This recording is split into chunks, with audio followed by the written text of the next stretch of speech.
Alright, alright. Let's talk about this later. Rest up first. Han Shuo randomly fobbed Gilbert off with some excuses and silently mused over the mental pulse he'd felt earlier. When he'd sealed the contract with Gilbert earlier, a marvelous connection formed between the two. According to the power of the contract, Han Shuo was able to locate Gilbert's position even with his eyes closed.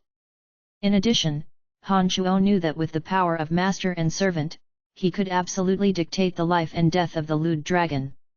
As Gilbert complained and whined, the little skeleton returned to Han Shuo with the bizarre bow in hand. When the small lewd dragon Gilbert saw the little skeleton appear with the bow, it recognized the presence and instinctively dashed behind Han Shuo in a panic.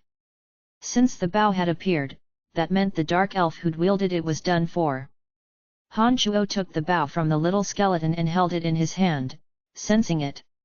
He didn't discover anything uncommon about it at all. He observed it closely and discovered that the entire bough gave off a dark brown color like ancient tree bark, full of complex, strange, and mysterious patterns. Liaison, the matriarch of the Dark Elves Dana and 1/3 of the Dark Elves successfully escaped. The old priest reported what the forest troll chief had to say and stood next to Han Shuo to speak respectfully. Nodding, Han Shuo first stored the strange bough within his storage ring and said, "The Dark Elves are very familiar with the underground world. They're the masters of this place and it's not strange that they'd be able to use the terrain to escape. In order to prevent the Dark Elves from coming back and seeking revenge, we should leave the underground world as quickly as possible.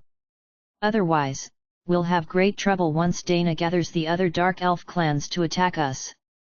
"Master, are you returning to the world above?" "Oh, that's wonderful. I've never left the underground world. I can finally see what the outside world looks like now." Gilbert appeared very excited to hear that Han Shuo and the others were returning to the world above and cheered loudly. Looking at Gilbert strangely, Han Shuo asked with a frown, "Have you always lived underground? Then how did you become enemies with the Dark Elves?" There's nothing much to it. I ran away from the Dark Dragon City underground and then got lost. I wanted to go above ground and ran into the lizard men. They treated me as an honored guest and agreed to take me out of the underground world, and promised to help me find beauties and treasure. So I then helped them destroy the homes of the Dark Elves in return.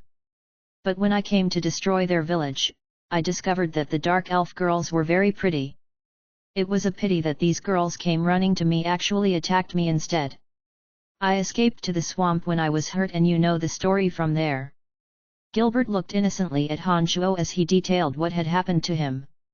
Although these words were confusing, out of order, and didn't explain many vital details, Han Shuo more or less understood what Gilbert meant. He was too lazy to inquire further and so nodded and asked, "Are your injuries serious?" "Very serious." The little lewd dragon scratched his head and said dispiritedly. He paused and then said, "But I'll be able to slowly recover after some time. It was mostly that weird arrow that made me feel pain. I really don't know why such a weak and fragile life form could shoot such a powerful arrow." Han Shuo slapped Gilbert's black head and said, "Idiot, didn't you see the Dark Elf immediately die after shooting that arrow? That was an evil arrow that consumed life in its wake. Of course it'd be strong. Don't think you're really something just because you have a large body." Gilbert cried out in pain and rubbed the head that Han Shuo had just slapped, muttering, "I'm already injured. Even though you're my master, you still can't bully me." Thinking for a bit, Han Shuo took out the Medusa's essence blood and gave it to the little lewd dragon. "This is the essence blood of the Medusa, it has a miraculous effect on injuries and will definitely be good for your injuries. Take it and use it sparingly, don't waste it." "Oh, wondrous master, I salute you." Gilbert temporarily couldn't see anything because his eyes had been injured, but when he heard that there was Medusa's essence blood that could heal his injuries, he waved his hands as he kissed up to Han Shuo, finally laying his claws on the small flask with the Medusa blood. "Bring my litter over and carry this blind dark dragon. We need to leave the underground world as soon as possible.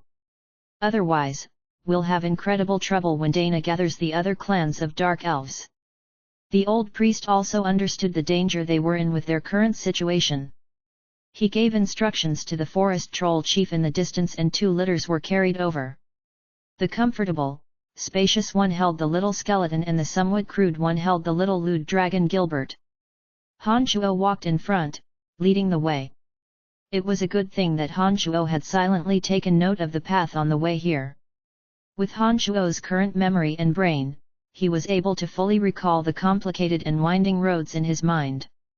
They didn't run into any difficulties on the way back out under Han Shuo's guidance. When they reached the entrance passage once again and started walking into the spacious and interwoven caverns, the old priest was incredibly surprised. "Liaison, we've only walked through this area once, yet you've remembered the entire path already." The old priest couldn't help but ask with curiosity after holding his questions in for a while. "Oh, this is all conducted under the guidance of the mighty Datara and has nothing to do with me." Han Shuo responded carelessly. He gave an order and the little skeleton poked a head out of the litter, waving his little hand at the old priest and saluting Han Shuo. The old priest was baffled as he didn't know the significance of the little skeleton's saluting motion, and so gave the little skeleton a round of compliments again. Halfway through, many scattered and random footsteps rang out in Han Shuo's ears. His heart seized as he urged the forest trolls onwards, wanting them to leave the underground world as quickly as possible. His sharp eyes saw some strange creatures with the body of a man and head of a lizard at the end of the cavern.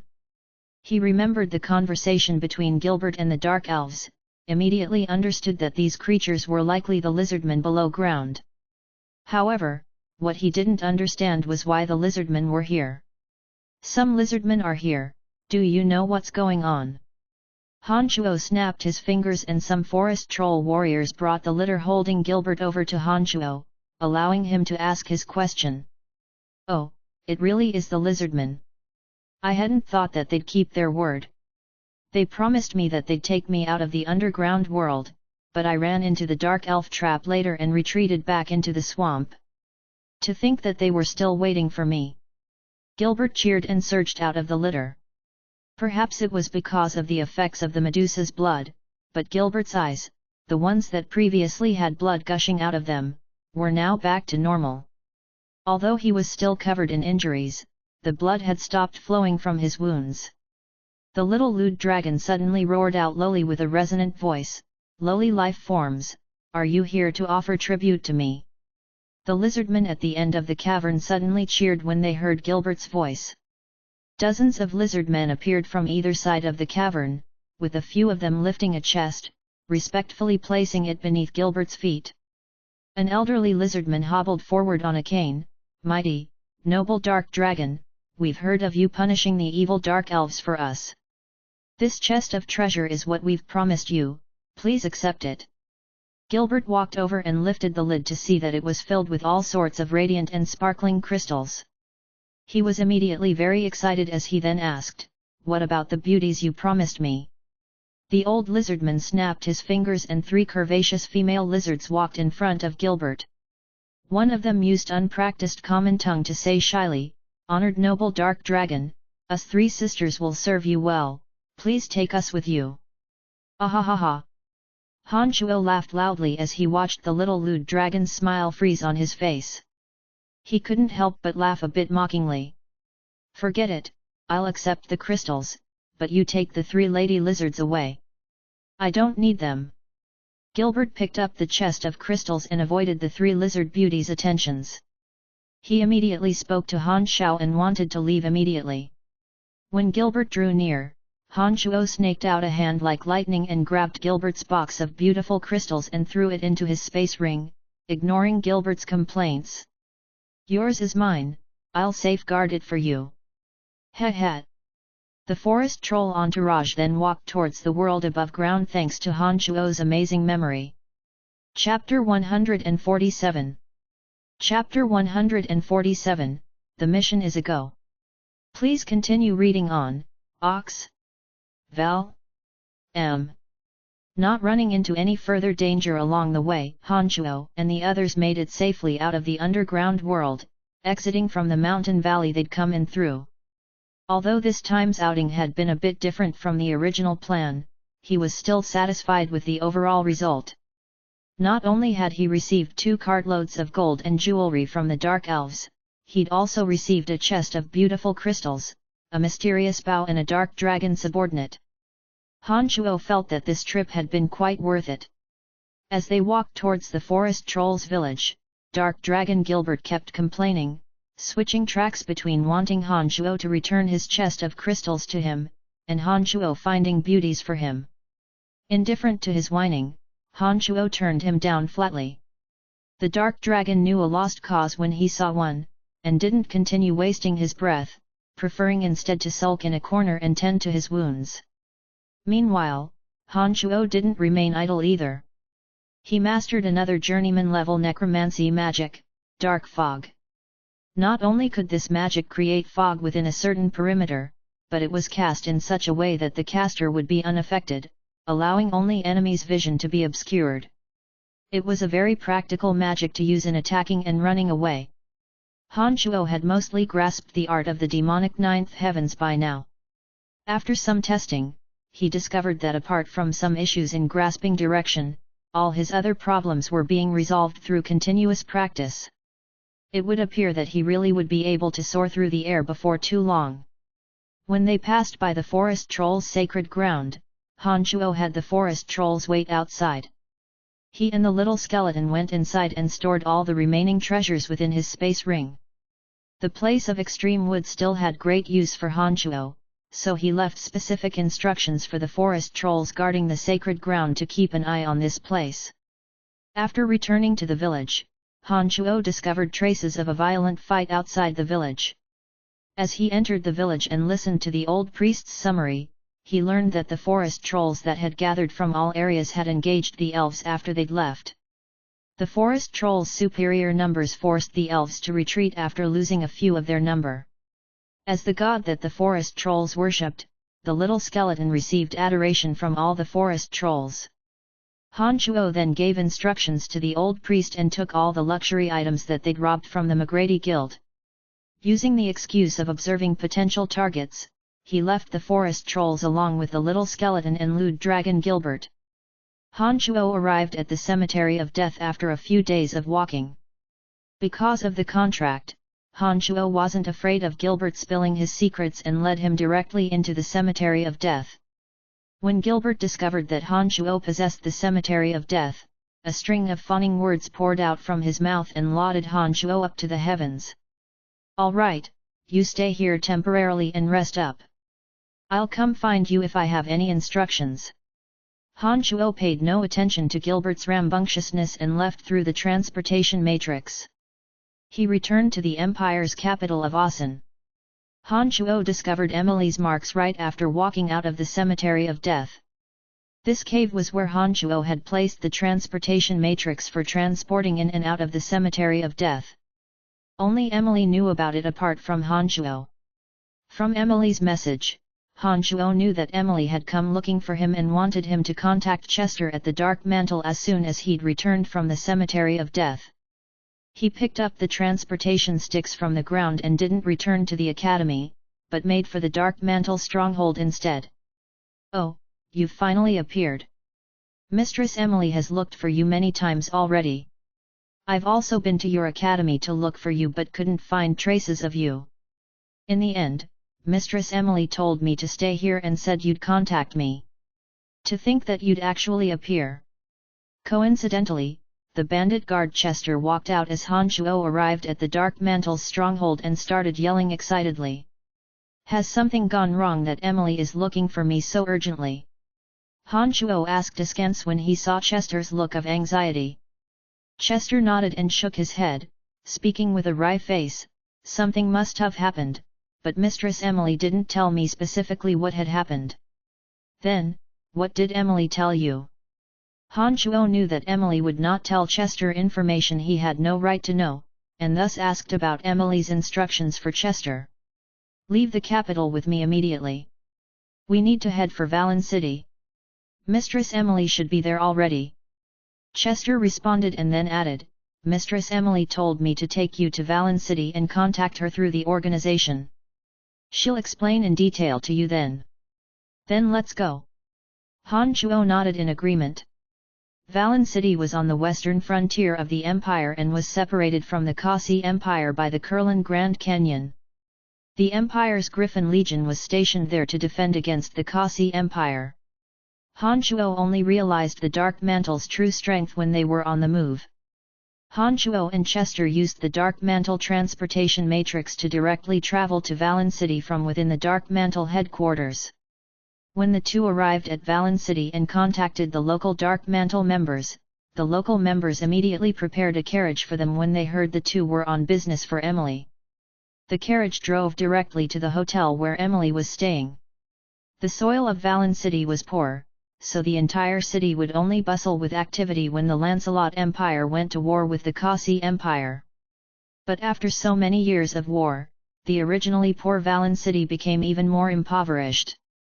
Many locals had already moved to other places and the ones who remained conducted their trade with the army. Han Chuo hadn't seen Emily in quite a while.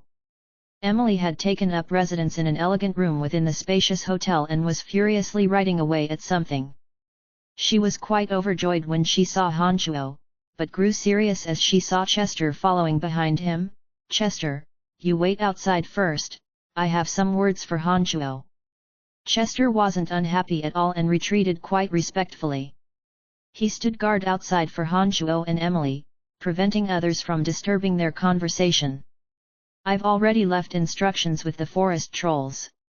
Whoever comes to purchase the siege weapons will be able to do so." Han Chuo walked directly towards Emily and arrived at the side of a burning brazier. "Our target this time is the Griffin Legion. According to our speculations, the chief of the Griffin Legion plans to rebel. What I need to do is gather evidence." Emily didn't conceal anything and directly gave voice to their plans. Han Chuo gave a start of fright but then felt joy slowly forming inside. As the sons of the chief of the Griffin Legion, Claude and Clark had long since formed deep grudges with Han Chuo. Claude had died at his hands and Clark had tried to assassinate him earlier. It looked like he'd be able to kill off Clark during this time's mission as well. Why does the chief of a legion want to rebel? Although he was happy, Han Chuo didn't forget the task at hand and asked in confusion. His Majesty's health has continued to decline, becoming poorer and poorer. The two princes aren't worth much and neither of them are able to truly obtain his trust. Curiously enough, the chief of the Griffin Legion petitioned His Majesty to have the princess marry his son Clark. Even though His Majesty declined him in the end, the chief still holds great military power in his hands, and his motives for his petition remain unclear. The Dark Mantle then discovered that his movements were becoming a bit suspicious. They seem to indicate that he has some contact with the Kasi Empire. Our goal is to collect as much evidence as possible. As long as we have enough evidence, my brother will personally make a move and arrest the chief of the Griffin Legion." Emily looked at Han Chuo and explained. "Then, what should we do next?" Since Emily knew the detailed particulars of this mission far better than Han Chuo, he didn't dare express any opinions and directly asked Emily. "According to our Dark Mantle's observations, a storm seems to be brewing within the Empire. The Kasi Empire is watching us with greedy eyes, and seems to be prepared to launch fierce attacks as soon as His Majesty dies. The chief of the Griffin Legion won't make his move immediately, but since you've already given your orders to the forest trolls, I think the siege weapons stolen from the McGrady Guild will appear in Valen City before too long. This batch of siege weapons could be what Griffin Legion Chief Bob Asher is planning to use when attacking the palace. As long as we can discover this batch of siege weapons in their house, we can arrest them before they start their rebellion," Emily explained as she looked at Han Chuo. "His son Clark isn't in Valen City right now. I want to kill him first." Han Chuo suddenly spoke with a low voice when he finished listening to Emily's words. Emily started when she heard these words. She couldn't fathom how Han Chuo would know Clark and moreover, hold such hatred towards him.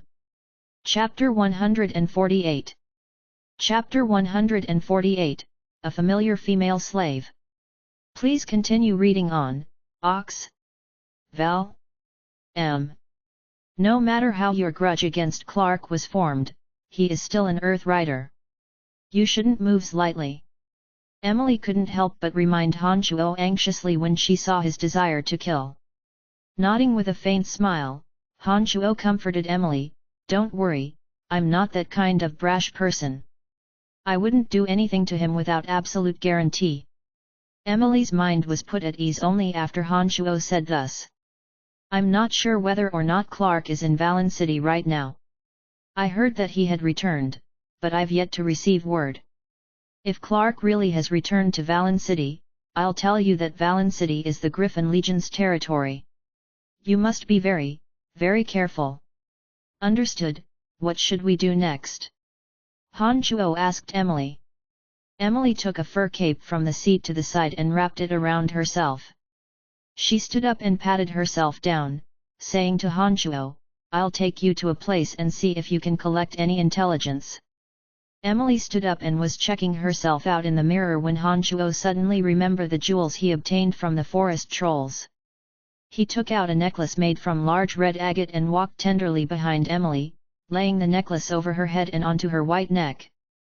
The pure and elegant nape of her neck was like white snow. The strand of faintly sparkling red agate further heightened her beauty, adding a few traces of luxurious opulence to her demeanor. Although Emily's status was noble and she'd seen all sorts of jewelry, the meaning was greatly different when Han Chuo gently placed the red agate necklace on her neck. When he put it on her, beautiful lights danced within her eyes. It looked like she liked it very much. "You bad little brat, you rather know how to make someone happy." Emily's laughter rang out as she turned back to hug Han Chuo fiercely, giving him a kiss. She then wiped away traces of the kiss from Han Chuo's lips before walking outside. Her expression returned to normal after walking outside and gave orders to Chester, "Go prepare a carriage, we're going someplace." "Very happy to be of service."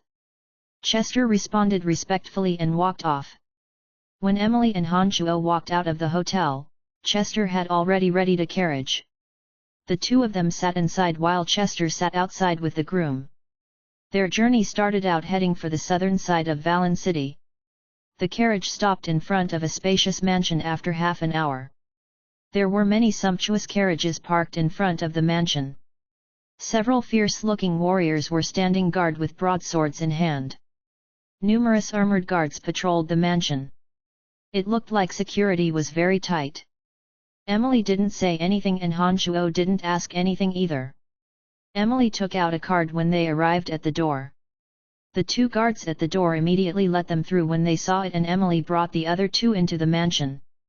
They passed through a hallway paved with oval stones and arrived in a large hall. The hall was particularly bright as more than 10 burning braziers lined the walls. This made the entire hall quite warm, and there were many iron cages scattered throughout the hall. All sorts of male and female slaves were inside. Some of the male slaves looked tall and muscular, likely for hard labor.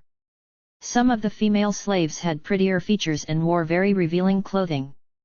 Their exposed skin was full of temptation. Many men and women wearing extravagant clothing were pointing their fingers at and sizing up the slaves within the cages. They would occasionally pull over a smiling slave trader standing on the side to negotiate prices. There were many wearing military uniforms as well. Judging by the griffin patches on their shoulders, it was apparent that they were a part of the Empire's Griffin Legion. This is Valen City's largest slave trading house. The person behind the scenes is the chief of the Griffin Legion, Bob Asher. Make note of the guards in this place. You'll discover that these guards have strict discipline, and it's obvious that they're military men. Although they've taken off their uniforms, it's difficult to change the military air about them. Emily pretended to peruse as she explained things to Han Chuo in a low voice. Han Chuo started when he heard Emily's words and asked, shocked, "The Empire has a written law that all titled nobles and officers cannot participate in the buying and selling of slaves. This Bob Asher dares act so brazenly. Bob Asher is the Emperor of Valen City. Many know that he's the person in charge behind the scenes of the largest slave trading house. Even His Majesty knows this, but because Bob Asher has done so much for the Empire, His Majesty had planned on just letting it slide before Bob Asher wanted to rebel. But some of his actions are now threatening the Empire's profit, so we can no longer sit idly by. As long as we can gather evidence from the largest slave trading house of Valen City, we can also use this as a means to prosecute Bob Asher. Emily's eyes roved around the surroundings as she leisurely explained to Han Chuo. Chester was a bit surprised to see Emily's intimate attitude towards Han Chuo. But as a member of the Dark Mantle, Chester naturally understood that sometimes, he'd have to pretend that he hadn't seen some things. Thus when Emily noticed his attentions, Chester hurriedly looked away. His expression had already gone back to normal by the time he lifted his head, just that there would be hints of surprise and admiration in his eyes when he looked at Han Chuo, even a slight trace of envy. The quality of these slaves aren't much, I'll show you some better ones. Maybe you'll be able to select one that you would like as a maid or serving girl. Emily's voice suddenly raised higher when two guards walked towards them as she tugged Han Chuo in the direction of a small house. Emily once again displayed the card when they reached the door, and the guards respectfully let them through after they examined it. "Beautiful madam, I hope you find a slave that satisfies you." She chuckled and turned to nod at Han Chuo, saying with a slight smile, "Come in." There was a dim hallway inside that was carpeted with a soft, red carpet and glass chandeliers hung high above. Paintings were hung on the walls of the hallway with a guard stationed every 10 steps. The three of them entered a round auction room after walking for a minute. The auction floor was decorated very opulently. There were regular seats like a movie theater and small rooms for VIP seating. Emily walked to one of the small rooms on the left and conversed a bit with those inside. One of the guards respectfully led her upstairs after a swipe of her crystal card. Han Chuo heard riotous calls of prices as soon as he entered.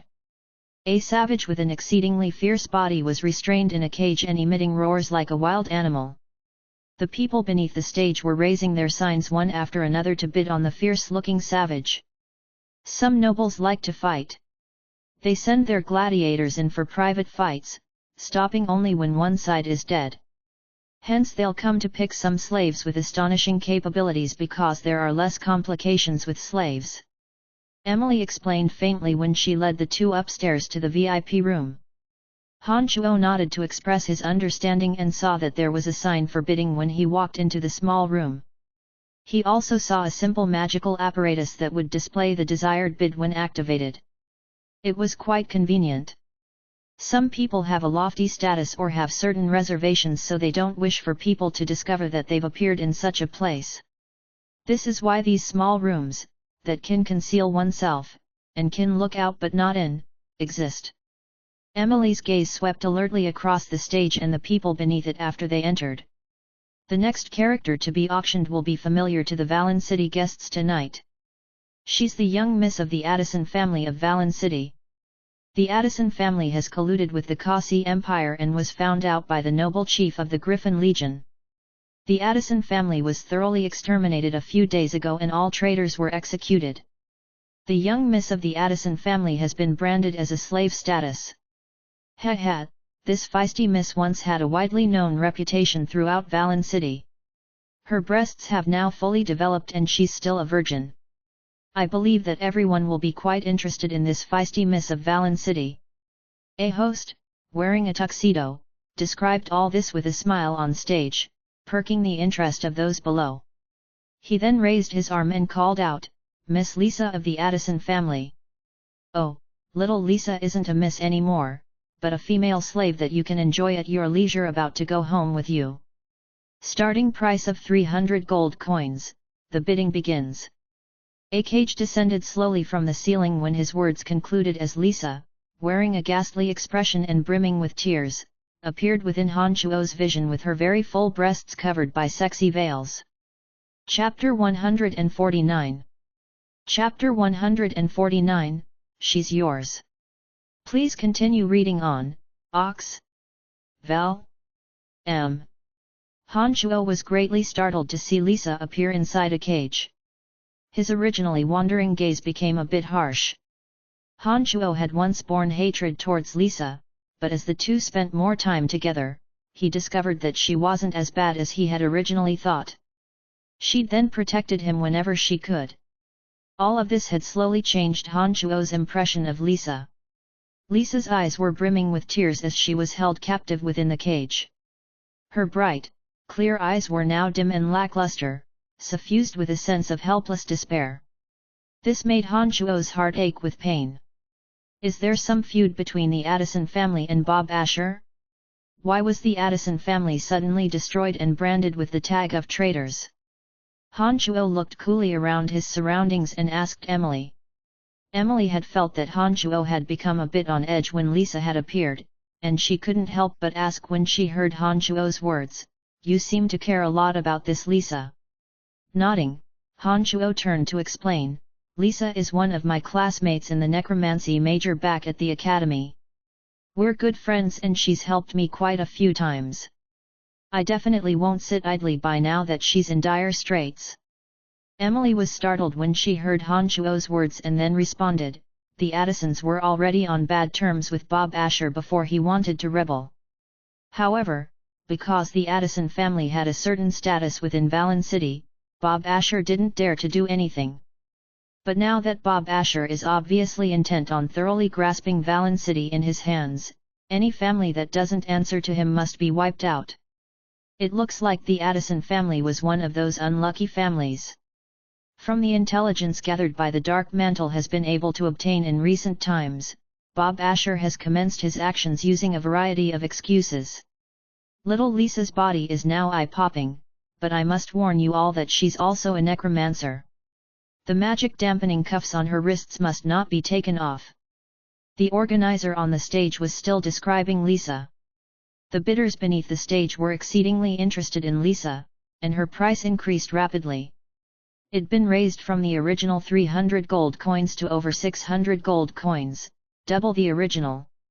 When Brian had been sold originally to the Academy, he'd only been worth 5 gold coins. To think that Lisa would command such a high price, more than 100 times more than Brian's price. It looked like people were greatly interested in this renowned Lisa. Those beneath the stage were originally participating in the auction, but bids kept sounding out from the boxed seats above towards the end. Lisa's price kept climbing up from 600 to 700 gold coins. Han Chuo watched the proceedings with a cold eye as he suddenly made a move and activated the magical box and keyed in a price of 1,000 gold coins. The bid of 1,000 gold coins was displayed after the space in front of Han Chuo word, causing the noisy hall to immediately quiet down. Everyone's gazes turned towards Han Chuo's box in astonishment. "She's just a female slave and isn't worth 1,000 gold coins. Your actions will cause others to take notice of us." It was apparent that Emily didn't quite understand as she looked at Han Chuo. "I must save this girl. There's no point in hemming and hawing and slowly adding on to the price. One high price can cause others to stop in their tracks." Han Chuo said as he looked at Lisa in the cage, lying there as if she were dead. Indeed, the bidders, who'd been greatly eager to bid, all stayed their hands with displeasure. A female slave for the purposes of pleasure wasn't worth 1,000 gold no matter how they looked at it. Although Lisa's status within Valen City had once been lofty and thus was of some temptation, 1,000 gold coins wasn't a small sum. Setting aside her status, any other slave of equivalent looks would only be worth 50 gold coins. Therefore, when Han Chuo's high price of 1,000 gold coins was placed, the organizer happily slammed down the gavel after calling out 3 times. "Congratulations to bidder number 83, you only need to swipe your crystal card within the box and transfer 1,000 gold into our trading house's accounts. Little Lisa is all yours." To the current Han Chuo, 1,000 gold coins wasn't a big deal at all. His trophies from the Dark Forest in recent times had all been worth tens of thousands of gold coins. Therefore, he didn't even frown at the thought of 1,000 gold coins and took out his crystal card, prepared to swipe it through the slot within the box. Emily suddenly reached out her hand and stopped him. She swept the crystal card in his hand to the side and said, "Let me. If we use your card, the name on your account will be registered in the trading house. Although they will keep your information confidential, it will be easy for Bob Asher to know your identity if he wanted to investigate you. Han Shuo felt that her words made sense and said, "All right, I'll transfer 1,000 gold coins to your crystal card and you can use a secure card to make the payment." Emily actually hadn't planned on letting Han Shuo do so originally, since 1,000 gold coins wasn't much to her either. However, when Emily was about to pay for Han Shuo, she noticed Chester eyeing them from the side. She finally nodded and accepted Han Shuo's suggestion, transferring 1,000 gold coins from his card to hers and then paying for Lisa. Some female elf slaves and 2 fox women were auctioned off next, including a very fierce berserker. Han Shuo's group didn't make any further moves and watched everything happening around them with cold eyes. "We should come and canvass this place late at night next time. We shouldn't walk around since you participated in today's auction." Emily fully explained everything about the trading house, including things to watch out for, as the auction progressed. He nodded and agreed, walking out of the room with Emily and Chester. He was planning on leaving with Lisa when his sharp eyes noticed that someone had entered through the door. His body suddenly halted and Han Shuo made a gesture towards Emily, then spoke in a low voice, "You and Chester go take charge of Lisa first, I have something else to attend to." Han Shuo quickly left after saying these words and threaded through the crowd with large strides, abruptly appearing in front of the door and heading towards Lawrence, who'd just appeared. However, 2 people appeared beside Lawrence before Han Shuo had even drawn close and they took 1 step forward, staring at Han Shuo alertly. Lawrence finally noticed Han Shuo at this moment and looked at him with surprise. He then turned his head and spoke sharply at the 2 men, finally waving at Han Shuo afterwards. Lawrence asked him with great astonishment when Han Shuo drew close to him, "Brian, what are you doing in Valen City? I had a few things to take care of in this area. What are you doing here?" Han Shuo asked. His face growing frosty, Lawrence spoke in a cold voice, "Some things happened to my cousin's Addison family and now even Lisa's fallen victim to a plot to make her a slave. I heard that she was being auctioned off here and have come to rescue her." Lisa and Lawrence's family were related, and it seemed that he was well aware of what had happened to her family. This was why he'd purposefully made the trip from the capital. This also raised Han Shuo's opinion of him. It would appear that Lawrence was one who valued family. Logically speaking, there was a limit to how close cousins would be, not to mention that Bob Asher labeled the Addison family as traitors. Such a crime was enough to cause all relatives to pause, as it would be easy for them to become embroiled as well. For Lawrence to make his way here from such a far distance was enough for Han Shuo to view him with new eyes. "You're too late, Lisa's already been purchased for 1,000 gold coins." Han Shuo looked at Lawrence and said with a slight smile, "It must be that old dog Calvert. Lisa's family and his family have never gotten along. He must have been one of the instigators for what happened to Lisa's family this time. He would certainly be willing to spend large sums to buy Lisa and take her home to torture." Lawrence's face darkened and he spoke to the 2 behind him. "It looks like we'll have to be the burning and looting sort of robbers today." The 2 behind Lawrence had no expressions on their faces and wore very ordinary, loose clothing. There wasn't much that could be gleaned from their outfits, but Han Shuo discovered that one was a swordsman and the other a mage after he concentrated a little. However, he couldn't determine how strong they were. "How would I let Lisa be taken by others since I'm here?" "Don't worry, I've got Lisa." Han Shuo could be certain that Lawrence was truly worried about Lisa and spoke with a small smile. Lawrence noticeably heaved a sigh of relief when he heard these words and spoke heartfeltly towards Han Shuo, "Brian, I owe you one." Chapter 150. Chapter 150, I can help him. Please continue reading on, Ox. Val. You don't owe me anything. Lisa and I are good friends at school, so I simply did what I should have done. Han Shuo saw that Emily and Chester had walked out with Lisa's figure, draped in a black cloth, as they spoke. "Let's leave this area first." Lawrence noticed Emily and Chester's movements as he followed Han Shuo's gaze. His eyes lit up as he spoke softly and turned to walk outside. A lot procedures needed to be passed before entering the trading house, but it wasn't so strict when leaving. Han Shuo and Lawrence didn't meet any resistance as they followed behind Emily and Chester. Emily was escorted by 2 guards from the trading house and they stayed respectfully when Emily dismissed them at the door. She was slightly surprised to see Lawrence appear by the carriage. Han Shuo maintained a calm expression on his face and said to Lawrence, "I made Madame Emily's acquaintance at your place last time. I've been hired by her to take care of some things in Valen City." Lawrence seemed to understand some things, but didn't say much. He flashed a friendly smile at Han Shuo and said, "This is between the 2 of you, so you don't need to tell me anything. I think we should see how my cousin is doing first." He lifted the carriage curtains and the 2 boys entered. They'd just entered when a weeping Lisa threw herself into Han Shuo's arms, sobbing her heart out, "Brian, they killed my entire family. My father, mother, and grandfather are all dead." Lisa was heartbreakingly weak at this moment. Han Shuo patted her shoulder lightly and said in a soft voice, "You're safe now. These people will get what's coming to them." She hugged him fiercely, using all the strength in her body, as if wanting to prove that this moment was real. She stuck her pinky in her mouth and bit down on it, finally crying out in pain, "I'm not dreaming. I'm still alive. I want to get my revenge. I'm going to kill those brutal people."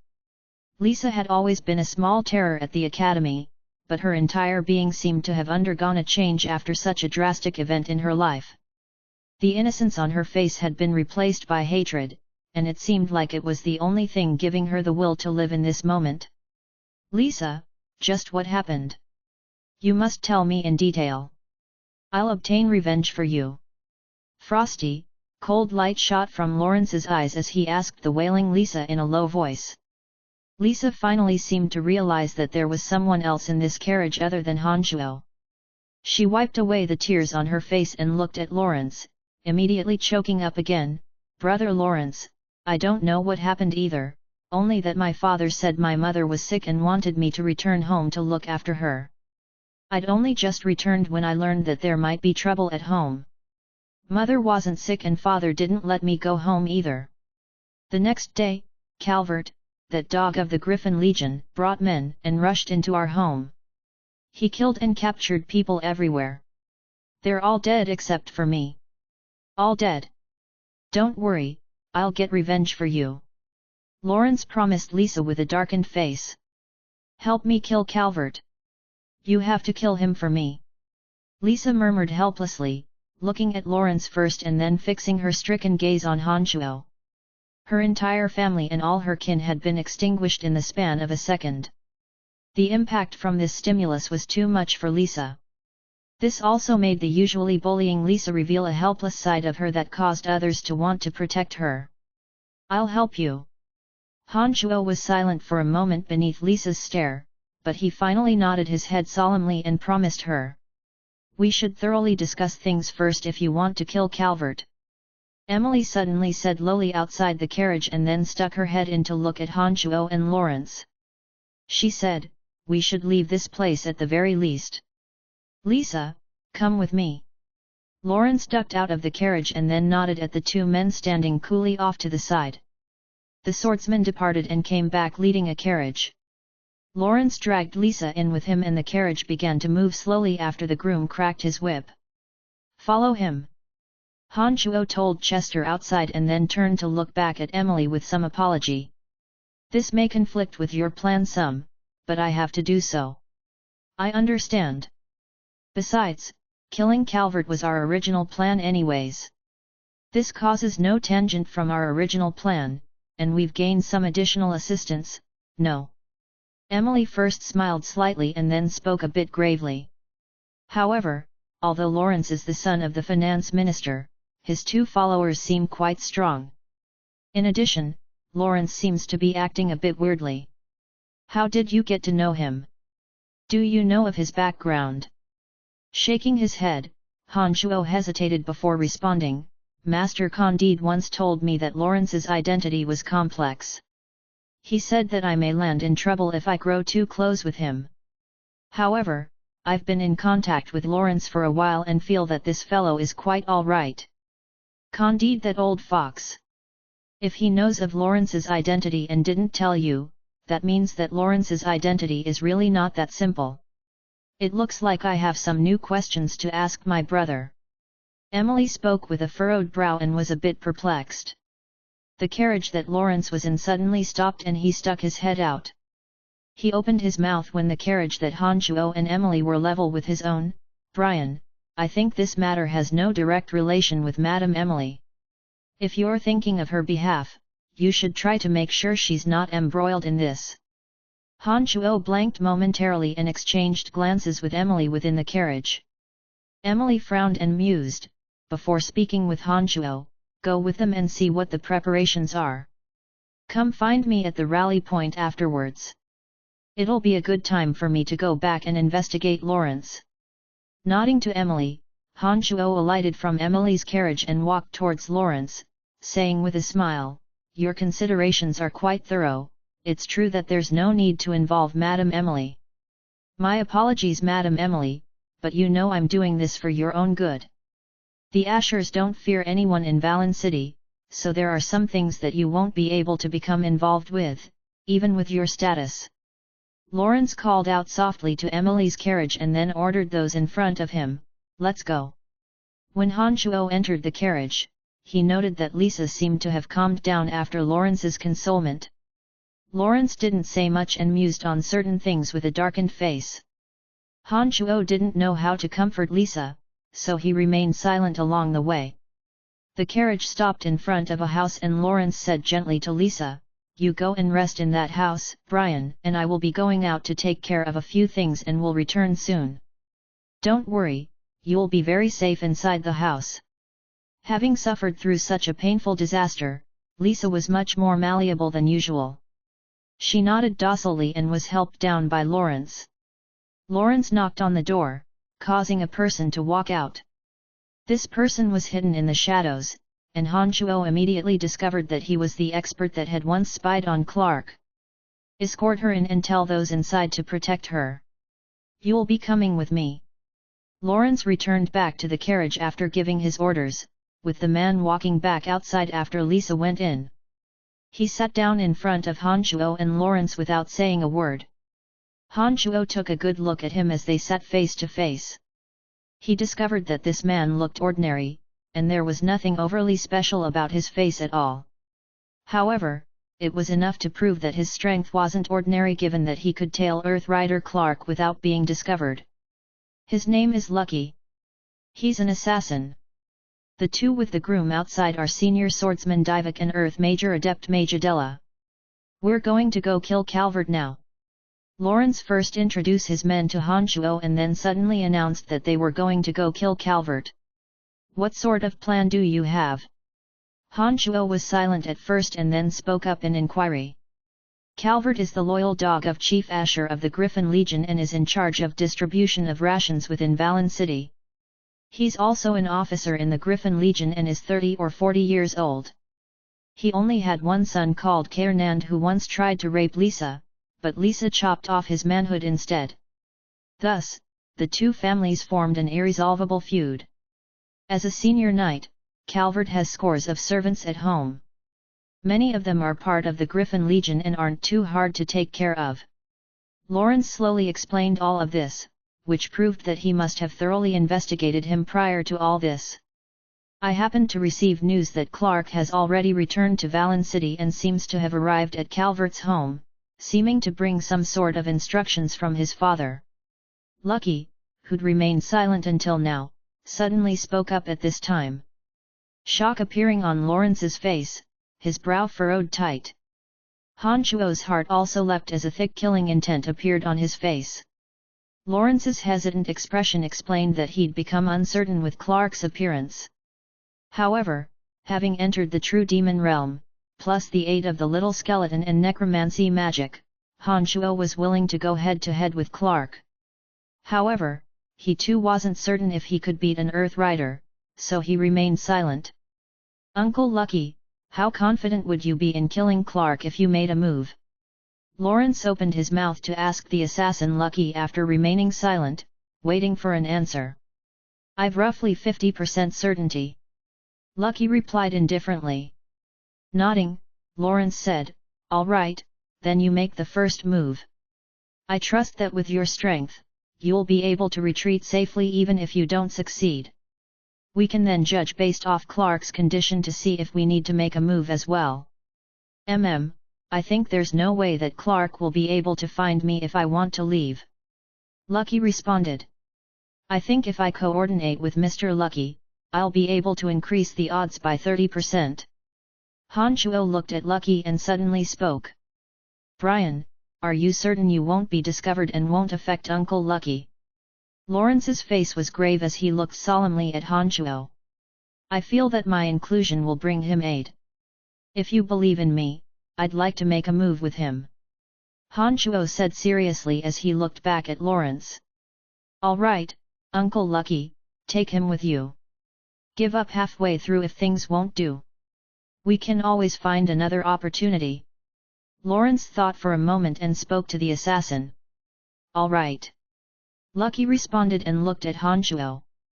We'll leave immediately. If Calvert's house catches on fire later, that means the mission's a go and you can come charging in. Otherwise, don't come near us. Don't worry, I know what to do. Be careful. Lawrence nodded. Let's go. Lucky looked at Han Chuo and jumped down softly from the carriage. He jumped up and landed on a roof that was 3 meters up without making a sound. Han Chuo took a deep breath in and concentrated, focusing his magical yuan to employ the art of the demonic ninth heavens to take a great leap as well. His body flew out in midair as he jumped even higher than Lucky, also landing silently beside the assassin. Lucky looked back at Han Chuo in surprise as the corners of his indifferent face tugged upwards. He said faintly, not bad, perhaps you really can assist me. The old assassin didn't look at Han Chuo afterwards as his body started threading through the roofs agilely, seeming to glide through them like a wild ghost, making Han Chuo greatly admire his agility. However, having already reached the true demon realm, Han Chuo's agility and pliability were just as extraordinary. Making use of his supernatural 5 senses, he followed closely behind Lucky and didn't fall behind at all. Chapter 151. Chapter 151, One Thing After Another. Please continue reading on, Ox. Val. M. Han Chuo only got to experience the old assassin Lucky's skill after the two flew to Calvert's house.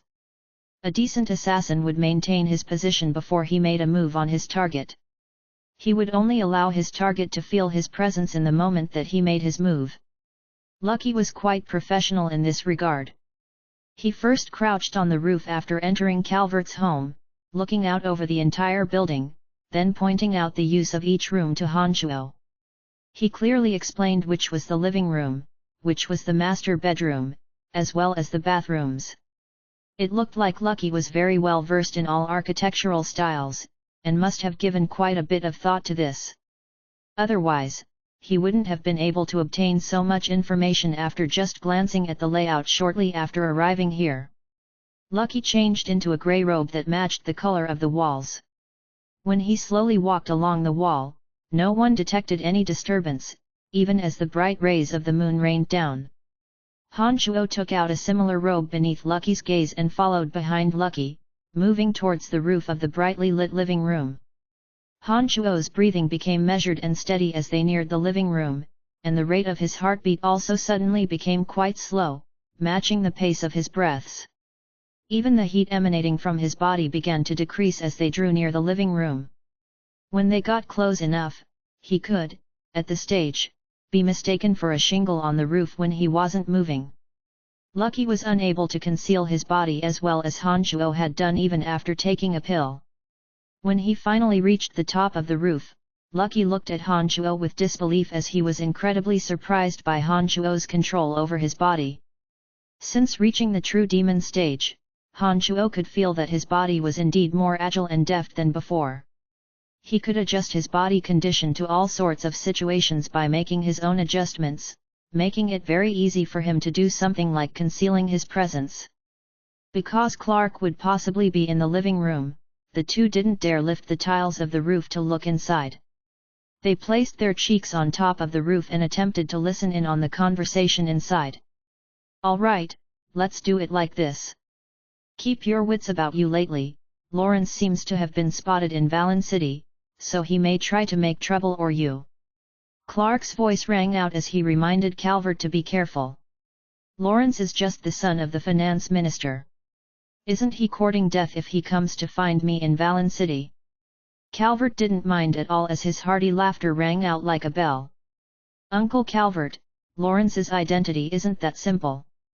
Anyways, you must always be on guard. My father will send people over to protect you in 2 days." Clark reminded Calvert. "I've caused the chief to worry.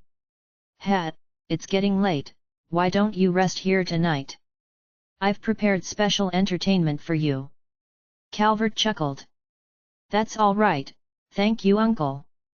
However, some strangers have appeared in Valen City lately and I have a lot of things to take care of. I won't be staying here tonight." Clark made his excuses and seemed ready to leave. His ear lifting away from the roof tiles, Han Chuo stood up and threw a glance at Lucky. The two left with a sound and quickly moved away from the manor. Lucky had decided to change the plan since Clark was going to leave and wanted to get rid of him while he was traveling. He would have to pass through a certain street after leaving Calvert's house. There were all sorts of buildings and several leafy trees on that street, making for a good place to make a move no matter what direction they came from. "You hide and wait in a tree, pick the best timing after I make my move to attack Clark," Lucky instructed and then crouched on top of a nearby wall, as if he was a gecko, melding into the night. Lucky had no way of being able to cue when was good time to make a move. Lucky could only let Han Chuo attempt to grasp that critical moment himself. A horse carriage left Calvert's house after a while. The clopping sound of the horse's hooves appeared quite ear-piercing. The groom was a muscular guard and he waved the whip in his hand to spur on the horse. When the carriage passed by where Lucky was concealed, a figure flashed out of the corner of concealment so quickly, that it was as if it had no weight, and stuck itself to the bottom of the carriage. Han Chuo clearly saw all of this from his vantage point in the distance.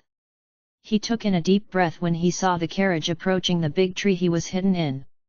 Holding it in and watching things closely, he tightening his grasp on the demon slayer edge. A cracking sound erupted from the bottom of the carriage at that moment as the carriage exploded into pieces.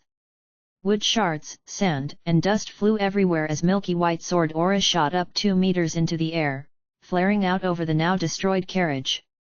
The exploding sword aura was like a bristling porcupine, and Lucky had the body of the porcupine within the spikes of the sword aura. At this time, Han Chuo discovered that Lucky was an assassin who also happened to be a sword master.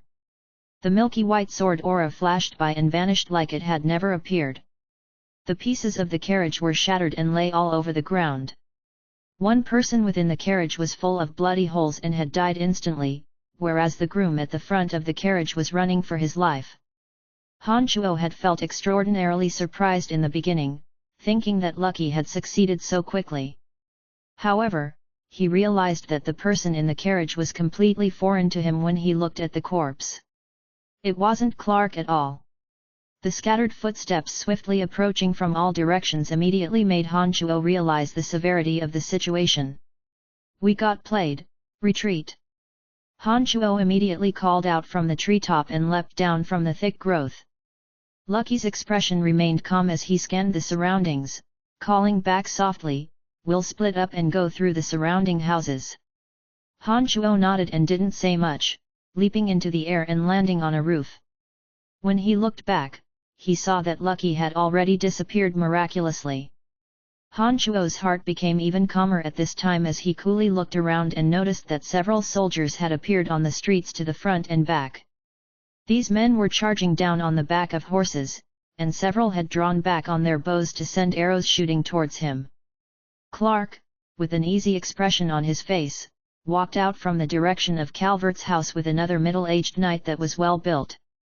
Their gazes landed on Han Chuo as they spurred on the batlusts beneath them to come charging over.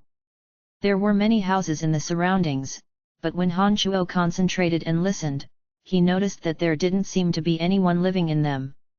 He didn't know if they'd been moved beforehand. It was only now that he was a bit regretful that he hadn't used his extremely sensitive senses to investigate his surroundings. He'd been too focused on killing Clark and hadn't thoroughly probed the details. Han Chuo dodged nimbly when the arrows came shooting over. He noticed many more soldiers were approaching. He weighed things up and cast the art of the demonic ninth heaven, sending himself shooting into the air and away like a hawk. The numerous arrows whistled over and were batted away by the demon slayer edge. He'd flown out of the encirclement in the blink of an eye and alighted on a large tree in the distance. Although Han Chuo wasn't that well versed in the art yet, he had no problem simply flying through the air. It was because of this art that he could break free from the soldiers. In addition, Han Chuo discovered that compared to the levitation spells that archmages could cast in this world, the art of the demonic ninth heavens was much more advanced. None of the levitation spells that the archmages could cast even came close to his art's speed and maneuverability. He took a deep breath in and took stock of his surroundings, discovering that Clark had almost 100 soldiers with him. These people were conducting a carpet-style search, going through each room looking for Lucky. They gave up hunting down Han Chuo after he left and was focused on finding Lucky. Just as Han Chuo started worrying for Lucky, a figure, using a levitation spell, quickly approached from the distance. The moon was covered by a cloud of dark mist in a second and the already dim sky immediately darkened. When the figure drew close, it took out a mage staff, made of white bone from its spacious sleeves and chanted out a spell in a low voice. Suddenly, numerous skeletal, zombie, and ghoul warriors, as well as gargoyles and hate warriors appeared, charging towards the soldiers. Another low chant rang out as bone arrows flew wildly through the air and crashed into the soldiers, making them cry out in agony. "Oh my gosh, it's an archmage-level necromancer!" Calvert suddenly cried out with shock. Han Chuo was also greatly surprised as he fixed an ardent gaze on the necromancer that had appeared in the air, absolutely taken aback by the destructiveness of the necromancy magic. Chapter 152. Chapter 152, I only need one chance to kill you. Please continue reading on, Ox. Val. M. Necromancers were few to begin with, as it was apparent from the numbers of archmages specializing in necromancy magic. This was why the necromancy magic elicited so much attention when it actually appeared. Han Chuo had only escaped from that area when he activated the art. He hesitated when this development occurred and decided to move across the roofs of the nearby houses, going back to where he'd started. The dark creatures that the necromancer had summoned from the other dimension greatly impacted the soldiers who were attempting to chase after Lucky. The enormous hate warriors and gargoyles flying in formation were particularly destructive. The enormous and incredibly powerful hate warriors were able to pound a soldier into meat paste with a swing of its iron club, whereas the agile gargoyles were equally lethal when they came swooping down with their iron claws. "Damn it, I'll kill him myself!" Clark roared out angrily and whipped his batlust into action. A spear appeared in his hand as he charged towards the necromancer. Thanks to the coordination of the galloping batlust and the sweeping spear, none of the skeletal and zombie warriors were obstacles in his path.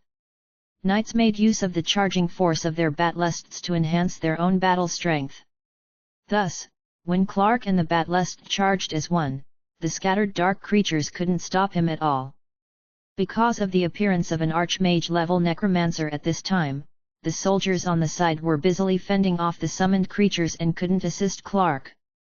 Senior Knight Calvert stayed where he was and was busily directed his troops. When these highly trained soldiers finally calmed down to coolly battle the summoned creatures, rows and rows of skeletal and zombie warriors began to fall down. Although the mental strength of the archmage necromancer was colossal, the numbers of his summoned creatures couldn't compete with the number of soldiers here.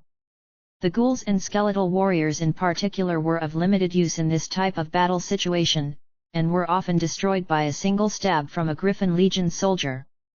However, the enormous hate warriors and gargoyles howling through the darkness were still quite fierce, and had killed quite a few soldiers in the blink of an eye. It was a pity that there were only 5 hate warriors, and 6 or 7 gargoyles. More than 10 Griffin Legion soldiers also surrounded each hate warrior. Another low chant emitted from the necromancer's mouth as 2 fallen hate warriors suddenly exploded violently. The 2 corpse explosion spells immediately caused scores of Griffin Legion soldiers to die with agonized howls. When the necromancer opened his mouth to chant the next spell, Clark, on the back of a batlest, had already charged in front of him. The spear in his hand suddenly flared with a milky white aura, and Clark flew into the air using the momentum from the batlest. He shot towards the necromancer, floating in midair, like lightning. An enormous white skeleton abruptly materialized in mid-air, forming a shield of white bone with mind-boggling speed. The white bone shield was 3 meters tall and 2 meters wide, completely blocking the way in front of the necromancer.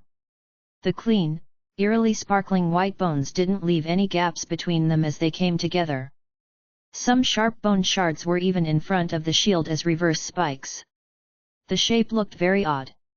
Clark's concentrated blow smashed against the white bone shield. Even such a highly advanced shield like this one started splintering from Clark's violent thrust, with bone shards flying randomly where it had been struck by Clark's spear. The necromancer grunted quietly and floated away in retreat like a ghost.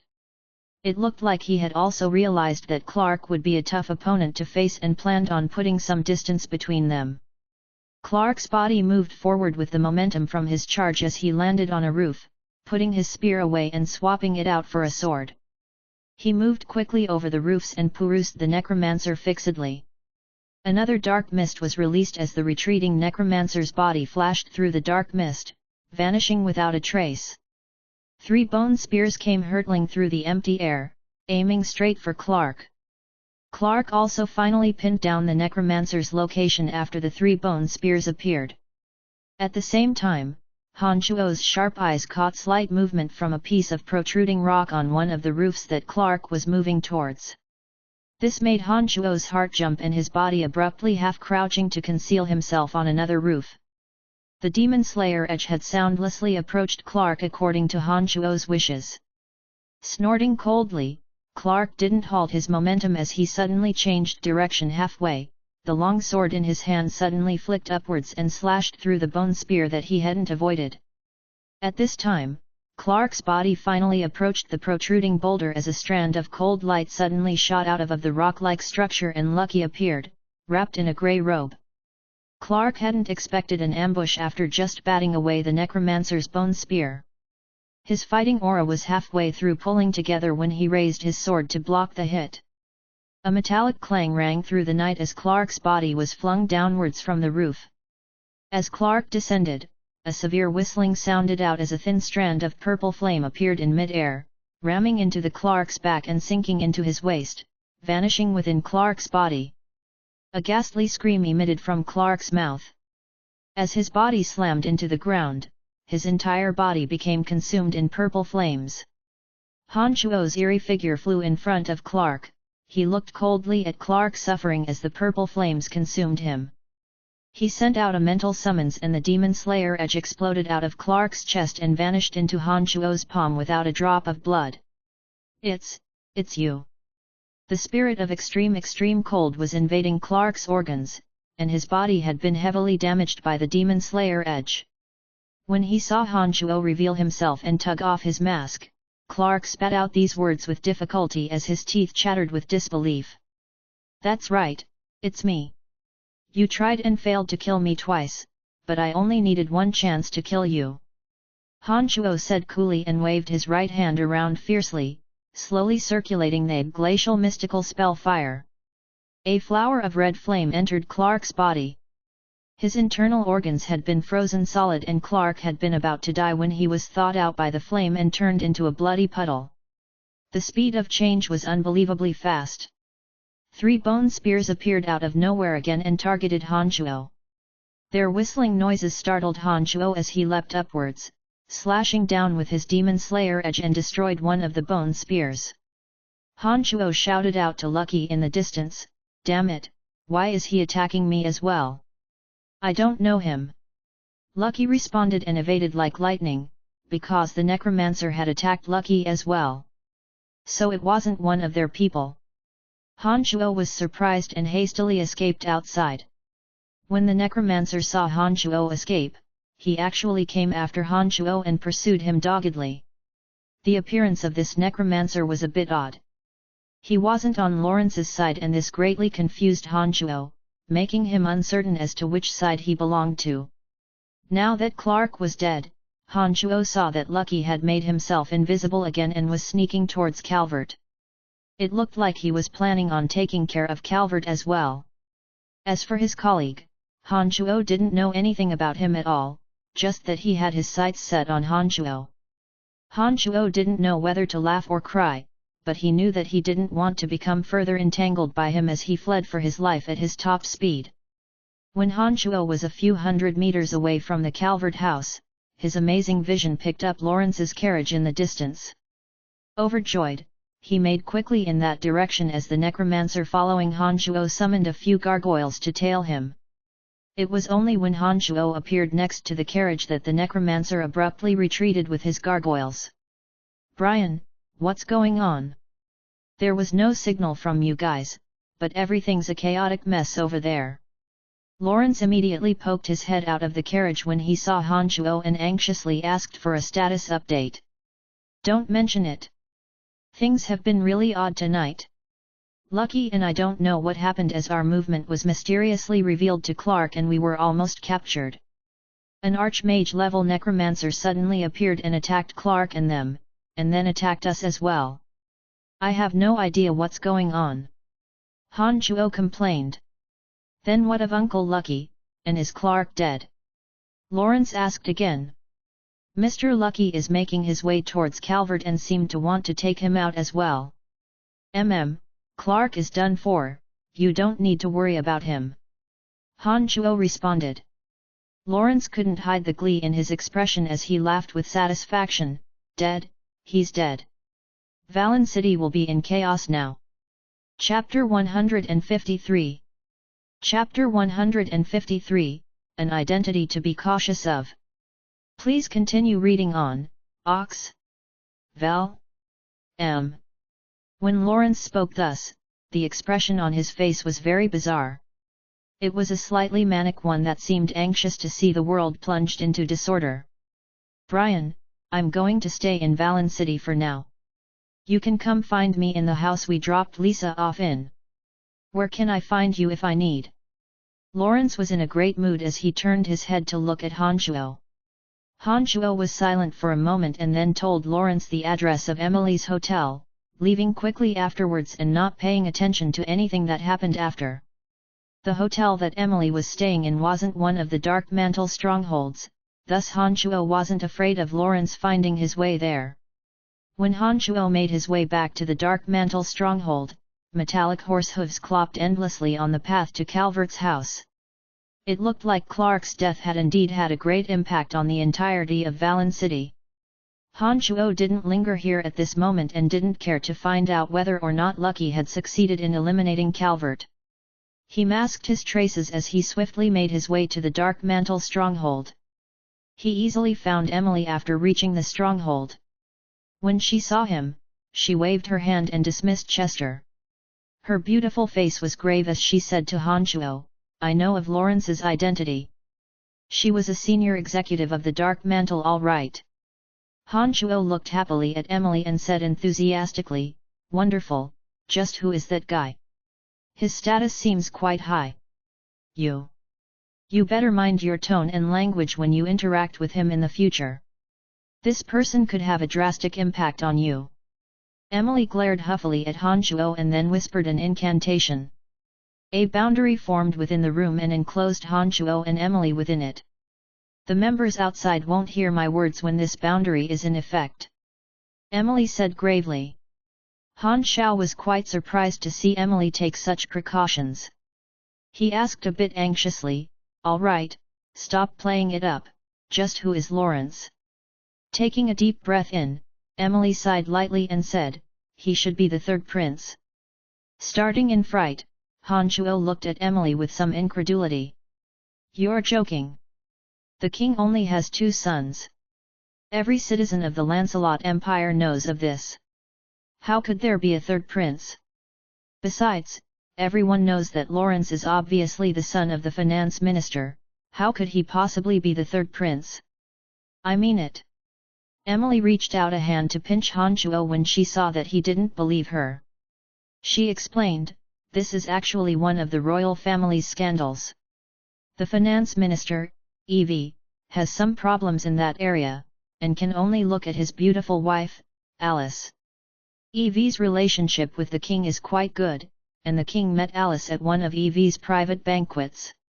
The king was conquered by Alice's beautiful looks, and the two finally walked together because Evie was functioning inadequately in addition to the king making purposeful moves. Evie detected this because Alice became pregnant. The king himself then put in an appearance and explained the matter to Evie.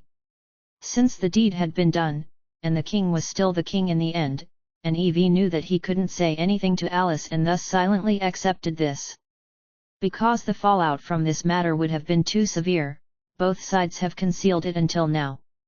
Those who truly hold power within the capital have some sort of understanding towards this matter, but no one dares to talk about it openly that Lawrence is the son of the king and Alice. Lawrence has been raised in the care of his ambitious mother since birth, teaching him the tenets of ruling and the knowledge he should know when controlling a kingdom. Lawrence knew of his status since young, but his potential is extraordinary and he has uncommon social graces, so he has a good relationship with even his adoptive father. It's a pity that due to his illegitimate status, he can't enter the royal family. The king also feels quite guilty about this and thus treats Lawrence very well. He often meets with Lawrence privately to express his affection, and it's rumored that the king is very satisfied with Lawrence as well.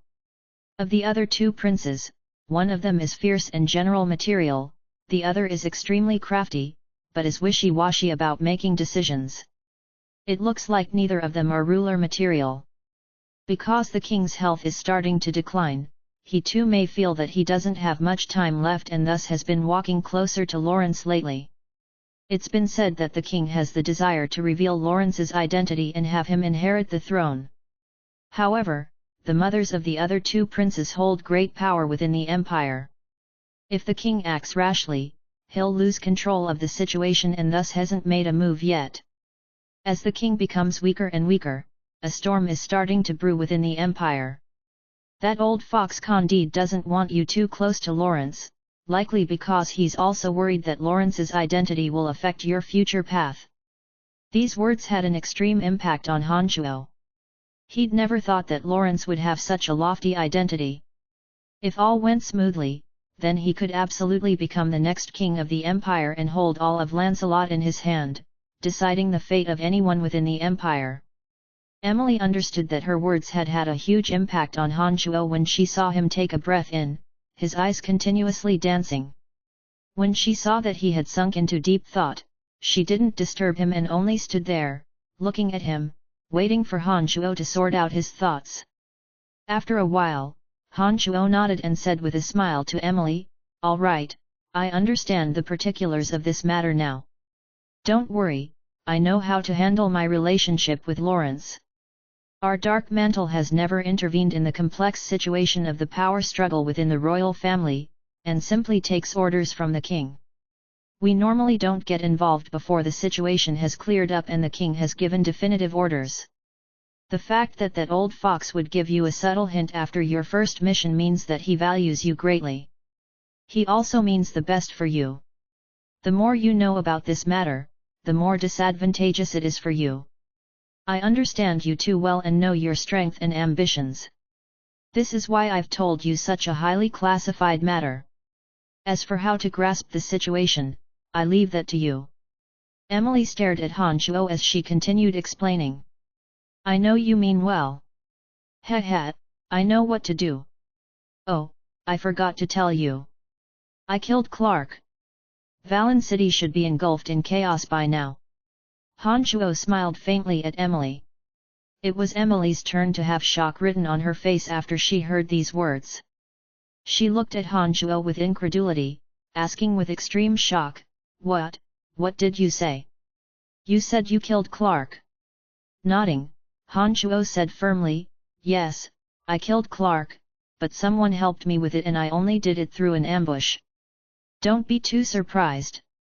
Breathing out slightly, Emily was still quite surprised.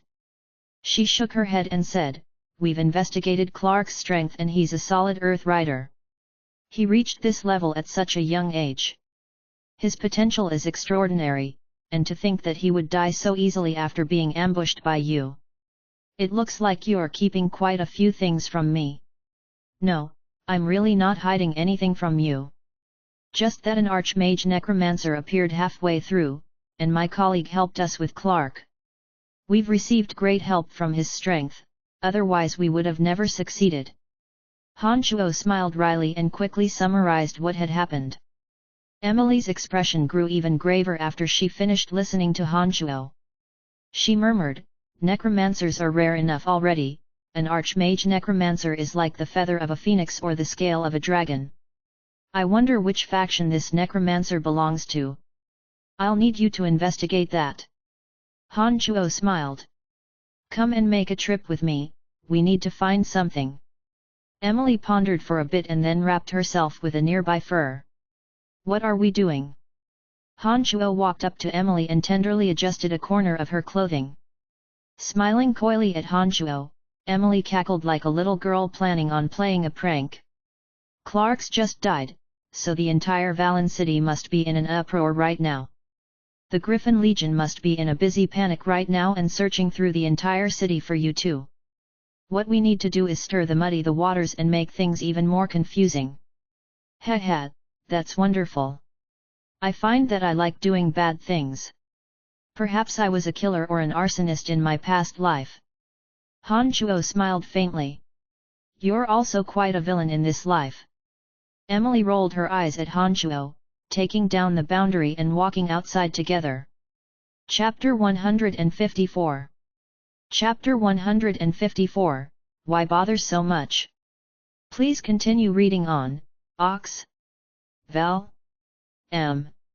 Within the span of a few short months, of Bob Asher's two sons, one had mysteriously gone missing and the other was killed in the streets. This was simply too great of a shock to him, particularly because Clark had been the son that he'd valued more and placed the most hope in. To have him be killed by others in Valen City made him go utterly crazy. This night in Valen City was destined to be a chaotic time. All of the Griffin Legion had been summoned and were conducting a carpet-style search for all suspicious personnels. Because of their chief's explosive rage, all the ordinary soldiers within the Legion all held equally poor tempers. Any unfamiliar faces or merchants would be beaten viciously if they gave the slightest hint of not cooperating. Metal hooves galloped over the streets as citizens, sleeping soundly in the middle of the night, were rudely awakened. Even the symbol of the Griffin Legion, a troop of griffins, soared through the night skies of Valen City on patrol. Everyone was as if they were confronting a great enemy, and all thought that the Kasi Empire had invaded in the night. The griffins in the sky were black dots as their strange cries reverberated through people's eardrums. They flew from the west side of the city to the south. Then flew from the south to the north. They would land and search with the soldiers on the ground whenever they saw something out of the ordinary. So these are griffins. They're truly big, all right. Han Shuo stood behind a large tree near Bob Asher's slave trading house and murmured to himself as he inspected the griffins. That's right, the griffins are a very fierce flying species. A single griffin by itself can rip apart ordinary magical creatures. The king values old Bob so much and doesn't dare make a move even though he knows that he wants to rebel in large part because of this Griffin Legion. Emily huffed lightly and shivered a bit as she spoke. The water that had accumulated on the streets had already frozen into thick sheets of ice in this harsh winter night. Icicles from the edge of the roofs, glinting with cold as the severe cold wind came howling over. As a mage, it made sense that Emily would find herself cold. Sucking a breath in, Han Shuo's right hand clasped Emily's smooth, small hand as he circulated his magical yuan.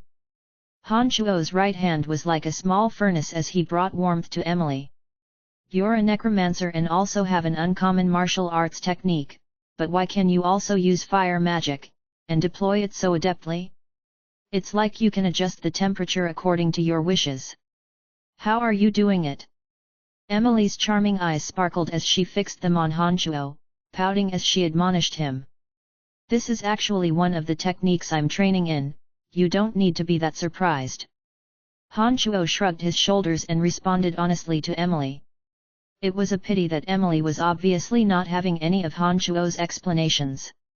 She didn't keep asking however, but just spoke with a smile, all right.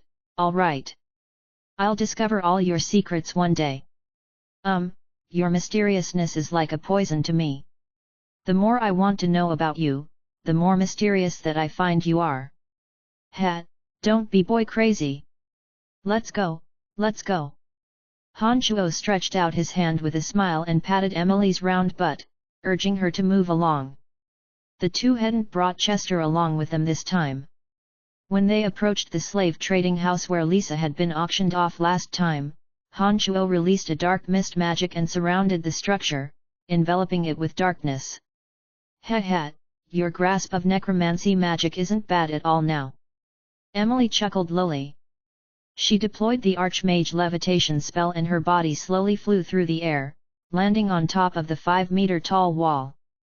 She opened her mouth again, I entangled the rope inside, you can climb over using it. Why go to so much trouble?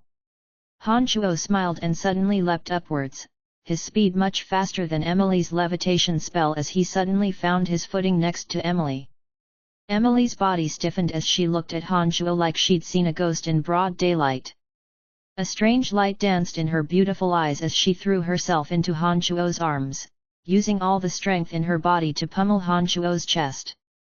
She yelled at him, seemingly angry and happy. You villain! You reached the Archmage realm a long time ago, but still kept lying to me. I'm going to beat you to death. You jerk! Hanchuo heard some noises traveling from the distance and didn't dare remain at a high vantage point for fear of attracting attention. He suddenly grabbed Emily and flew down, hiding in a corner of the slave trading house, clasping her small hand afterwards, explaining with a wry smile, I didn't lie to you, this is a method that's similar to the levitation spell and is one of the techniques that I'm training in. It has nothing to do with magic. Think carefully. Did you sense any magic pulses from me earlier?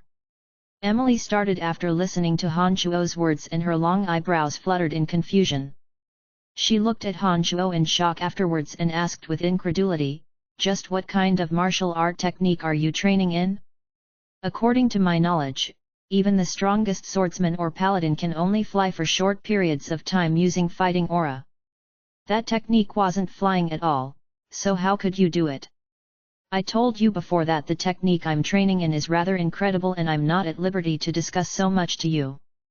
Hanchuo truly couldn't explain much regarding demonic magic, so he could only say so much to Emily. All right. I knew that I wouldn't get much out of you anyways. Let's go. Let's see if we can get anything useful from the slave trading house while it's still a chaotic mess within Valen City. Emily pouted and rolled her eyes at Hanchuo, tugging him towards the trading house proper that she was now familiar with. Emily must have thoroughly investigated the trading house beforehand. She was very familiar with the buildings and floating through the air along the way, not making a single sound. A thin, dark magic shroud surrounded her, completely concealing her movements. Hanchuo was quite familiar with covert operations like these. Not only did he not make a single sound, but he used his extraordinary senses to continuously point out the way to Emily, helping the two evade many patrolling guards along the way. The two had made their way past two large auction buildings after a short while and was headed for the 3 houses located towards the back. This trading house usually has part of the Griffin Legion stationed here.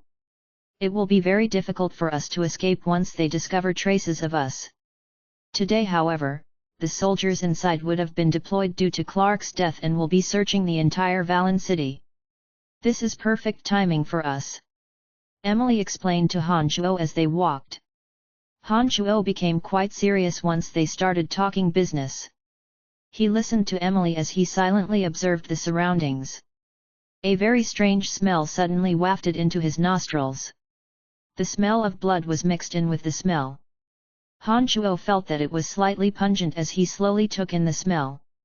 He wrinkled his nose, reached out a hand and grabbed Emily, saying lowly, "There's the smell of blood here, something's wrong." "I don't smell it." Emily took in a deep sniff and said in surprise. She then thought for a bit and seemed to recall Han Chuo's miraculousness, "See if you can find the source of the smell of blood." Nodding, Han Chuo said quietly, "Follow me." Grabbing Emily's small hand, Han Chuo followed his nose in search of the origin of the blood smell. He passed by 2 houses and came by the side of a pond. There was an artificial mountain next to it, with several deep and slightly creepy caves within it.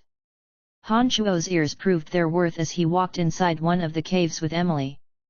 A creak suddenly sounded as the originally solid stone wall suddenly split apart as a guard dashed out from inside, covered in blood and wearing a frightened expression. A bone spear appeared out of thin air after he took only a few steps, running the guard through from behind. 2 zombie warriors then walked out and dragged the guard's body inside. Han Chuo and Emily received a good eyeful of the scene that had just taken place. Han Chuo was taken aback, and then spoke, "Perhaps the necromancer I saw earlier today is inside that cave." "There's a high possibility for that, but the owner of the slave trading house is Bob Asher, and the necromancer is one of Clark's killers, so what would he be doing here?" Emily was still a bit perplexed as she conversed lowly with Han Chuo. "The most dangerous place is also the safest. There's an enemy behind every bush and tree now. The trading house is Bob Asher's place of business and actually sent out the most number of soldiers. Who would have thought the necromancer would appear here?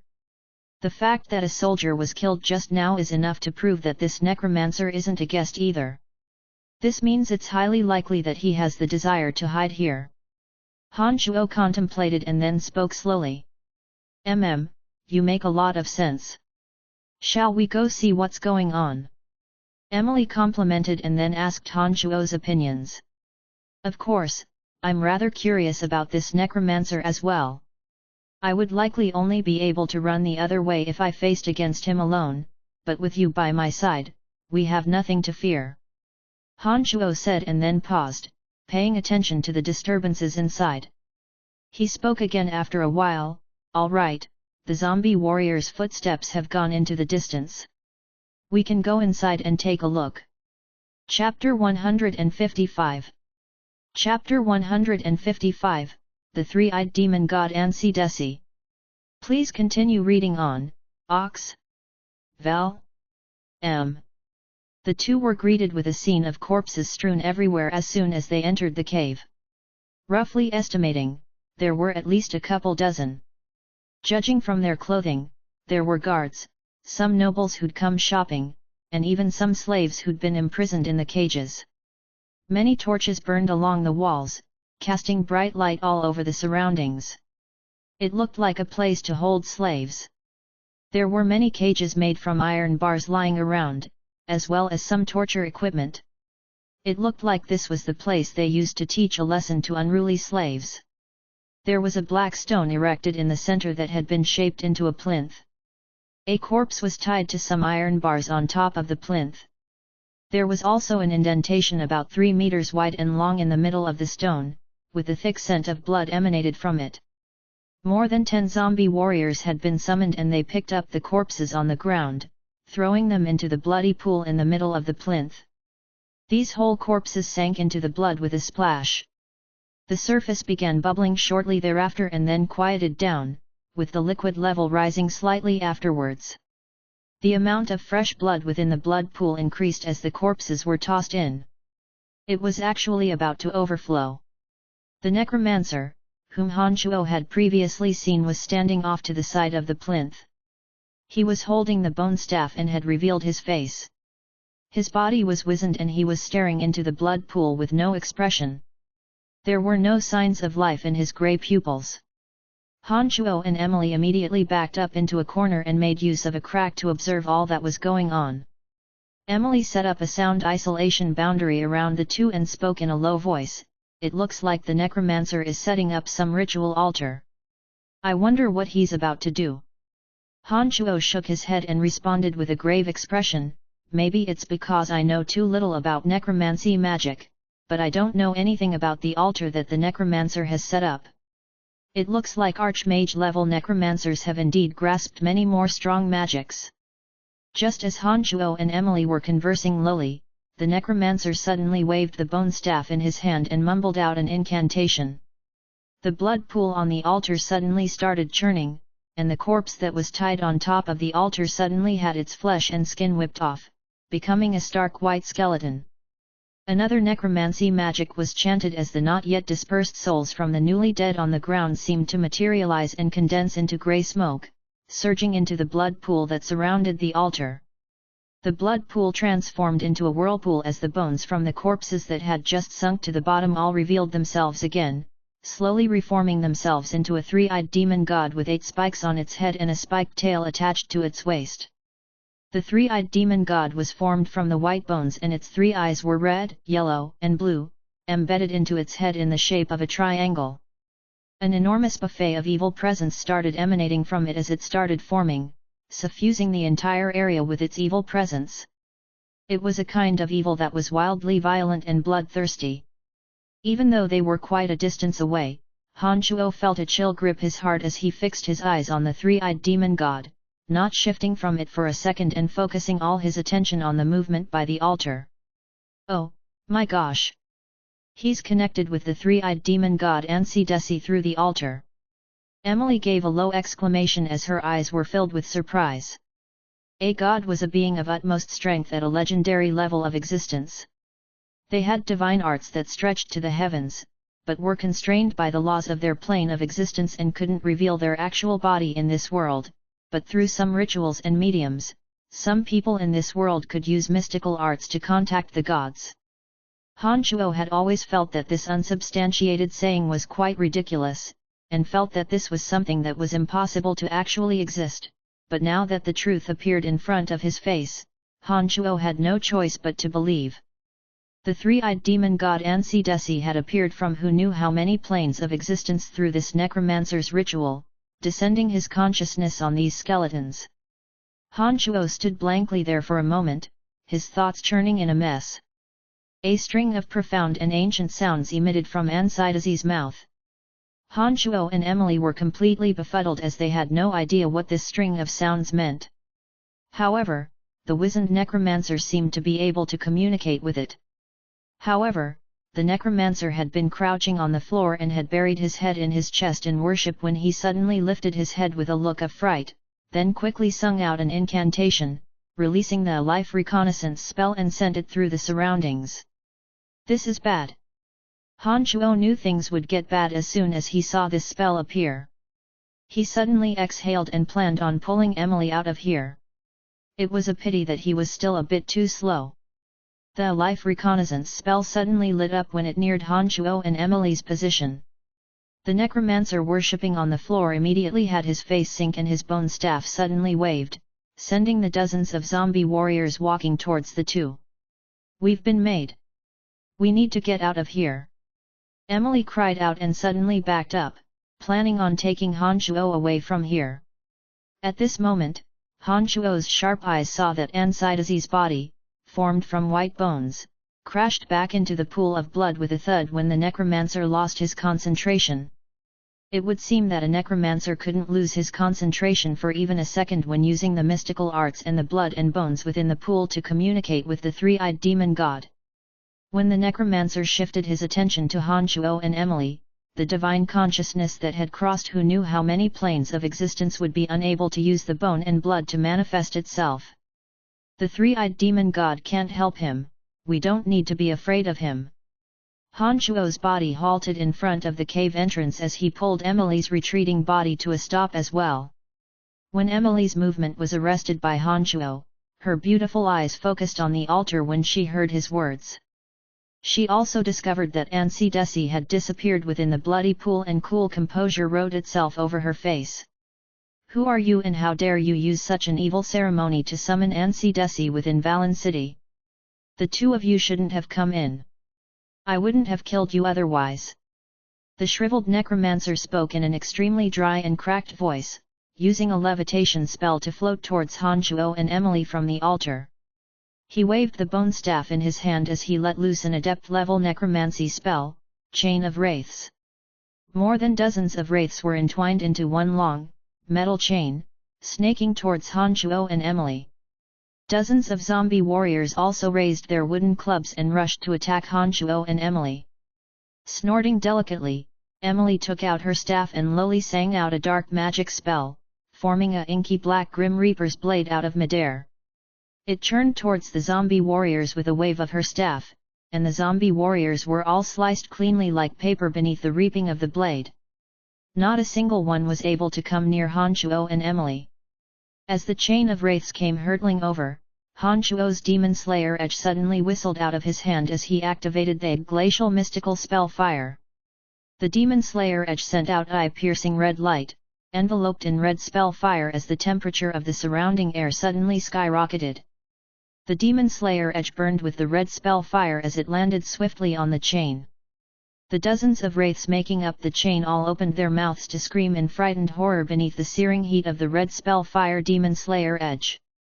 When the demon slayer edge sank into the chain emitted sharp, squeaky sounds and gave off grey smoke. The dozens of wraiths flew into pieces as they screeched and wailed. 3 bone spears suddenly formed and shot towards Han Shuo and Emily. Han Shuo used his mind to control the demon slayer edge to block the 2 aiming for Emily. He also chanted lowly and sent a bone spear hurtling through the air, crashing accurately into the other bone spear that had been about to hit him. Kid, you're also a necromancer. The wizened necromancer suddenly exclaimed in astonishment and looked at Han Shuo with great surprise. Ha, indeed, indeed. We even teamed up to take out Clark at Calvert's earlier. This is our second time meeting tonight. Han Shuo looked leisurely at this necromancer and said with a slight smile. Han Shuo had kept his features covered up at Calvert's and only taken off his mask after killing Clark. The two had been quite a ways apart when the necromancer attacked Han Shuo, and so he hadn't clearly seen Han Shuo in the deep of the night. It was obvious that he hadn't recognized Han Shuo this time either. So it was you. The necromancer called out lowly and then quickly floated out towards Han Shuo. He said sinisterly, as a fellow necromancer, I'd like to see if you truly understand the mysteries of necromancy at all. The necromancer made a move after he finished speaking, looking like he would take out Han Shuo first. Chapter 156. Chapter 156, Soul Erosion. Please continue reading on, Ox. Val. M. I've only just set a foot inside the door and have many questions to ask you. Han Shuo himself possessed many tricks and had a dark archmage by his side. They wouldn't come off worse at all with 2 against 1. Therefore, Han Shuo wasn't nervous at all when he saw the necromancer float over.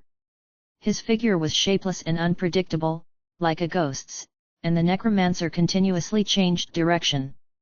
Just when he was 10 or so meters away from the two, the archmage necromancer suddenly waved his bone staff and chanted an incantation. An evil knight, covered in black armor and dark-colored skin that measured over 3 meters tall appeared, riding a howling beast that was stronger than a rhino and covered with brown scales. It raised a spiked club, that was as thick as a human body, as it spurred on the howling beast beneath it, charging viciously towards Han Shuo and Emily. The evil knight was a dark creature that was 1 level higher than a hate warrior. Only archmage-level necromancers could summon them. They came from the dark abyss of the other dimension.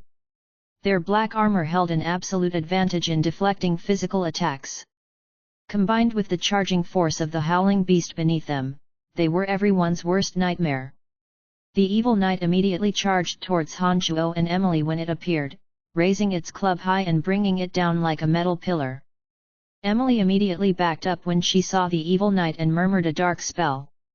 The Grim Reaper's blade from earlier had yet to vanish, and it swung towards the evil knight with Emily's manipulations.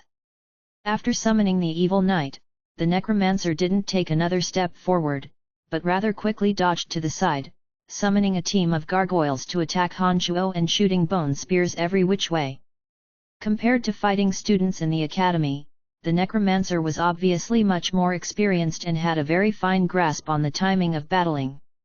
He'd approached the two in an unpredictable manner just now in order to summon the evil knight, and took advantage of the short distance to charge and deny the two any chance to defend.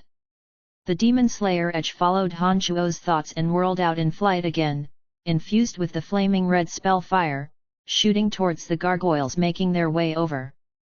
Han Chuo himself chanted a bone shield spell and blocked towards the front, defending against the bone spears.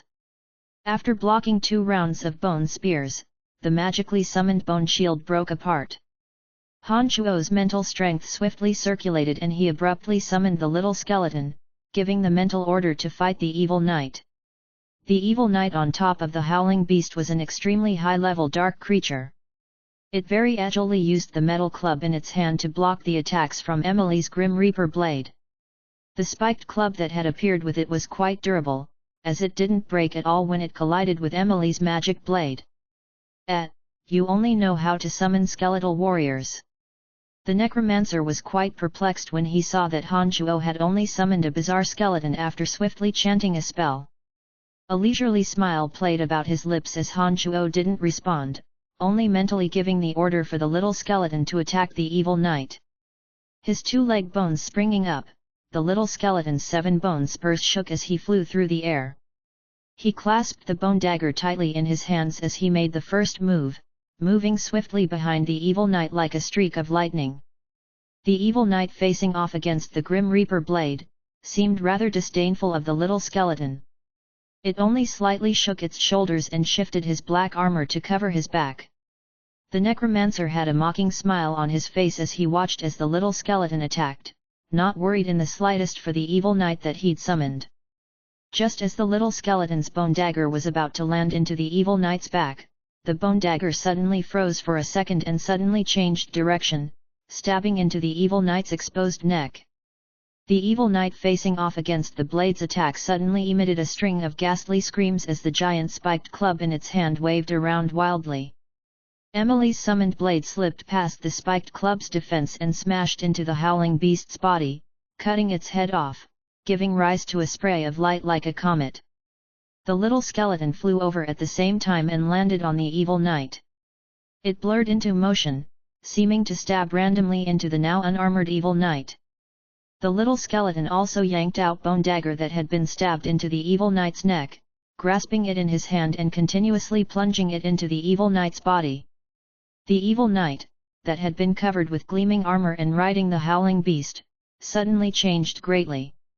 The black armor suddenly rusted over, the evil knight's originally strong and gleaming body dissipated into dust, vanishing in an instant. Even the howling beast that it was riding also scattered into ashes. It was the manifestation of life being thoroughly wiped away. Emily breathed a sigh of relief when the evil knight vanished. Her highly tensed heart was finally able to calm down and the Grim Reaper's blade also vanished without a trace. The little skeleton was the only thing remaining as it spun its bone dagger, recalling the 7 bone spurs on the ground and placing them back on its back. The jeering look on the necromancer's face had long since vanished utterly as he looked at the little skeleton with a look of incredulity.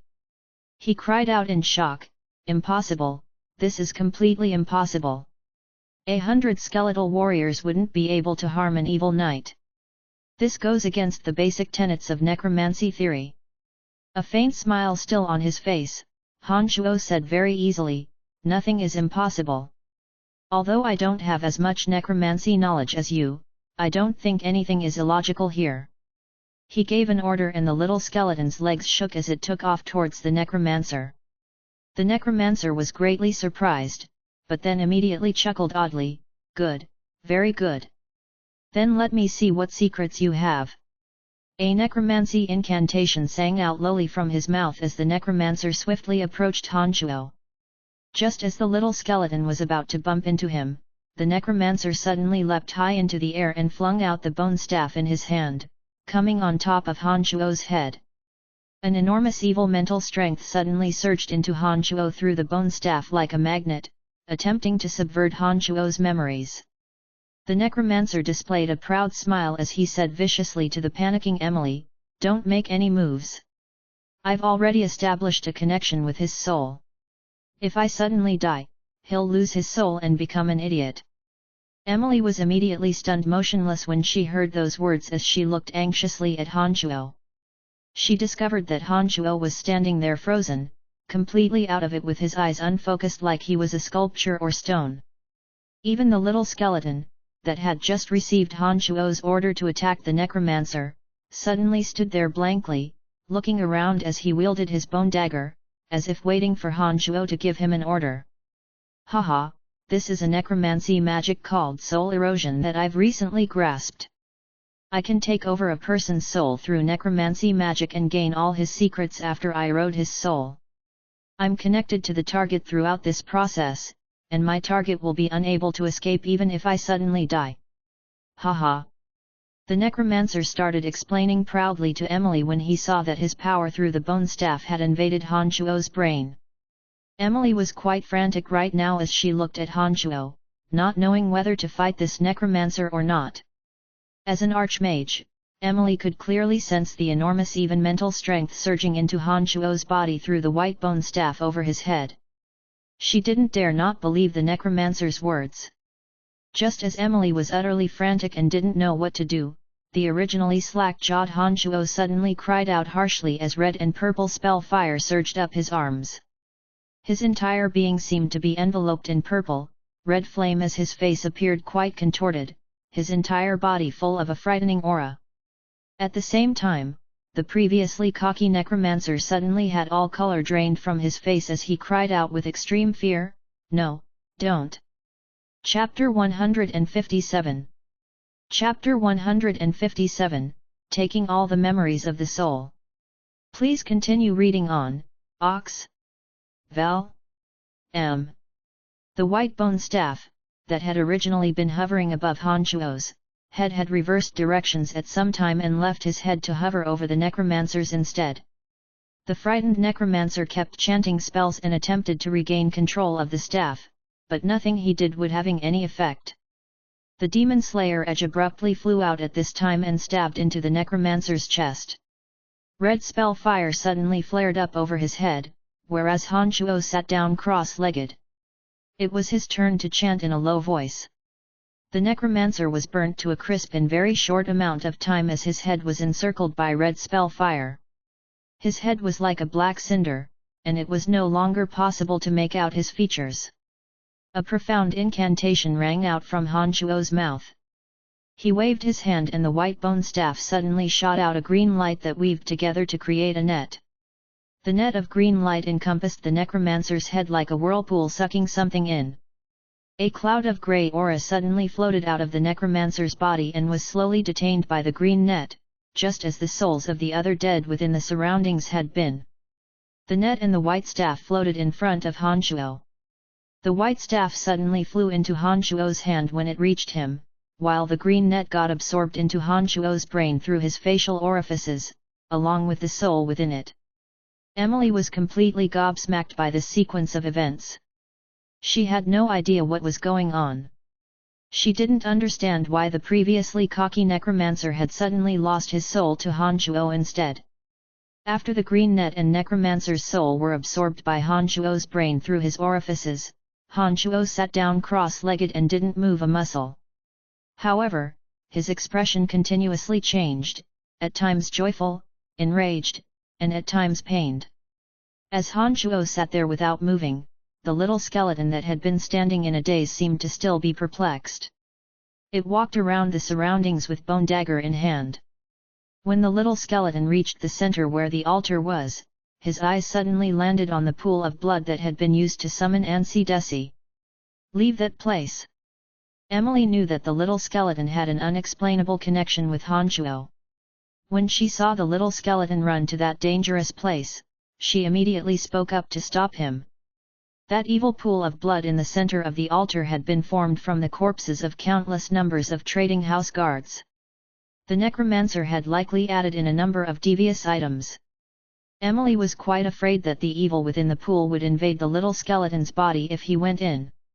It was a pity that Emily wasn't Hanchuo. Her words had no effect on the little skeleton.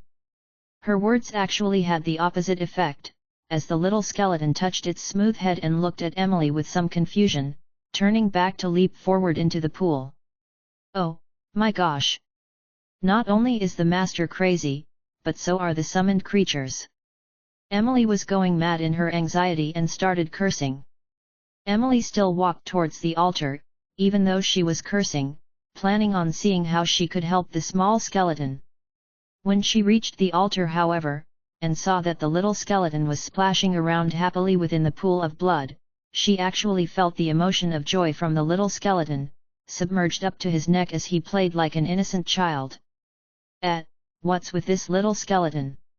Emily didn't know what to say when she saw that all was well with the little skeleton and that he seemed to be having a great time. All the corpses that had landed in the pool of blood earlier had seen their flesh and blood immediately dissolve, with their bodies sinking into the pool without a trace, but the little skeleton hadn't seemed to be affected at all after entering the pool. This took Emily aback greatly. When she thought back to the first time she met Hanchuo and how the little skeleton had seemed to be immune to many dark magics, chasing her up and down the battlefield, Emily had to shake her head with a rueful smile. There were indeed some things that she couldn't explain. Suddenly, Emily's lashes fluttered quickly as she looked at the pool of blood, perplexed. When looked at closely, it seemed that the blood within the pool was slowly decreasing. When Emily refocused her attention on the little skeleton, she noticed that the 7 bone spurs on the back of the little skeleton's back were absorbing the blood from the pool. This strange phenomenon made Emily cry out in shock and murmur, "My gosh, what kind of demon did he summon?" The blood within the pool was slowly absorbed into the 7 bone spurs on the little skeleton's back. When the blood began to run dry, the multitude of white bones within seemed to be affected by some power and liquefied with the remaining blood, also to be absorbed by the 7 spurs. This process had taken roughly half an hour and everything within the pool had been absorbed by the little skeleton's spinal area. Emily discovered that the 7 bone spurs on its back had turned a bright red and subtly emitted a bloodthirsty light. They looked even more sharp and frightening than before. The pool was in a square shape and was 3 meters deep after everything had vanished. The little skeleton was only a meter tall. He looked up at Emily, seeming to be considering how to climb up. "Out of ideas now, aren't you?" Emily huffed and planned on unfurling a rope to pull the little skeleton up. Who would know that the little skeleton would suddenly activate the 7 bone spurs on his back as soon as she's spoken, shakily flying out of the bottom of the pool of blood, landing next to the shell-shocked Emily. The little skeleton didn't even look at Emily once as he activated the 7 bone spurs again to fly next to the still meditating Hanchuo. "Damn it, you're just as much of a jerk as your master." Although the little skeleton was expressionless, Emily could feel that he was smugly showing off at the moment and she couldn't help but curse at him. She then saw the little skeleton continue to fan the 7 bone spurs and start flying around the enormous room. He started off shakily, but then started leveling out. As he flew more steadily, his speed increased as well. Emily's eyes couldn't even keep up with him towards the end. Hanchuo breathed out lightly at this moment and suddenly said, "It's finally done." Emily was greatly surprised and turned her head to look at Hanchuo. She was suddenly mesmerized and looked at his eyes with great astonishment, forgetting to ask Hanchuo what was going on. Hanchuo's eyes were suddenly incredibly clear, like the brightest star in the vast heavens. They were alluring and deep, giving others a feeling of impenetrable mysteriousness. "What's wrong?" Hanchuo couldn't help but stand up when he saw Emily's lovesick expression and walked over to pinch her face, asking with some confusion. "No, nothing much. Just that your eyes seem brighter than before, and even your presence seems to have undergone some changes." Emily brushed away Hanchuo's playful hand a bit bashfully. "Heh, so it turns out there's a really nice side benefit to taking over the necromancer's soul." Hanchuo laughed gleefully. "Hurry up and tell me, just what is going on?" Emily's curiosity was killing her at the moment as her hand snaked out and clutched Hanchuo's throat, asking viciously. "Cough, all right, all right." Hanchuo smiled in explanation after he wrenched Emily's hands off his neck. "I told you that the martial techniques I'm training in are quite miraculous. Not only have they strengthened my body, but they've even enlarged my brain. He wanted to use the soul erosion spell just now to take over my soul and memories, but because my brain had been enlarged, I could also sense all the memories of his soul throughout this process. Logically speaking, a necromancer at my level, mental strength and brain processes would definitely be far inferior to the speed at which he would erode my soul. Ordinary people wouldn't even have the time to repeat his name before their memories were co-opted. But it was a pity that the tenaciousness of my enlarged brain was something that he didn't imagine. I took over his memories before he could take mine and occupied his soul, obtaining all of his. It's that simple. Emily was gobsmacked by the explanation that came from Han Chuo's mouth. She looked at Han Chuo with an incredible look and kept shaking her head. Unbelievable, seriously unbelievable. What kind of monster are you? Hugging her fiercely, Han Chuo held Emily and said cheekily, all right. Don't be so surprised. We can go now. The demon slayer edge suddenly flew up and out of the necromancer's chest after he finished speaking, landing into Han Chuo's palm. There was a chopped-off finger at the tip of the demon slayer edge with a space ring on it. Han Chuo took that as well. You brat, stop flying around and come down. Han Chuo yelled up with a smile at the little skeleton still circling in the air. The little skeleton capered down in front of Han Chuo and suddenly screeched to a halt in front of him, standing on the ground, waving his bone dagger. He entered the pool of blood and absorbed all of the blood and all the fragments of bone into those 7 bone spurs. Emily hastened to explain to Han Chuo what the little skeleton had done while he was meditating. Nodding, Han Chuo smiled, I know. It isn't the first time that he's done something so daring. This is no big deal. See, he can fly now, isn't that great? I have no idea what kind of demon you've created here. I notice that he seems to have his own emotions now. I don't know if it was my misimpression, but when I was laughing at him being unable to get out of the pool of blood, he immediately flew out proudly from it. Truly, I could feel that he was showing off towards me, I promise. Emily looked at the little skeleton and seemed to suddenly remember what had just happened. Don't be surprised. There are too many mind-boggling things in this world. I believe that what you saw wasn't an illusion because I've had the same impression before as well. I can't really say for sure what's going on now, but I think that he'll give me an explanation as he continues to evolve in the future. Han Chuo wasn't surprised at all as he pointed to the little skeleton and smiled faintly. Emily started when she heard these words and looked at the little skeleton with a wry smile after a while, then shifting her gaze to Han Chuo. You two weirdos. There's nothing weird about this. You must get used to everything about me, because I believe that there will only be more amazing things that will happen in the future. Han Chuo laughed heartily and looked to be in quite a good mood. Brian, you're growing at such a fast speed that your future accomplishments will be hard to imagine. Perhaps I won't be able to help you with anything soon. I'm just a widow, will you cast me aside then? Emily suddenly seemed to think of the matters of the future as she looked at Han Chuo. Her beautiful eyes looked at him and asked with a bit of forlornment. Don't be silly. I'm with you, not because of what you can help me with. Even if our identities change in the future, that won't affect anything between us. Han Chuo looked deeply at Emily and saw her display a happy expression. He then pulled on Emily. Let's go, let's go. Let's leave, we don't need to go anywhere else. I think I've gotten what you need. The two didn't linger as they left, hand in hand. The sky had just started to brighten, as the two left stealthily, similar to how they had arrived. Chapter 158. Chapter 158, Reaching the Sky in a Single Bound. Please continue reading on, Ox. Val. M.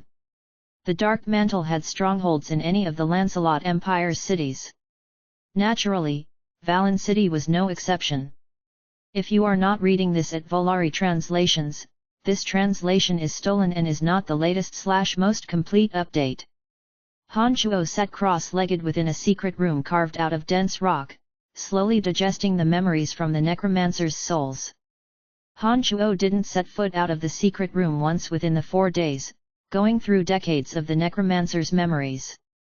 This necromancer named Clarendon had been 52 years old, and his experiences of all those years were all analyzed by Han Shuo. Dozens of battles and a lifetime of studying necromancy, as well as a few secrets of his identity, were completely absorbed and memorized by Han Shuo in those 4 days. There were many minor details of course, but Han Shuo was too lazy to remember those. After he'd assimilated all of the necromancer's experiences, Han Shuo realized that Clarendon had been in service to an organization called the Church of Natural Disasters. As such, all his actions, including the operation against Clark, had been on the orders from the church's senior executives. He had no idea why he had to assassinate Clark. Apart from a few matters having to do with Clarendon's identity, Han Shuo's greatest acquisition was the necromancer's comprehension of his path from apprentice to archmage, including the experience of every single battle and subsequent reflections. If there really was a way to reach the sky in one bound in this world, then Han Shuo was doing so right now. With the theoretical knowledge and battle experience from this necromancer, Han Shuo's path to archmage was crystal clear. He would be able to quickly learn many advanced magics as long as he had enough mental strength. Clarendon's experience from dozens of battles greatly broadened Han Shuo's worldview, and would prove to be of incalculable benefit to his future battles. The untested Han Shuo took note of some matters to avoid. In this way, the practical experience gains were likely on par with that of those of necromancy knowledge. Han Shuo had obtained all of the valuable aspects from Clarendon's memories after 4 days, but he didn't immediately leave this secluded secret room. He spent another 2 days to fully grasp the other necromancy magics that a journeyman mage should know. When Han Shuo walked out of the secret room, he felt refreshed and in great spirits. He was greatly at ease and felt quite confident about their mission this time. "You're finally out. Mistress Emily has left orders that I must take you to her as soon as you emerge." Chester was standing guard at the door and spoke respectfully to Han Shuo when the latter emerged. "Chester, why are you so serious now? I remember that you weren't like this when I first met you." Chester had spoken with a very casual tone and been quite at ease when he'd interacted with Han Shuo before. Chester was now noticeably more reserved when facing Han Shuo and spoke like he was speaking to his supervisor. This made Han Shuo rather confused. "Brian, you'll become a great person in the future, I'm just getting used to things beforehand." Chester briefly relaxed and smiled. Shaking his head, Han Shuo said leisurely, "Even if I become a great person, our relationship shouldn't be that estranged." He clapped Chester's shoulder and laughed easily. "True partners should relax. I feel rather ill at ease seeing you this solemn." All right, I know what to do. Brian, hurry up and go see Mistress Emily. She said that I had to bring you immediately to her when you emerged." Chester chuckled lightly, relaxing after Han Shuo had clapped his shoulder, and leading Han Shuo swiftly down a brightly lit hallway. They emerged from the secret room after a few minutes, finally arriving in front of the room Emily was in. Chester winked at Han Shuo, backing away with a chuckle, and only resumed his guard when he had placed some distance between them. Although Han Shuo and Emily had purposefully concealed their relationship, a hint of their true status still seeped out from the tone of their conversation and gestures. As a bandit, Chester was naturally very perceptive. He had naturally discovered a few hints after spending a few days together. However, Chester was a smart man, knowing his only chance to exceed his current station in life would lie in friendly relations with Han Shuo. So, although he knew full well some of what was going on, he pretended he didn't. Han Shuo understood this and so wasn't even slightly worried that Chester would tattle. He maintained the easy smile on his face as Chester winked, pushing open the door to Emily's room without a care in the world, not having the slightest reservations at all. "Who is it?" Emily was greatly shocked as she cried out from within the bathroom. Han Shuo's sharp ears even picked up a few hints of water dripping. His eyes flickering, Han Shuo realized that Emily was actually taking a shower at the moment. After 6 straight days of closed-door cultivation, he'd been keeping things in for quite a while. He chuckled deviously and closed the room door, shooting straight for Emily's bathroom. Emily was a bit panicked at first, but immediately knew who had come when she heard Han Chuo's evil chuckle. She blushed and fell back into the tub. The beauty stealer is here. A cocky smirk on his face, Han Chuo circulated his magical yuan, shredding his shirt from his upper body and revealing his sturdy, domineering figure. He leaped into the bath, causing the water to spray everywhere. You evil villain! Such a rascal! Emily pouted teasingly and splashed around, seeming to protest against Han Chuo's invasions, but her curses had turned into soul-lurching panting within the span of a few breaths. Emily's thrashing and twitching body relaxed into a long moan after a long while, and the ripples in the water finally calmed. That was beautiful. Emily sighed softly, draped over Han Chuo's broad and firm chest. She said contently, "You evil little thing, I hate and love you." Han Chuo was sprawled out lazily by the side of the tub and said leisurely, "It's one of the happiest things in life to be able to take such a warm soak on this cold winter day." "Oh right, what were you in a hurry to find me for?" "To ask you what you've gained through the past couple of days, of course." Emily's slender hands subconsciously kneaded Han Chuo's back as she asked him. Han Chuo took a deep breath in and thoroughly described the gains of the past couple days for Emily. Emily was incredibly shocked and looked at Han Chuo with great delight. "You've gained his necromancy magic comprehension and his real-life battle experience. Doesn't this mean that as long as you have enough mental strength, you'll be able to quickly grasp all of the archmage-level magics that he already knows?" "I think that's the logic.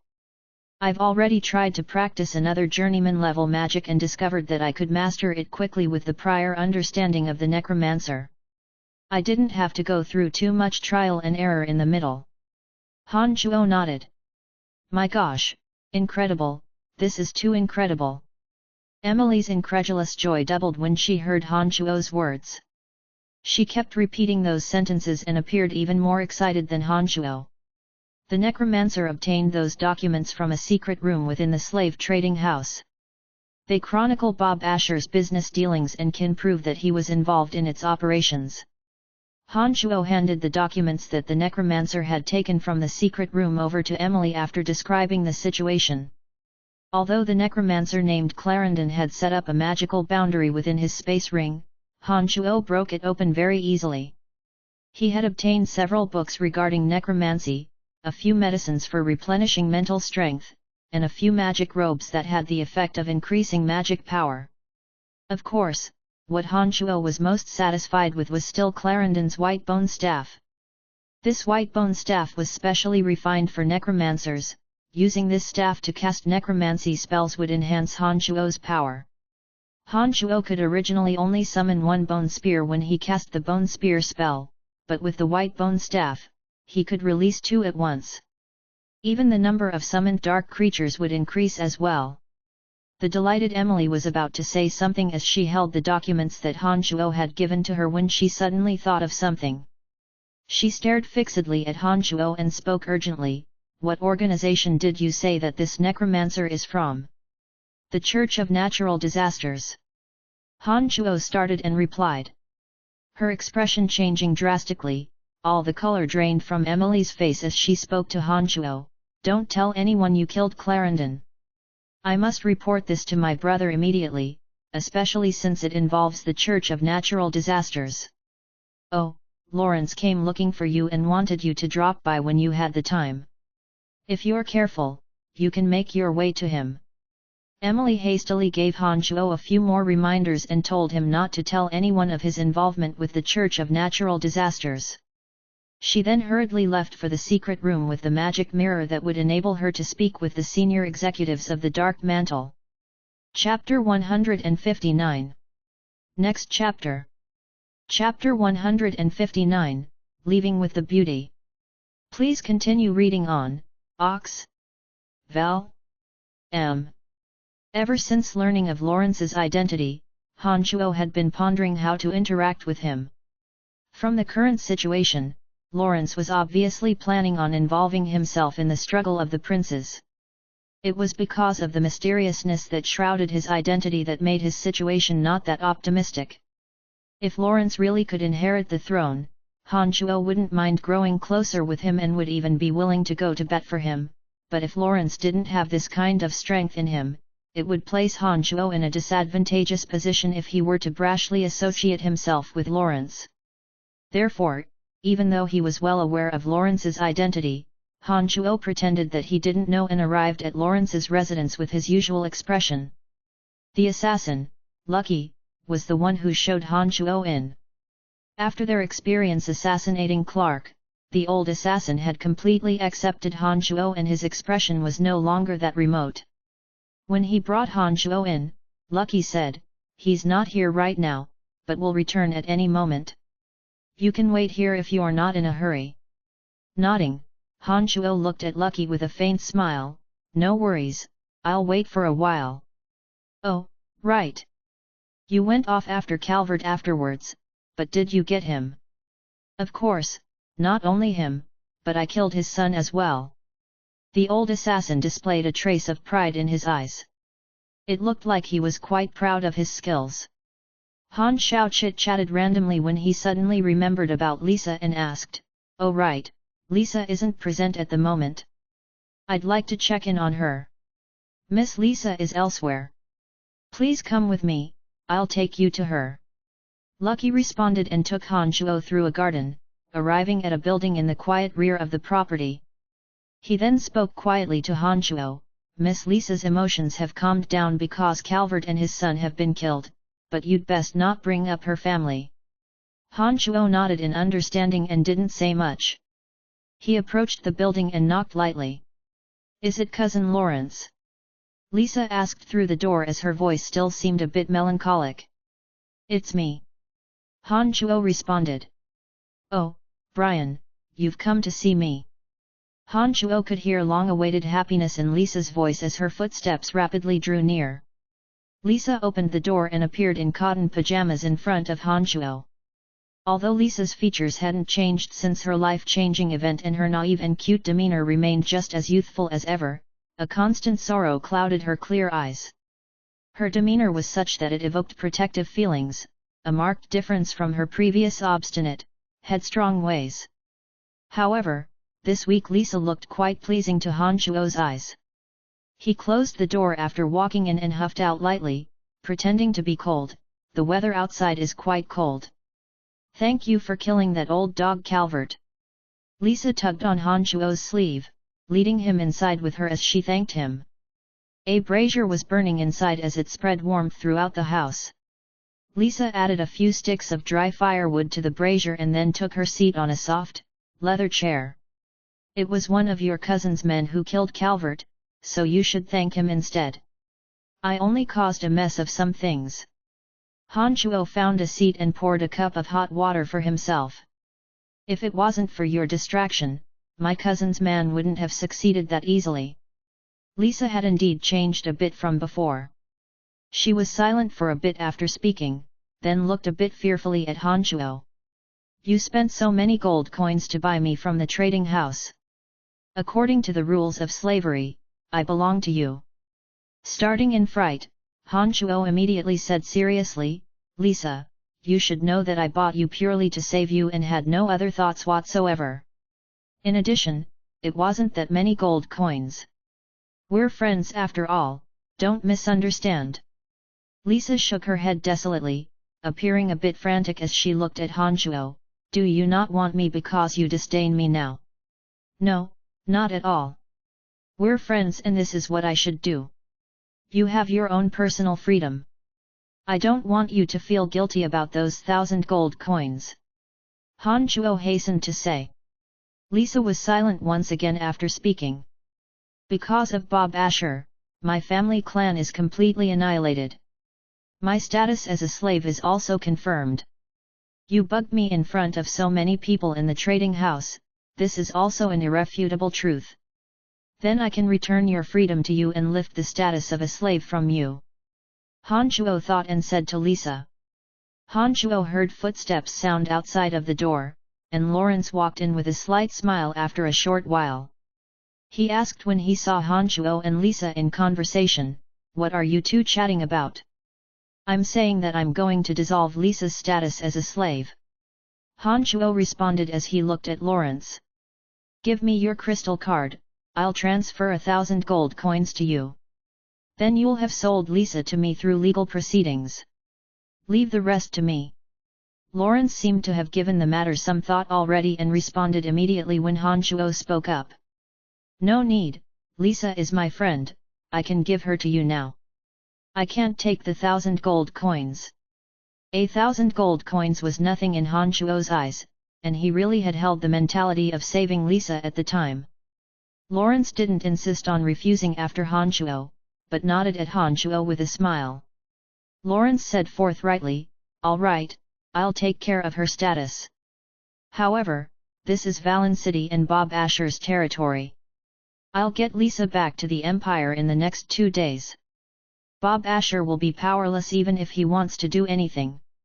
As the third prince, Lawrence's relationship with the king was very close. There naturally wouldn't be any difficulty for him to handle such matters. Valen City was in an uproar at the moment, and there was indeed some danger to Lisa's life if she stayed here. It would be a good thing to get her as far away as possible. "Lisa, I have some things to discuss with Hanchuo separately. We'll be leaving first." Lawrence cast a glance at Hanchuo and walked outside. Hanchuo then rose to his feet and followed. The two of them walked to an artificial mountain by the side of the front yard and Lawrence looked deeply at Hanchuo, asking, "Brian, why have you come with Mistress Emily to Valen City this time?" This had to do with secrets of the Dark Mantle, and so Hanchuo naturally couldn't say much. He shook his head in apology, "I'm sorry, I promised Mistress Emily that word of this wouldn't travel." Sighing lowly, Lawrence said genuinely, "You have a clean birth and although you once had a status of a slave, it's of no matter. However, Emily is different, and her current status is old Han's daughter-in-law. Walking too close with her will affect you in the future. I think I understand your meaning, but I know what I'm doing. You don't need to worry about me. Right, if you've come to Valen City to save Lisa and kill Clark, then you're finished here. Are you leaving soon?" Lawrence meant well, but Hanchuo and Emily's relationship had been cemented already. Hanchuo had his own thoughts and plans and naturally wouldn't change anything because of Lawrence's words of advice. "Apart from this, I also promised someone to take out Bob Asher. Perhaps you can assist me." Lawrence suddenly spoke as he looked at Hanchuo. "Haha, you must be joking. You're inviting me to fight against the chief of the Griffin Legion. This is too laughable. I know how much I weigh and I'll have no effect whatsoever against someone at the level of old Bob." Hanchuo's eyes gleamed, but he still played dumb. Lawrence stared at Hanchuo and was about to say something when Lucky's low call suddenly traveled in, "We've been compromised. I think we need to retreat immediately, Bob Asher's men are on their way." Lawrence was startled and his face changed slightly. "Brian, please take Lisa around the path in the yard to the back. We need to make some preparations." Time was of the essence and so Hanchuo didn't say much else. He immediately nodded decisively and suddenly moved, breaking through the door into Lisa's room like lightning. He didn't wait for Lisa to say anything as he took down a leather coat from the wall and wrapped her in it. He wrapped Lisa in it and leapt out the window, rushing for the path in the backyard. Rapid hoofbeats sounded in the distance and approached quickly. Hanchuo knew that the Griffin Legion must have sent a lot of men this time. He didn't know if Lawrence and the others could make it out. Bob Asher's Griffin Legion blotted out the sky in Valen City. Even a prince would only face death if he went head-to-head with Bob Asher. Chapter 160. Chapter 160, You shouldn't have chased after me. Please continue reading on, Ox. Val. M. After leaving the backyard, Hanchuo immediately focused his concentrations. Although he held Lisa within his arms, his speed was still as fast as lightning as he sped along the path. It was noon, but there were no pedestrians on the road during such a frosty winter. Add to that, the fact that the soldiers had been turning Valen City inside out over the past 2 days, the civilians were all hiding in their homes and didn't dare to walk about. Thus, Han Chuo's dashing figure rather stood out along the road.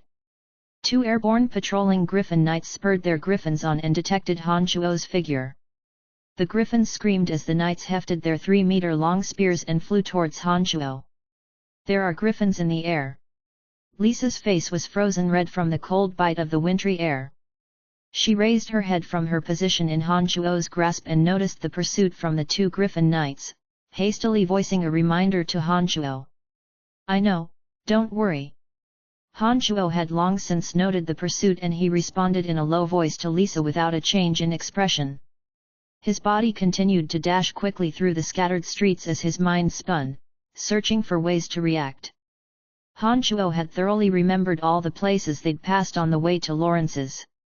Now that they had been spotted by the Griffin Knights, Han Chuo was quickly thinking of ways out. He couldn't expose the Dark Mantle stronghold, so he couldn't return there at the moment. Now that there were Griffin Legion members patrolling Valen City and 2 knights in the air had set their sights onto them, he had to quickly shake them off or find a place to kill them. Otherwise, more trouble would quickly descend upon them. As his thoughts raced, Han Chuo suddenly changed direction and didn't dash in and out of alleyways. He ran towards the direction of a patch of trees, circulating his magical yuan, making it so that he seemed to have a boundless source of energy. The speed of his dash was faster than the 2 knights' expectations. The 2 knights had planned on landing as soon as Han Chuo had left the cover of the houses and killing him. Who would have thought that Han Chuo would speed forward like he was riding a fierce and swarthy horse as soon as he left the area, catching them off guard. However, the knights naturally held an advantage being in the air.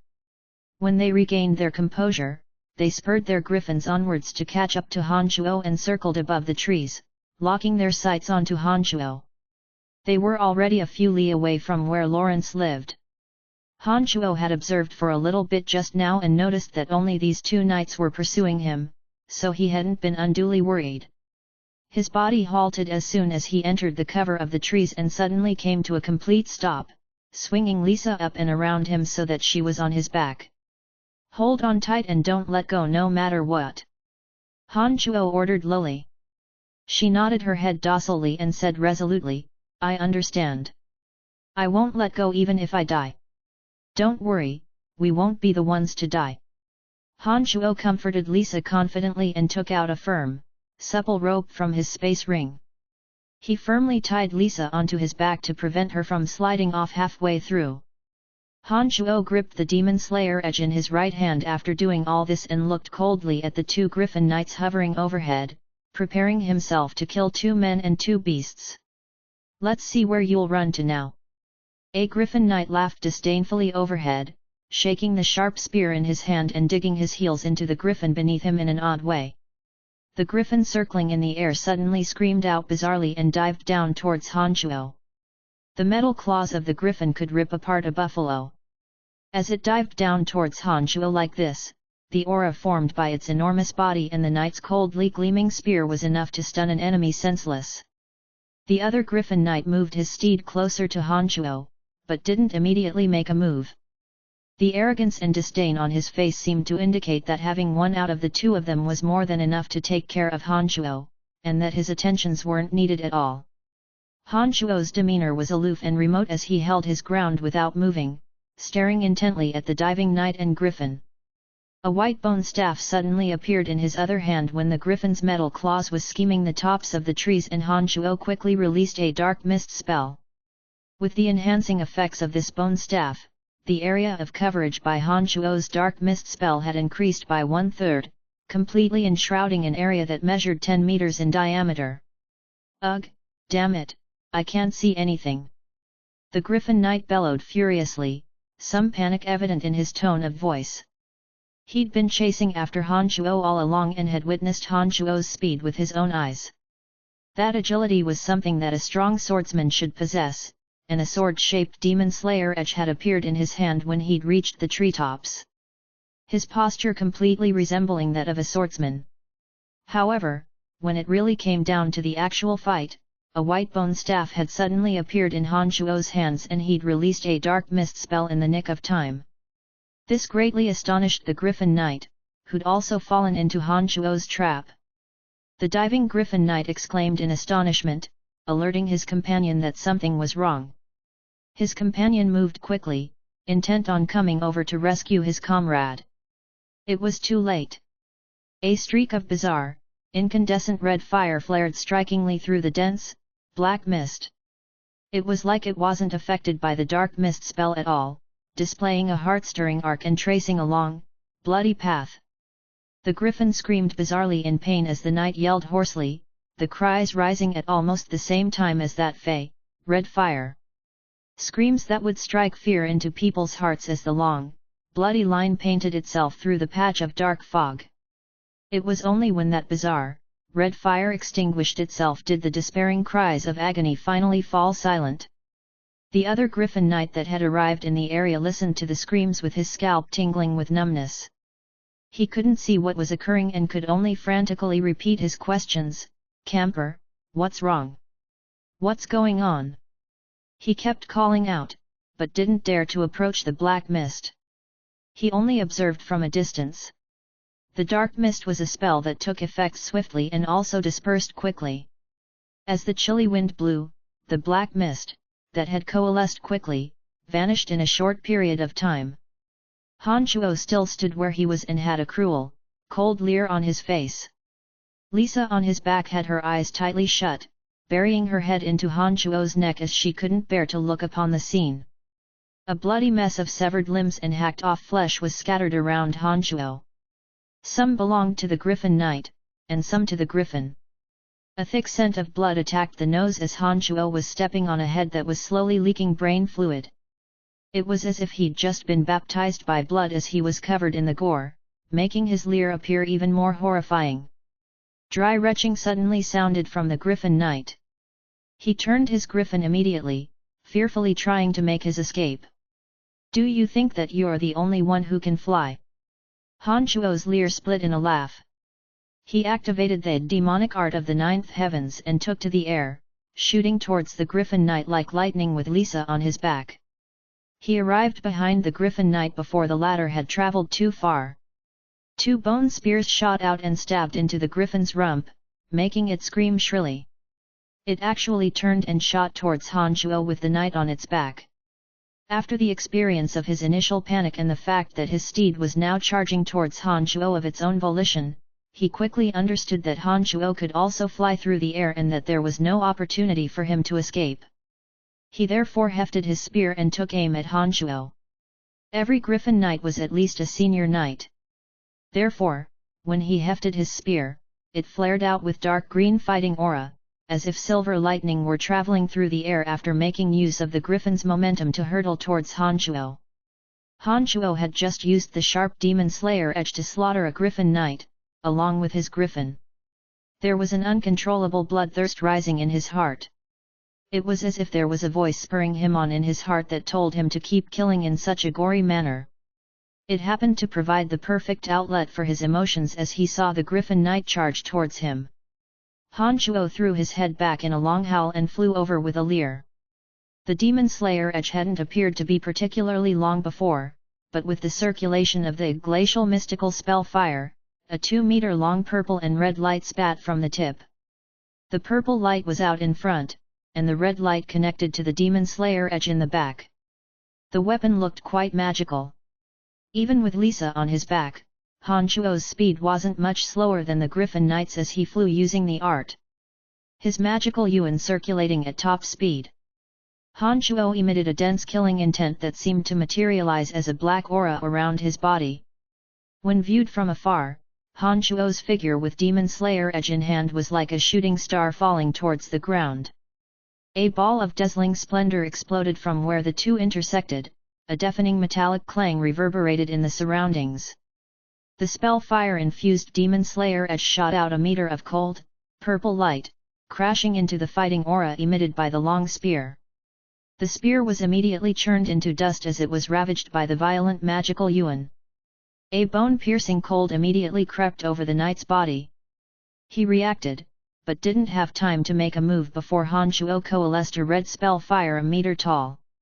The blood veins in the knight's right arm gripping the silver spear suddenly exploded beneath the piercing cold and burning heat.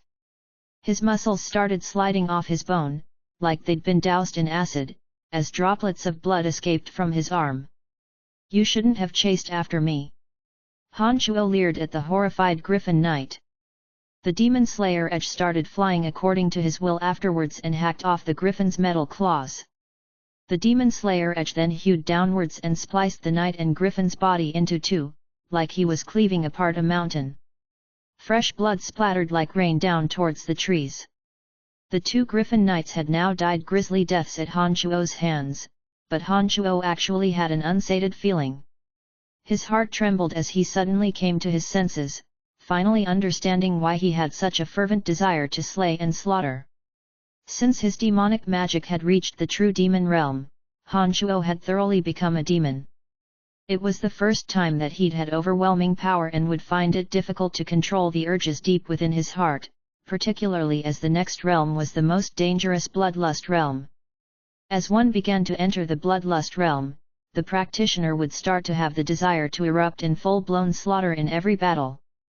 It was a good thing that since he hadn't yet entered the bloodlust realm, Han Shuo could still control his thoughts and desires. It would become harder to control his bloodthirsty desires once he reached the next realm. He wouldn't be able to stop once he started fighting unless he saw blood, becoming an extreme, gore-seeking violent demon. He exhaled lightly and privately reflected that practicing demonic magic was truly a perverse way. However, the exhilaration of fighting and killing today made him feel damn good, and his entire being seemed to strut around like a new person. Over there, after him. The battle screams of horses came in from the distance. Han Shuo hovered in the air and swiveled his head, seeing that a troop of Griffin Legion cavalry was quickly approaching him. This troop was formed only by earth-bound knights. Han Shuo wasn't afraid that he'd be unable to shake them off. Snorting coldly, Han Shuo flew downwards and picked up speed to leave when he was level with the trees. "You know how to fly." Lisa suddenly put her lips next to Han Shuo's ears at this time and exclaimed with astonishment at this time. Chapter 161. Chapter 161, Bumping into a Familiar Face. Please continue reading on, Ox. Val. M. Outside of Valen City, Han Shuo set Lisa down when they arrived at an outcropping of randomly scattered rock in the wilderness. Suddenly, having been set down, Lisa hugged Han Shuo tightly from behind. Her burgeoning breasts were pressed tightly against his back and he could clearly feel their soft, smooth firmness. Han Shuo had been carrying Lisa back all along, but because he'd been fighting in a dangerous situation and had been busy avoiding hits, he hadn't focused his attentions on anywhere else. Now that the two were out of danger, Lisa suddenly embraced him tightly from behind, giving rise to strange feelings in his heart. "Do you like that?" Lisa perched her lips next to Han Shuo's earlobes as she plastered her chest against his back, huffing out a breath of hot air and asking shyly in a low voice. Taking a deep breath in, Han Shuo turned around and looked at Lisa, prying her from his body with a small bit of effort. He smiled, "All right, we're safe now. Now that we've left Valen City, it will be harder for the Griffin Legion to capture us than it would be for them to ascend to the heavens. You can be at ease." Pouting, Lisa once again approached Han Shuo and hugged him tightly, her two arms squeezing him tightly around the waist. She said softly, "I'm nothing now, all my kin is gone. What should I do in the future?" Clapping Lisa's shoulder, Han Shuo comforted her, "Don't worry, Lawrence will take care of you. He rushed here from the capital when he heard that something had happened to you. He truly dotes on you. I often played with cousin Lawrence when we were young. He already doted on me back then. Ha, he's been like my own brother all these years. I'm very grateful to him." Lisa said proudly when she heard Han Shuo mention Lawrence, and then cried out in surprise, saying with worry, "Oh no, he didn't leave with us, could he possibly be in danger?" "Don't worry, your brother Lawrence isn't an ordinary person. If he can't handle even this little bit of danger, then all his years of living will have been wasted. As the third prince, Lawrence had always been educated by his ambitious mother. He was also heavily valued by the king and had experts by his side. It wouldn't be a problem for him to leave peacefully at all. Right, you haven't answered me, why can you fly? Han Shuo's comfort had great effect on Lisa. She heaved a sigh of relief and suddenly thought of this matter, fixing her beautiful eyes onto Han Shuo. This is difficult to explain. I can only say that I'm using a levitation spell that's not limited to archmages. As for how I can fly, I can only say that it's a marvelous technique. It was difficult to explain anything regarding the art of the demonic ninth heaven to either Emily or Lisa, and it was impossible to put things plainly.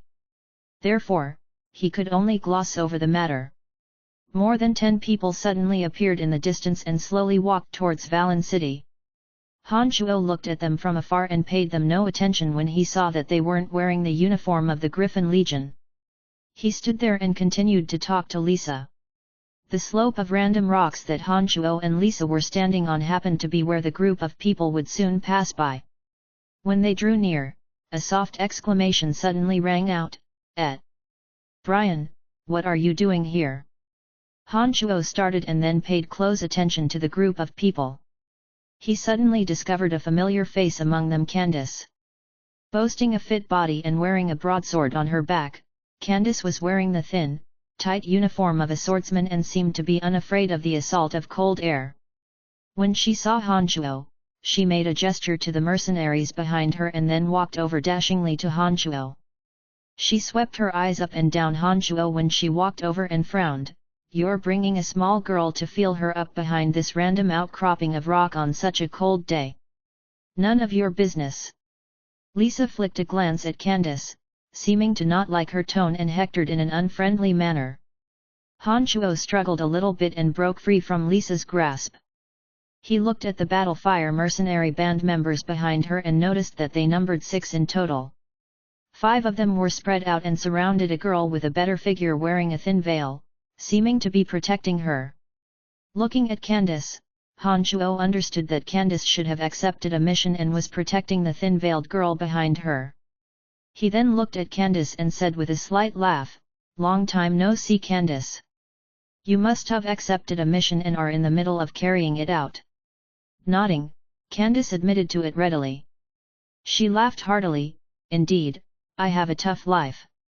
Not everyone can be as carefree as you, able to make out with a girl in a place like this on such a cold day. Don't you think random thoughts? We're only here because of some matters." Han Shuo smiled at Candace ruefully. "We're on a date, and what business is it to you?" Lisa's lip curled as she seemed to resume the usual spitfire she had at school, glaring at Candace like she was a little hen itching for battle. All right, what are you posturing for?" Han Shuo felt things were a bit bizarre as he smiled and patted Lisa, indicating for her to say a few less words. "This little girl is rather interesting, heh? Right, Brian, how are things between you and Phoebe now?" Candace looked in amusement at Lisa and then stared at Han Shuo in inquiry. "Same old, I'm business partners with her. She's taken over the guild now and has been incredibly busy lately." Han Shuo responded carelessly and then asked Candace, "Are you going into Valen City?" Nodding, Candace said, "That's right, we've accepted a mission to escort Miss Belinda to Valen City. We'll take her safely back when Miss Belinda concludes her business in the city." Because Candace and Han Shuo had gone through a life and death situation with each other before, Candace had accepted Han Shuo in the depths of her heart. Therefore, she fully revealed the details of her mission this time. Thinking rapidly, Han Shuo weighed things up before warning Candace, "Valen City has been a bit uneasy during these past few days. The chief of the Griffin Legion, Bob Asher, has seen one son gone missing for a few months and his eldest, Clark, was just killed 2 days ago. The chief is enraged to the extreme and is turning Valen City upside down. I recommend that your employer not venture into Valen City at this time if there's nothing too urgent." "Thank you, I'll mention your suggestion to my employer, but I can't decide whether or not she'll listen to me." Candace was very surprised by this news, and it was apparent from her furrowed brows that she too was placing high emphasis on this matter. But she was a mercenary, and since she'd accepted an employer's mission, she had to proceed according to the original contract. She had no power to modify the contract even if some abnormalities cropped up along the way, or else she'd have to pay additional compensation. Therefore, she could only speak thus. Nodding, Han Shuo was about to say something when his brow suddenly furrowed as he suddenly turned in the direction that they had come from. He hesitated and asked Candace, "Did you run into any danger along the way here?" Candace first started in surprise, and then remembered Han Shuo's miraculous abilities. Her pretty features immediately stilled as she quickly responded, "We did run into some danger along the way, but we quickly handled it." "Why do you say this? Did you discover something? There was another group of people behind you since you've appeared. I thought they had nothing to do with you and was just another group of people wanting to enter Valen City, but a huge gust of wind blew by just now and I happened to hear the word Belinda. If I'm not mistaken, this group of people that's continuously kept their distance from you must have something to do with your employer Belinda." Han Shuo responded with a frown. If it'd been anyone else to say these words, Candace would have never believed him because even she hadn't detected anything out of the ordinary at such a far distance. Not only had Han Shuo picked up the traces of another group of people, he could even make use of the wind to hear what they were saying. This was a completely unimaginably queer occurrence. Only a wind archmage would have such miraculous hearing to be able to pick up on what others were saying so far away. Han Shuo was obviously not at this level. However, after going through life and death with Han Shuo last time, Candace understood that he did happen to have such miraculous abilities. She had long since seen his capabilities and thus believed him without hesitation. Her long eyelashes fluttered rapidly as she contemplated with a furrowed brow, then spoke to Han Shuo, "What direction are they in, how many and what's their strength like?" Chapter 162. Chapter 162, The Abnormalities of the White Bone Staff. Please continue reading on, Ox. Val. M. There are 3 people 500 meters behind you. Because they're further away and wearing ordinary gear, I can't figure out their strength. Han Shuo observed for a moment as he stood on the outcrop with narrowed eyes, responding to Candace's question in a low voice after a while. "Thank you Brian, I'll remember your help."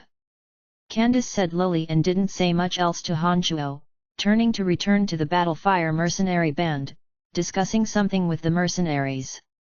"What is she to you that you're willing to help her?" Lisa tugged on Han Shuo's sleeve after Candace had left. "A friend of mine from a while back. Let's go. We'll leave in another direction. We still need to return to Valen City in a bit." Han Shuo looked at Candace and saw that she was still discussing things with her employer. He knew that his words had had an effect then.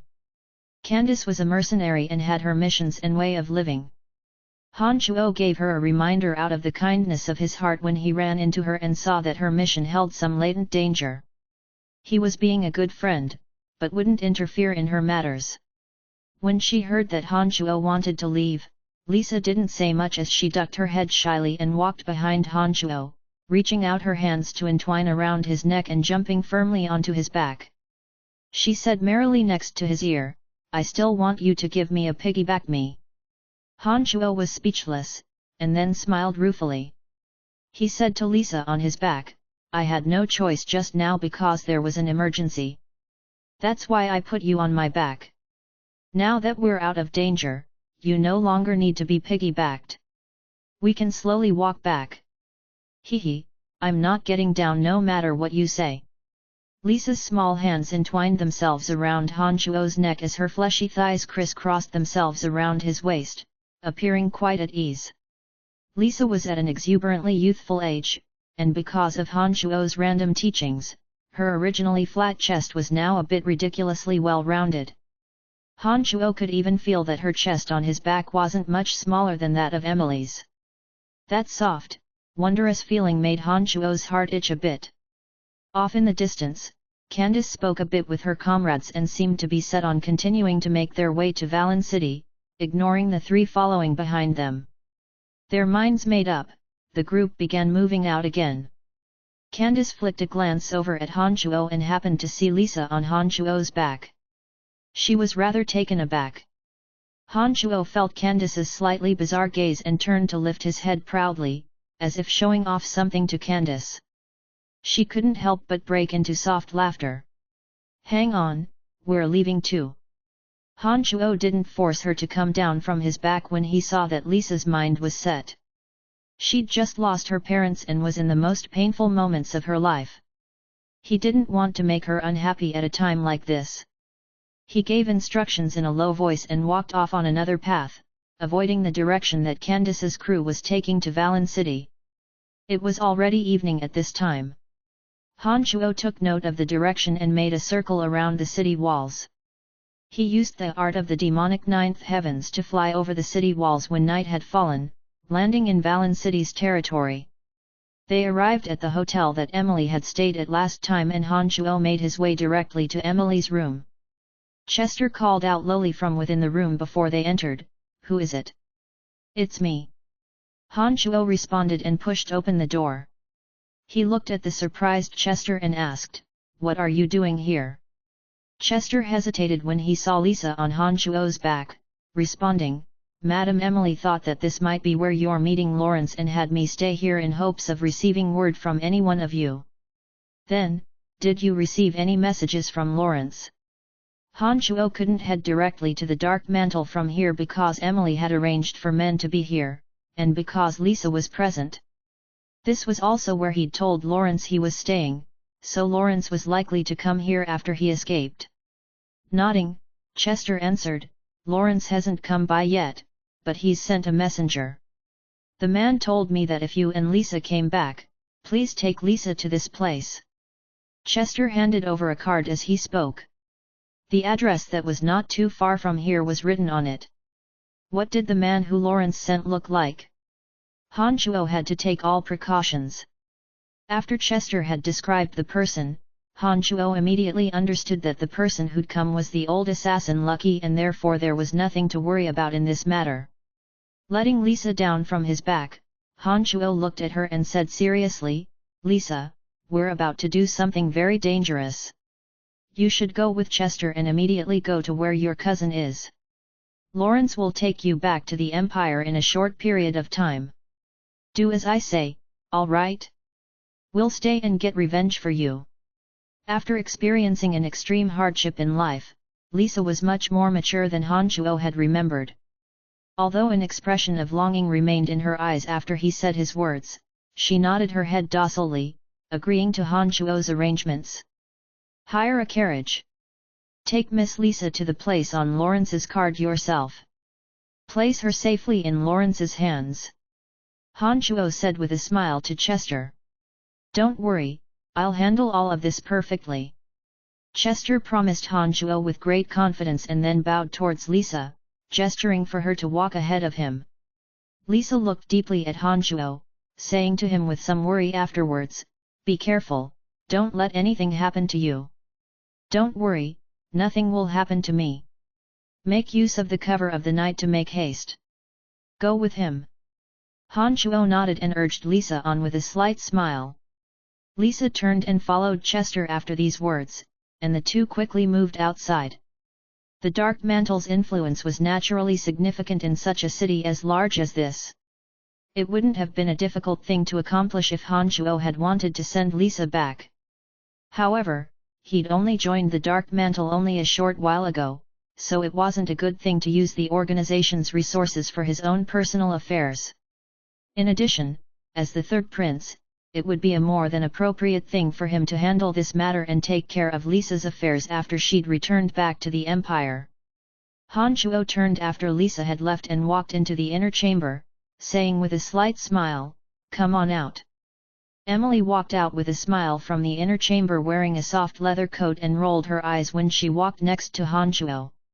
She reached out a hand and pinched him, saying with some jealousy, "You made off with Lawrence's sister after visiting him and made him send men here to ask for her. You're something all right." Grasping her pinching hand and pulling it forward, Han Chuo held Emily in his arms and started roving his hands all over her well-rounded chest. He smiled in explanation, "I'm not as bad as you think I am. I only took her with me because Lawrence's location had been compromised." He explained the entire matter to Emily, who then responded with a furrowed brow, "According to Lawrence's words, he may be here to act against Bob Asher on the king's silent approval. This may be one of the methods that His Majesty is using to test Lawrence. He'll be using Lawrence's performance in this matter to determine Lawrence's future path." Han Chuo started slightly after hearing Emily's words. He hadn't thought that much at first, but it all made sense after Emily had explained things. He mused silently for a moment and then said, "If this is the case, then we might actually have the inclination to cooperate with Lawrence." "That's right, the Dark Mantle is under no restrictions when we conduct missions. I don't mind cooperating with Lawrence if the timing is right, but as for how to actually act, we must have a defined plan." Emily's slender brows were knit tightly as she spoke with some concern. Emily's worries stemmed from Lawrence's identity as prince. She was afraid that if others misunderstood their relationship before the greater picture had been set, if Lawrence wasn't king in the end and another prince inherited the throne, then Emily, Han Chuo, and those others who had been too close to Lawrence might attract fatal disasters. Thus, Emily was quite cautious. "I understand your meaning. Don't worry, I know my place when interacting with Lawrence," Han Chuo said quietly. He thought for a moment and then asked, "Right, you left in a hurry to notify your brother about the Calamity Church and told me not to mention this to anyone else. Why is that?" Emily's charming features became incredibly grave when these words were voiced. She took a deep breath in and responded, "The Calamity Church is an evil church. They worship all sorts of evil gods, and numerous evil experts are gathered within their ranks. I only know of a few rumors about this church and don't know the details, but my brother told me that this Calamity Church is the largest evil cult on the entire continent. They commit acts hated by both man and God in the shadows. It's always a great threat to any country whenever they embark on a large-scale mission. 10 years or so ago, several empires cooperated to exterminate the Calamity Church and swept away all of their exposed strongholds. There was no news of the Calamity Church for a long while after that, but everyone knows that they hadn't been destroyed at all. They are only in hiding. The fact that you confirmed this fact from the memories of the necromancer from the Calamity Church means that this matter is receiving significant attention." Starting in shock, Han Shao looked askance at Emily. "Did you report the fact that I took the necromancer's memories?" "Of course not." Emily pouted and rolled her eyes at Han Chuo, seeming to fault him for not believing her. She only continued to speak after he apologized. "I only said that we killed the necromancer together and gained this information from his space ring." "I see. It looks like this necromancer was a big fish." Han Chuo smiled and fished out the white bone staff as they chatted, toying with it as they continued talking. A strange buzzing sound suddenly emitted from the white bone staff, like the drone of an unknown bug. This made Han Chuo's hair stand on end with astonishment. "Is there anyone here in this hotel?" A familiar voice travelled in from outside at this moment. It was Candace calling out loudly. The white bone staff still continued to sound out oddly and kept vibrating, seeming to want to fly out of Han Chuo's grasp. This greatly surprised both Han Chuo and Emily. Miss Belinda, what are you doing? You can't leave by yourself." Candace's shouting suddenly became frantic calls. It seemed that her employer had walked out of the Battlefire mercenary band's protection. Firmly grasping onto the shaking white bone staff, Han Chuo also felt rather perplexed and shook his head quickly. "I don't know what's going on either. This has never happened before whenever I used it." Frantic footsteps quickly approached their room, accompanied by Candace's frantic yells. Han Chuo's thoughts raced as he seemed to understand something and put the white bone staff back into his space ring. He made a motion towards Emily as he tiptoed over to the window. Chapter 163. Chapter 163, Convening in a small hotel. Please continue reading on, Ox. Val. M. Han Chuo lifted the window slightly upwards, revealing a long, narrow crack and made use of this opening to look outside. Candace's employer, Belinda, was wearing a face veil and revealed only a pair of sapphire-colored eyes. A strange expression was in them as she seemed to be looking for something. She looked to and fro upon arriving in front of Han Chuo and Emily's room. Candace and the others of the mercenary crew ran over frantically behind Belinda. Candace was on high alert as she kept a hand on the magic sword strapped to her back, looking carefully around the premises, deathly afraid that something would happen to Belinda. Candace only breathed a sigh of relief when the other members surrounded Belinda in the center. She spoke to the still peering around Belinda in admonishment, "Miss Belinda, please tell us before you walk around next time. We've been hired to ensure your safety, but we won't restrict your freedom of movement. You have no need to suddenly run away like this." Belinda's features were hidden behind her face veil, as her half-moon, slender eyebrows were tightly knit together. Her beautiful eyes darted around as she appeared quite confused.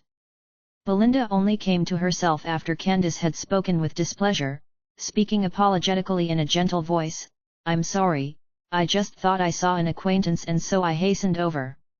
It turns out that I was mistaken." Candace was also quite perplexed upon hearing these words and she said with a strange tone, "There was no one here. Why would you say that there was a figure here? This is too strange. Ah, it could be that I'm short on sleep and my eyes are seeing things. I'm truly very sorry." Belinda's bright eyes swept around the room that Han Chuo and Emily were in as she responded carelessly to Candace. More frantic footsteps sounded from behind as a slightly chubby, middle-aged woman walked into view smiling merrily. She held a book in her hand and curtsied politely when she walked in front of the people, then saying apologetically, "Honored guests, you must be here to look for lodging.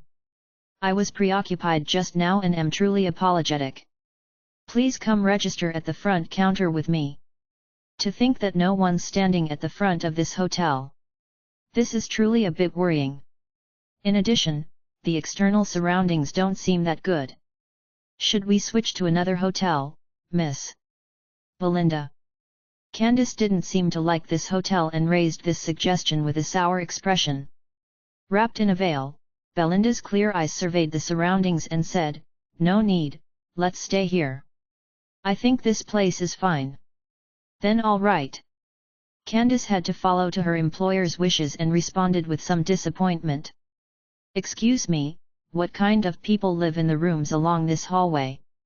Belinda seemed to ask a careless question to the chubby hotel owner. "Apologies, we're not at liberty to say. This is for the privacy of our guests, I'm sorry."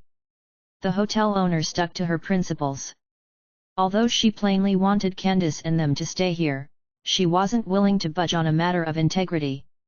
Nodding, Belinda didn't continue her line of questioning. She said softly, "That is fine too. Are there any free rooms around the hallway? If so, I'll stay here." The middle-aged woman's eyes lit up as she quickly flipped through the book in her hand, then pointed at a room not too far away from Han Chuo and Emily's, saying hastily, "This room is empty, but it's not the best in the hotel.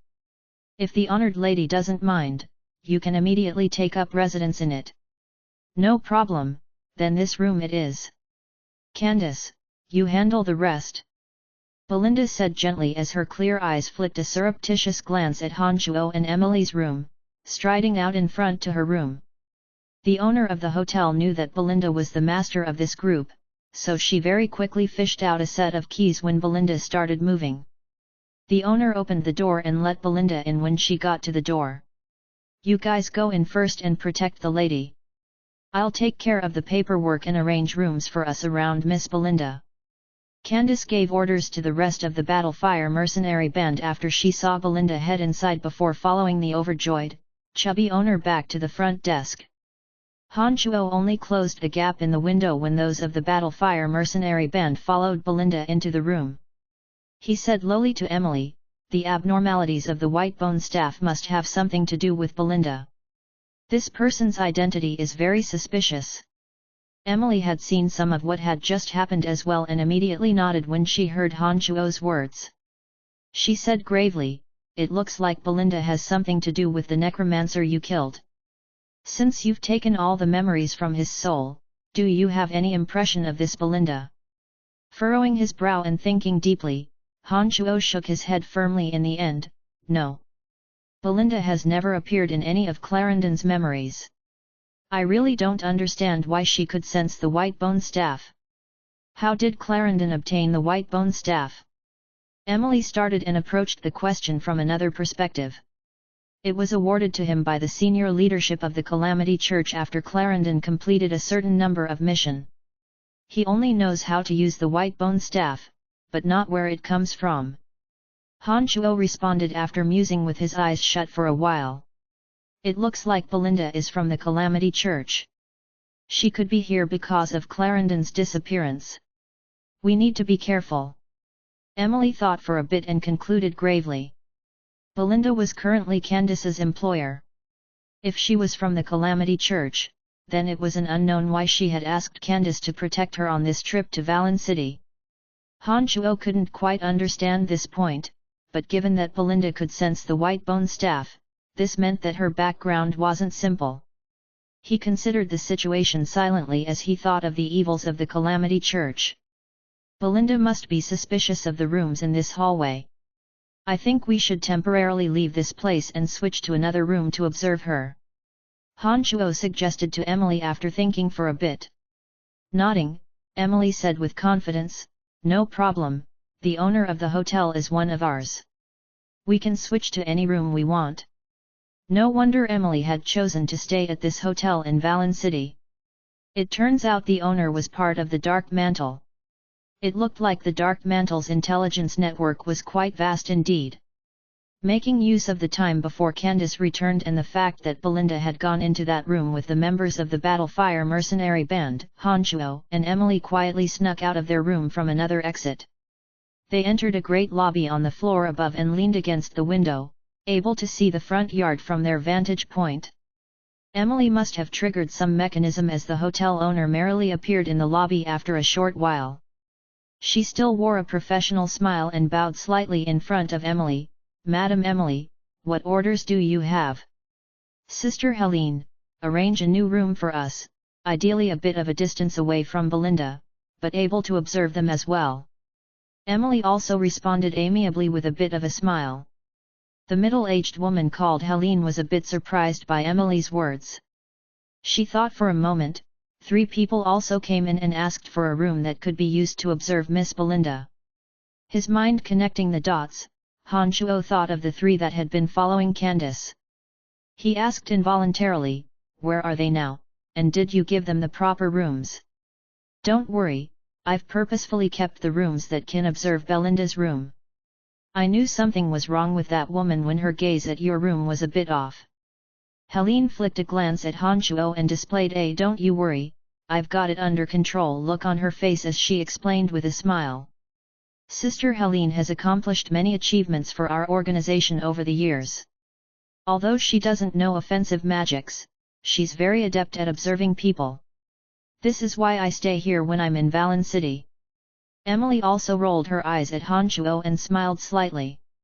"Enough, Madam Emily, don't compliment me like that. I'll go arrange new rooms for you right away.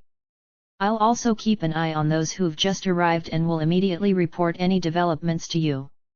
Helene sashayed out after replying merrily. "All right, we should make our preparations as well. We must keep a close eye on that girl.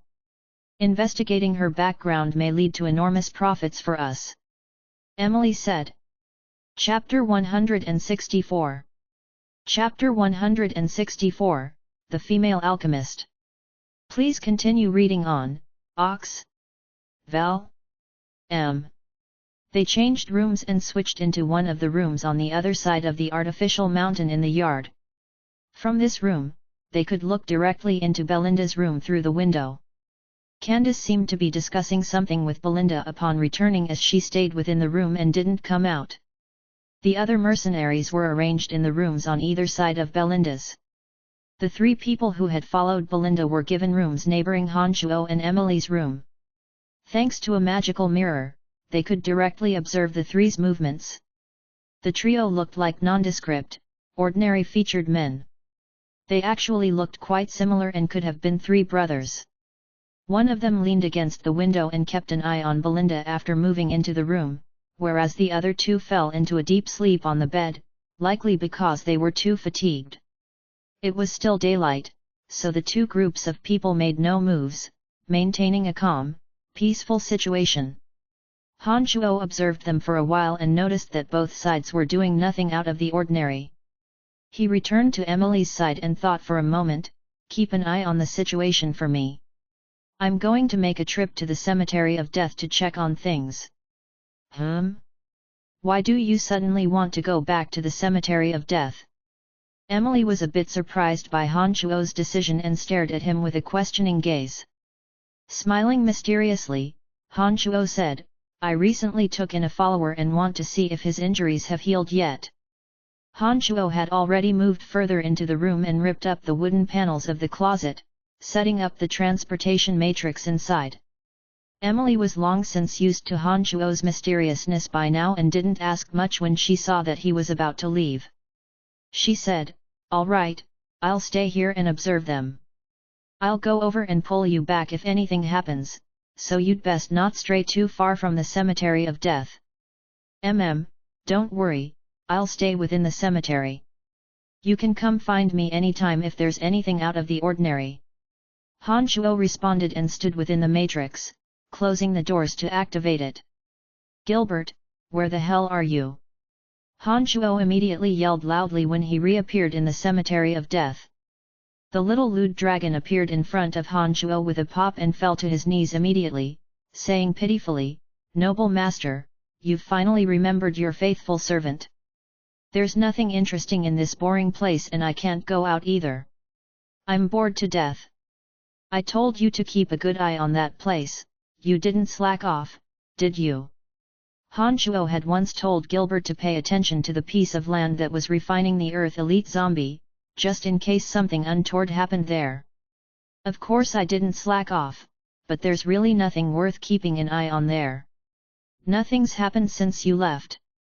"Oh, honored master, when will you take me out to go look for beautiful women?" Gilbert complained to Han Shuo. Compared to his charred look last time, Gilbert was now dressed in a gleaming black robe and had his hair perfectly combed. Apart from his skin being the color of coal, the young Gilbert looked rather handsome. "How are your injuries?" It remained to be seen whether or not he'd take Gilbert out with him, based on his injuries. Although this little lewd dragon was a shot mess, his strength as a dragon was extraordinary, so he would make a good helper regardless. Gilbert puffed his chest out after hearing this question and said very cockily, "Not a problem. As one of the strongest predators on this planet, this kind of injury was not a problem for me at all." "Stop bullshitting me, how are your injuries?" Han Shuo glared as he spoke harshly. As his master, Han Shuo could more or less sense a bit of Gilbert's condition through the ties of the contract. Although he was much better than before, Han Shuo could still feel that he hadn't fully recovered, and so couldn't help but take a severe tone when he heard Gilbert speak this way. Gilbert shrank into himself and said with a bit of trepidation, "I'm not fully recovered yet, but I'm pretty much all healed, I won't drag you down." Nodding, Han Shuo said, "All right, I'll consider taking you with me. Maybe in the next 2 days. Rest well. If you become a burden when I need you in the future, I won't let you off the hook that easily." Han Shuo walked towards the spot where the Earth Elite Zombie was being refined. The center of the area where the Earth Zombie was being refined had sunk in, and the concentrated Earth essence was still slowly flowing in. He took a look around and focused his concentration, establishing a connection with the zombie in the ground. Han Shuo instantly sensed a roaring sense of life when he did so. This sense of life was brimming with the rich qi of Earth. Han Shuo immediately understood that the refinement of the zombie was already on the right path. This was because when ordinary zombies were summoned, only a dead silence could be felt when a mental connection was established. Only incredibly strong dark creatures such as the knights would send forth a bit of the feeling of life when connected to the caster. There was a vibrant sense of life and the rich feeling of earth chi exuded from this zombie warrior. This meant that it had truly grown after absorbing the essence of the place of extreme earth. "All right, you stay here and rest up. I'll let you out in a few days." Han Shuo was at peace when he saw that nothing was out of the ordinary within the cemetery, and that the Dark Dragon and Earth Elite Zombie were all regaining their full strength. He walked towards the structure within the cemetery. Gilbert was quite excited upon receiving Han Shuo's promise, and he kept bouncing around Han Shuo, complimenting his mighty prowess. Gilbert's fawning smile made Han Shuo burst out laughing. Han Shuo planned on leaving through the transportation matrix, but suddenly remembered that he hadn't gone into the basement for a very long time. Now that his mental strength had increased, Han Shuo planned on seeing if he could make it another level farther. He had Gilbert stay where he was and walked down into the secret chamber by himself. He easily broke through the boundary at the first level and walked in matter-of-factly. When he arrived at where he'd been stuck before, Han Shuo focused his concentration and charged forward, hoping to land on the next level of the Cemetery of Death. Bam! Han Shuo was immediately bounced back when he hit the boundary and his mind ached with pain. He fell to a sitting position and staggered to his feet, immediately understanding that his current mental strength wasn't enough to make it to the next level. A thought struck him as he held the Eye of Darkness in one hand and took out the white bone staff from his space ring with the other. The Cemetery of Death was once hallowed ground for necromancers, and the green Eye of Darkness was the key to opening the Cemetery of Death. The white bone staff could enhance necromancy magics, and although its function was different from the eye, they were both items of necromancy. Han Shuo held the two in his hand and weighed them up, trying to see if there were any commonalities between the two. Han Shuo couldn't help but focus his attention on the two items in his hand. The Eye of Darkness suddenly lit up and shot out green light, resulting in a surge of strength entering the white bone staff. A trace of black light suddenly shot out of the white bone staff and instantly sank into the Eye of Darkness. Shocked, Han Shuo originally paid no attention to the Eye of Darkness and set his concentration on the white bone staff. He originally hadn't sensed anything out of the ordinary from the white bone staff, but suddenly discovered that there was a small magical formation within it. Ah, it's a boundary formation that acts as a magical brand. No wonder Belinda could sense the white bone staff. Han Shuo suddenly realized what had happened when his concentration made a round through the staff. There was a type of boundary that acted as a magical brand in Clarendon's memories and could be placed on weapons and clothes. It usually existed in the formation of a magical formation. The owner of the magical brand would be able to sense the existence of his brand within a certain existence. So it turned out that such a magical brand existed within the white bone staff. There were traces of magic left within the staff that had not only blocked Han Shuo's mental exploration and alerted Belinda of its existence. Perhaps it was the Eye of Darkness absorbing the residual magic within the white bone staff, causing the magical brand formation to collapse from lack of energy, but this allowed Han Shuo to take a peek at the situation inside. Han Shuo's concentration sank thoroughly inside and discovered a small line of text within the formation Work 17 from Alchemist Belinda of the Calamity Church. The Calamity Church, all right. Han Shuo said lowly and didn't plan on remaining within the Cemetery of Death. He re-emerged on the ground and went back to the hotel, planning on coming up with a good strategy to take care of Belinda. Chapter 165. Chapter 165. An abnormal situation within the hotel. Please continue reading on. Ox. Val. M. A faint fragrance drifted into Han Shuo's nose and mouth. A strong woozy feeling suddenly assaulted him and he almost fainted. It was a good thing that the tenacity of his body was much stronger than an ordinary person's after the demonic magic had reforged his body. The magical yuan had an even more wondrous effect.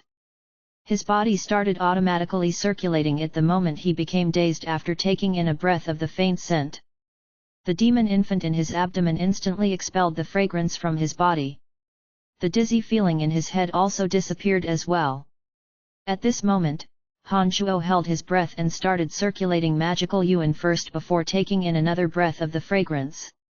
When he took the breath in, his immensely strong nerves were fully mentally prepared, and in the instant the dizzying feeling appeared, the feeling of wanting to faint turned from strong to faint until he was no longer affected by it. Now that he was in the true demon realm, his physical body had been reforged to a depth beyond normal imagination, and even this strong, cloying fragrance wasn't enough to affect him.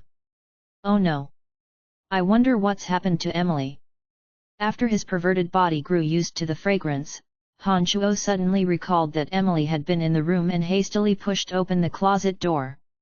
Emily had been within the room, but was now nowhere to be found. He didn't know where she'd gone. There were traces that the room had been turned over, and judging from the level of mess that had been made, someone had been by. Han Shuo's transportation matrix was set up inside closet and clothes were covering the magic sticks. Therefore, even if someone opened the closet doors, they wouldn't be able to discern anything out of the ordinary if they didn't inspect closely. When he saw that someone had gone through the room and that Emily had vanished without a trace, Han Shuo immediately started worrying. Now that he planned on walking out of the room in search of his dark mantle colleague, he suddenly discovered that everything about the hotel was a bit out of sorts. He lifted a corner of the window to discover that it was already night. However, as he gazed into the distance, he could see that the rooms in the distance were lit up. This meant that it wasn't too late at night yet, but all the rooms within this hotel were shrouded in darkness. There was faint light emitting from only Belinda's room as very low voices engaged in discussion came from it. As Han Shuo held his breath and concentrated, he discovered that there were small fly-like bugs swarming the hotel courtyard. There were dozens of them, and they spread out to fly into all of the various rooms of the hotel. A grey mist emitted from their tails, emitting the fragrance that had almost caused Han Shuo to faint. Creasing his brow, Han Shuo was almost certain that the abnormal events within the room had to do with Belinda. He soundlessly opened the door and took out the black robe that Dark Mantle members wore during missions. He made it to the top of the roof in the darkness and slowly slunk towards Belinda's room.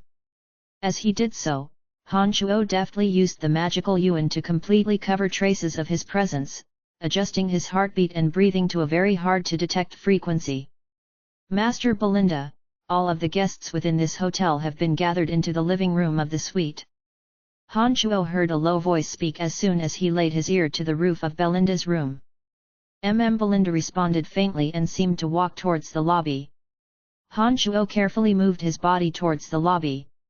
When he arrived, he lightly reached out a finger and circulated the mystical glacial spell fire. A small flame appeared on his fingertip, burrowing through dense wood material on top and allowed him look below. There were more than 10 people in a dead faint placed in a lobby that was very similar to the room that Han Shuo was staying in. Emily was amongst them, as well as Chester, having returned from his mission of taking Lisa to Lawrence.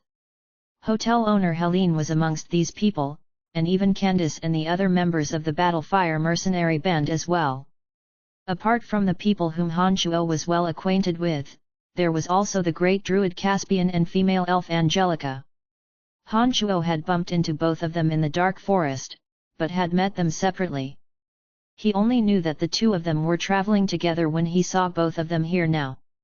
There was no one of particular interest within the rest of the hotel guests. They were likely here to conduct business in Valen City and didn't raise Han Shuo's interest. The 3 people who had been following Belinda were all standing there respectfully, as if subordinates waiting for Belinda's orders. This rather surprised Han Shuo as he hadn't thought the 3 following her would be her men. Belinda's slender brows knit together tightly when she arrived in the lobby and she swept a gaze over those below her. She said softly, "I felt vibrations from White Bone Staff number 17 when I arrived at the hotel.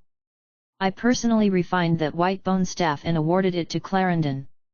However, the presence from the staff suddenly vanished without a trace when I arrived at the end of the hallway. It looks like someone suddenly returned it to their space ring. No one's left the hotel since I've arrived, so the White Bone Staff must be within one of their space rings." "Master, then how should we do this?" The one who looked to be the oldest out of the 3 brothers asked in inquiry. Belinda's blue eyes looked shrewdly at the people on the ground and pointed at Emily. The white bone staff should be on her. She's the only one with a space ring.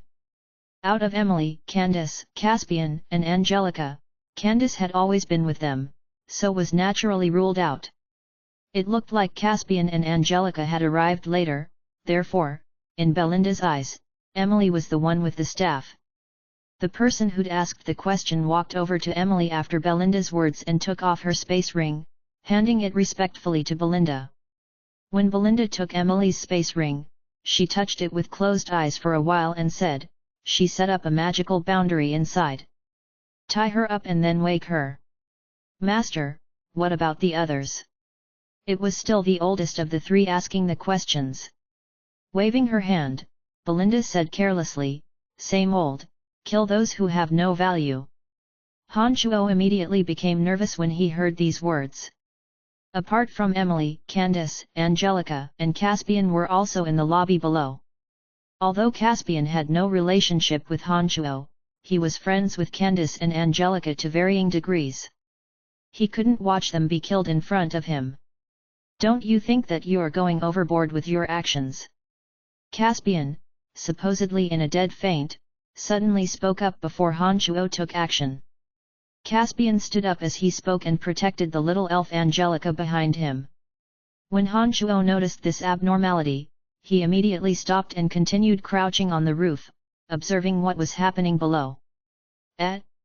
You can still remain conscious beneath the strong effects of my fragrance. It seems that the great druid Caspian does indeed have some magical abilities."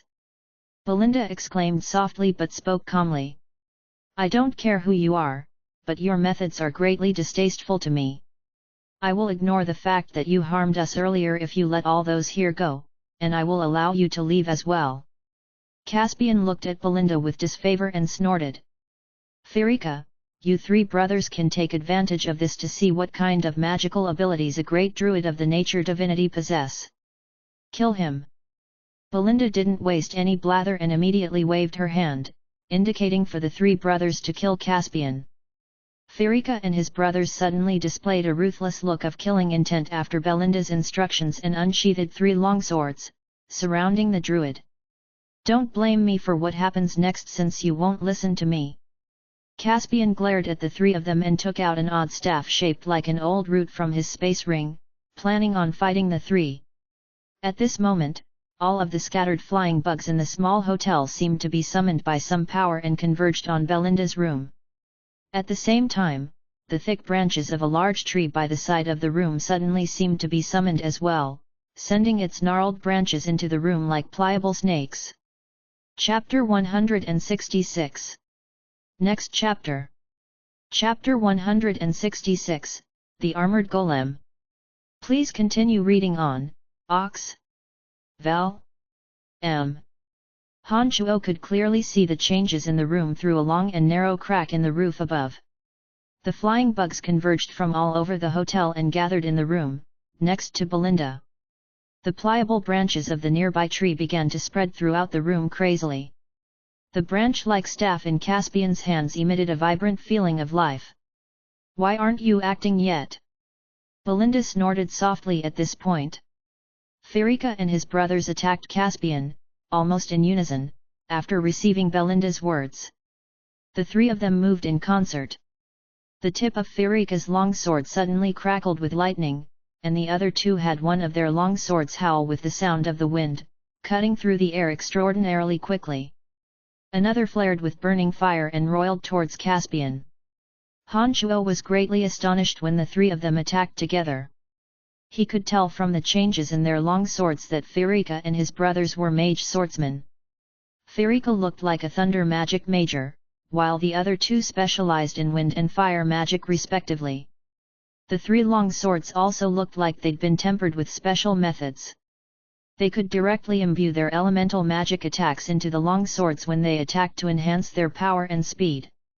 It was very intimidating. "Three mage swordsmen, hey! No wonder you're so cocky." Caspian snorted coldly when they struck out and waved the magic staff in his hand as he spoke. The branches wove madly like snakes within the room, dancing in their movements. The scores of branches were like a long whip as they hurtled towards the brothers. Caspian took a step forward at the same time and grabbed the fainted Angelica, jumping out of the window and landing on a nearby tree. The entangling branches were astonishingly agile beneath Caspian's manipulations. It was like they knew martial arts as they avoided the attacks of the three magical swords. High up in the tree, Caspian had a benevolent smile on his face as he raised his branch-like magic staff and lowly sang out a spell. The tree he was standing on suddenly came alive like an enormous octopus. The leafy branches were like countless tentacles of the octopus as they spread through the house with extreme speed, churning towards everyone inside. Up! Caspian roared. A huge rumble sounded as the house Belinda and everyone was in suddenly lifted itself, with the roof caving in shortly thereafter. Han Chuo's eyes were fixed tightly on Emily within the house, and he rushed down to save her when he realized that something wasn't quite right. It touched his heart to see that the pliable branches that had snaked into the house from all directions were protecting all the people apart from Belinda and her men. As the house collapsed on itself, the flexible branches had already brought the people, who Belinda had sent to sleep, out. The friend on the roof, it's about time for you to come down, isn't it? When Han Chuo was about to leave when he discovered that Emily had been pulled out of the room by the branches, Caspian's bright eyes landed on Han Chuo as he asked with a smile. Seeing that his movements had been exposed, Han Chuo didn't continue to hide and he jumped down from the tree, landing in the hotel's spacious inner courtyard. He then very casually walked up to the tree that Caspian was on and stood next to Candace and Emily. You go about your business, I'll help you look after these people. I won't let them harm those beneath this tree. Han Chuo lifted his head to smile at Caspian as he spoke. Caspian started when Han Chuo opened his mouth, and then looked at Han Chuo oddly. Have we met before? Why does your voice sound familiar? Heh, let's do away with these people first. Belinda and the others rushed out from the collapsed house at this moment and glared angrily at Caspian, immediately attacking in this direction. All right, I think I must know you.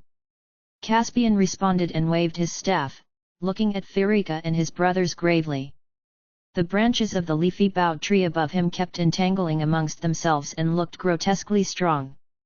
The other trees within the courtyard were affected by the power of nature and started waving their branches as well, joining Caspian's side.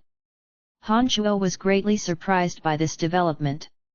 After he took a look and realized that Caspian seemed to be able to deal with these people, he then focused his attentions on the fainted Emily.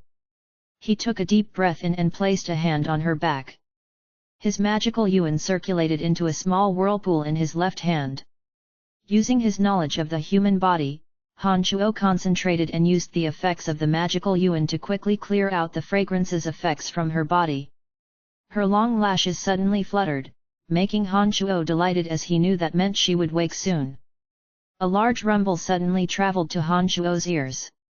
He abruptly lifted his head in surprise and saw that a 4 to 5 meter tall three-eyed monster with 8 horns on its head and a spiked tail had suddenly appeared within the courtyard.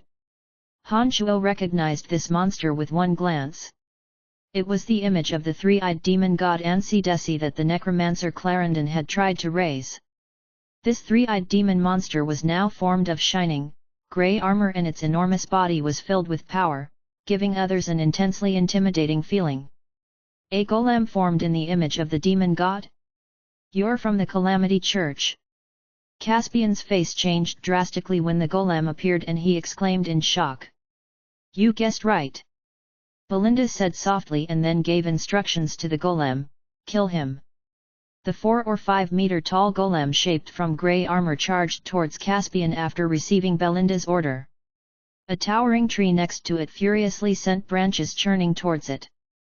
Before the branches had thoroughly entangled the golem's ankles, the fierce-looking golem suddenly exerted force and broke free of the soft branches around its ankles. Every heavy step the golem set down on the ground shook the ground with a thunderous crash, as if an earthquake were happening. A nearby tree twisted many branches together and formed a branch thicker than 2 people's waists put together, slamming towards the golem. When the golem discovered that an attack was about to hit it, it raised its spiked tail and swept it in an arc, crashing into the thick branch. The thick branch, that had been roiling towards the golem, was halted in its tracks by the golem's armored tail. Its tail was deeply embedded into the branch and it actually ripped out the branch with a vigorous shake of its tail. The branch splintered into a pile of twigs and branches. A string of profound magical incantations suddenly rang out of Emily's mouth as a few dark magic spells landed on the golem. However, these spells, that had an incredibly destructive effect on men and animals, had absolutely no effect on the golem. The alchemists of the Calamity Church have developed golems in the shape of the evil demon god with incredible magical immunity. Don't waste your efforts. Caspian lowered his head to give Emily this reminder. Then what should we do? Emily lifted her head to ask anxiously. Take these innocent people away from here.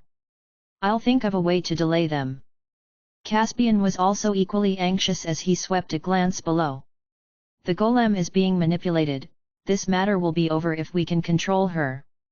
Han Chuo suddenly spoke coldly at this moment. This is indeed the case, but she has 3 mage swordsmen protecting her and a golem attacking us. It's a bit unrealistic to think that we can put her under our control. The 3-eyed demon god golem had already arrived at their location as they were talking. Caspian waved his staff to spur on the great tree beneath them to intercept the golem. Emily, you protect those beneath the tree. Caspian, you slow the golem down. Leave the rest to me. Han Chuo roared coldly as he dashed forward like lightning, setting his sights on Belinda in the midst of the 3 mage swordsmen. Chapter 167. Chapter 167, Capturing the Female Alchemist. Please continue reading on, Ox.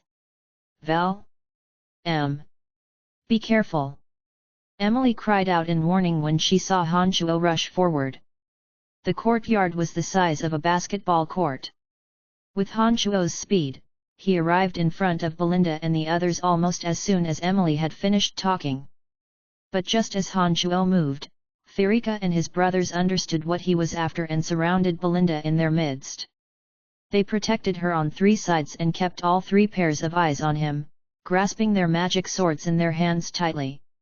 Han Chuo chanted the spell for the dark mist slowly as he charged forward. He immediately released the spell when he appeared next to the 4, enclosing everyone within it. Damn it, he's a necromancer.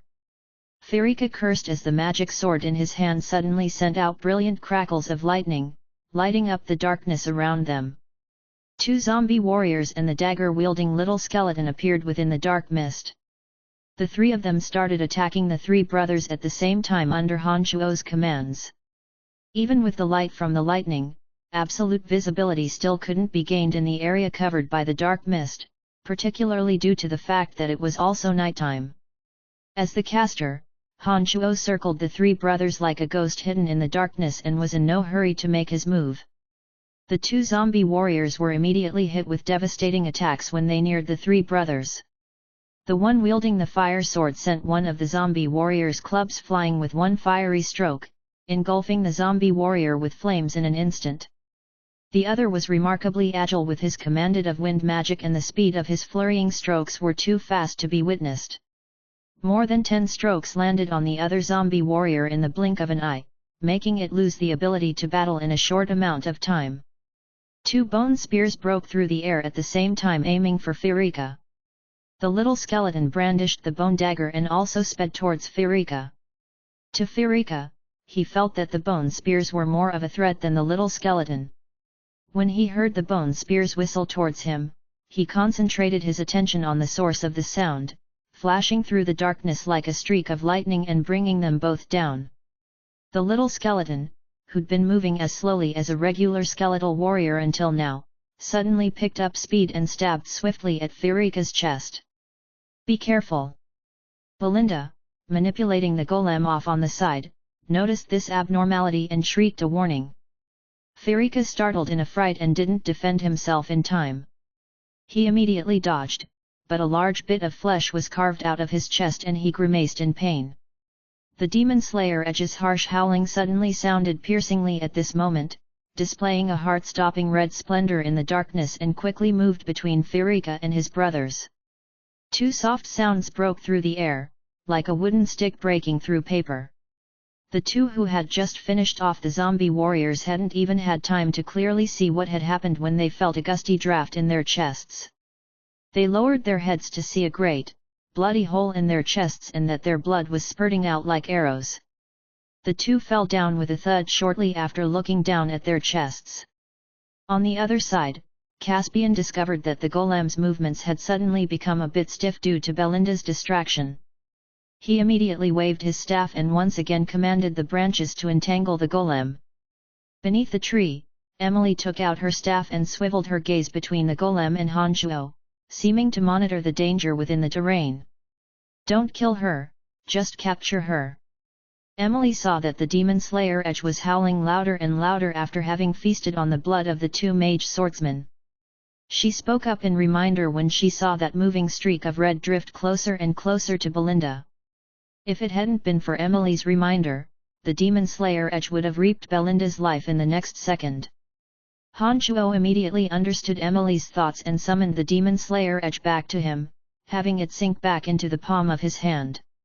Having evaded one of the little skeleton's bone dagger attacks already, Firika's chest was on fire, but this pain was only temporary, as the little skeleton's 7 blood-red bone spurs spun out and suddenly nailed him to the floor. The 7 blood-red bone spurs were all sparkling with an evil, red splendor as the blood within Firika's body all quickly flowed into the 7 bone spurs. They had sucked Firika's body dry in an exceedingly quick manner. His body was like a piece of dried, aged meat. As the 7 bone spurs drained Firika of his blood, the little skeleton seemed to enjoy this greatly as it capered happily with bone dagger in hand, giving Belinda, who stood in the distance, a feeling of uncontrollable fear. "Don't move." Belinda suddenly heard a harshly cold voice behind her in the darkness, and then saw the bizarre weapon, that had reaped the lives of 2 of her men, resting on her shoulder. "Who are you to interfere in the matters of the Calamity Church?"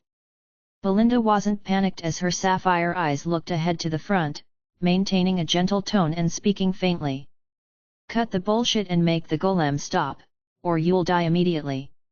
He'd already killed Clarendon, so his grudge with the Calamity Church was certain. Hanchuo was now completely unfettered in his actions and wouldn't care about the threats of the Calamity Church at all. The harsh tone and the killing intent flaring out from the demon slayer Edge made Belinda realize that Hanchuo wasn't joking. She grunted lowly and said, "You'll regret provoking us." As she spoke, Belinda manipulated the golem somehow and the fierce, stocky armored golem that was 4-5 meters tall suddenly disappeared within a strange magic scroll in her hands. Pa rang out as Hanchuo exerted a bit of force and hit the back of her head, making Belinda's body collapse and faint. The little skeleton had retrieved the 7 bone spurs after sucking Firika dry. The dark mist was slowly starting to dissipate. Hanchuo saw that everything was in control and dismissed the little skeleton. Taking a deep breath in, Hanchuo picked up Belinda and carried her under his arms, walking out of the area and arrived next to Emily.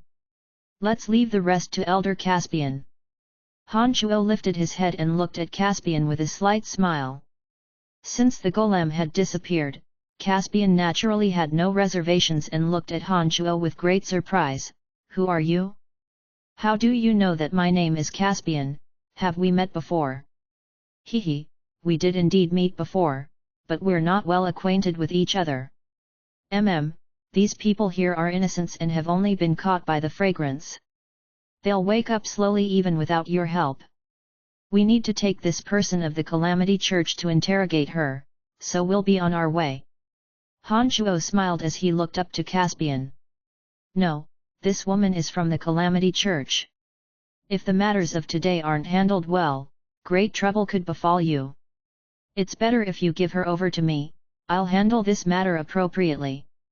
Caspian seemed a bit unwilling to let Hanchuo take Belinda away. He alighted from the tree and spoke to Hanchuo. "Our Dark Mantle has already taken charge of the matter of the Calamity Church.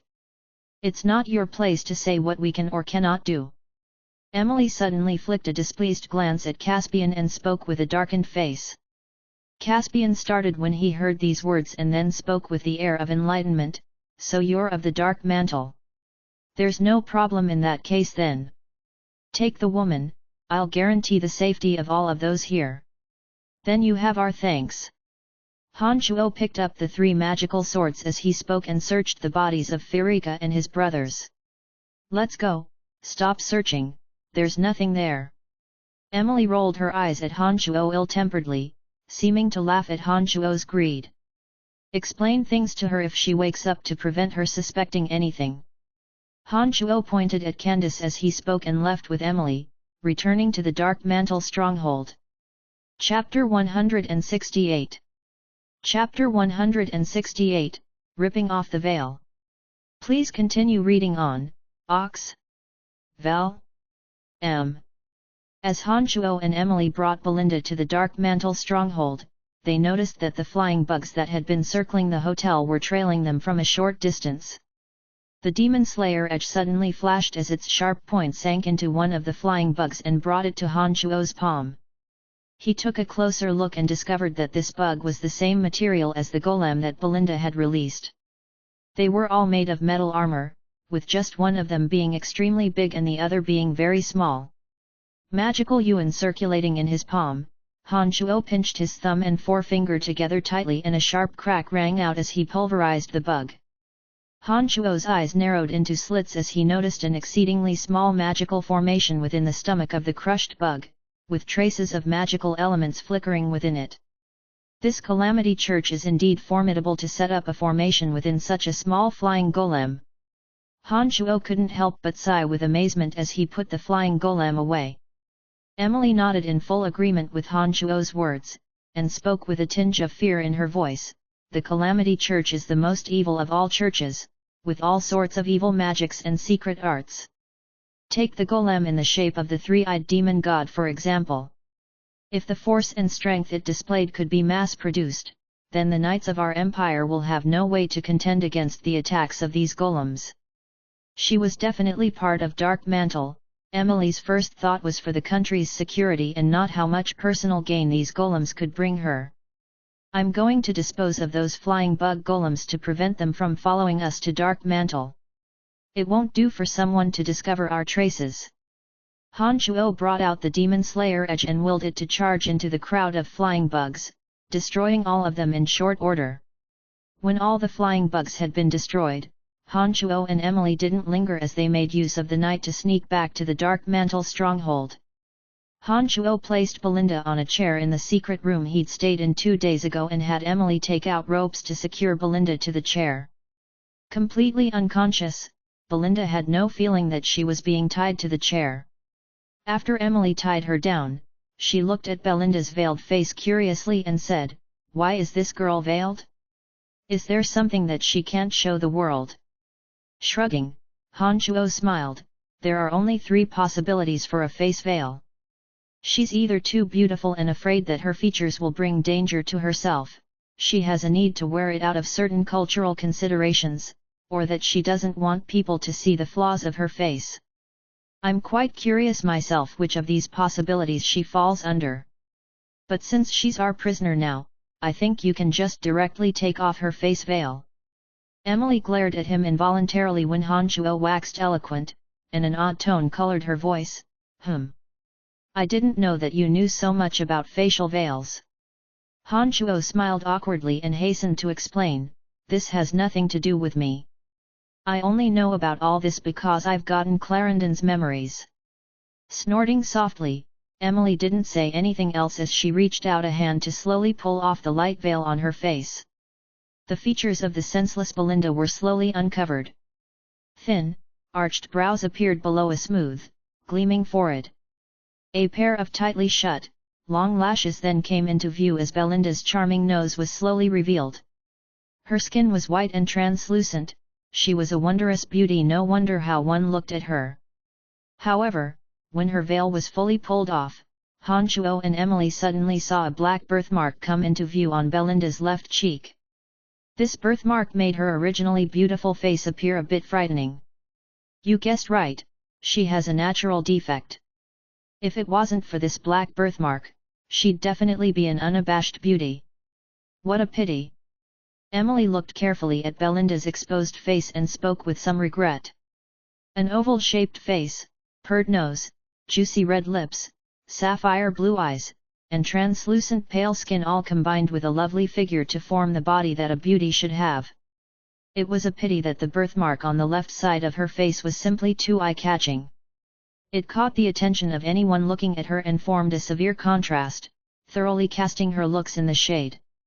"All right, I'll wake her now." Han Chuo's expression was the same as usual, as he didn't particularly care about this girl's appearance. He walked to the back of the chair and placed a hand on the back of her neck, lightly pinched the meridians on the back of her neck and then patted her right cheek gently. "It's time to wake up." Belinda's skin was smooth and soft. Han Chuo felt that the sensations were very comfortable when he placed his hand on her skin to wake her. It was like touching an expensive piece of satin. Belinda's long lashes fluttered as her clear eyes opened. She first scanned her surroundings in confusion, then alighted on Emily and Han Chuo with surprise.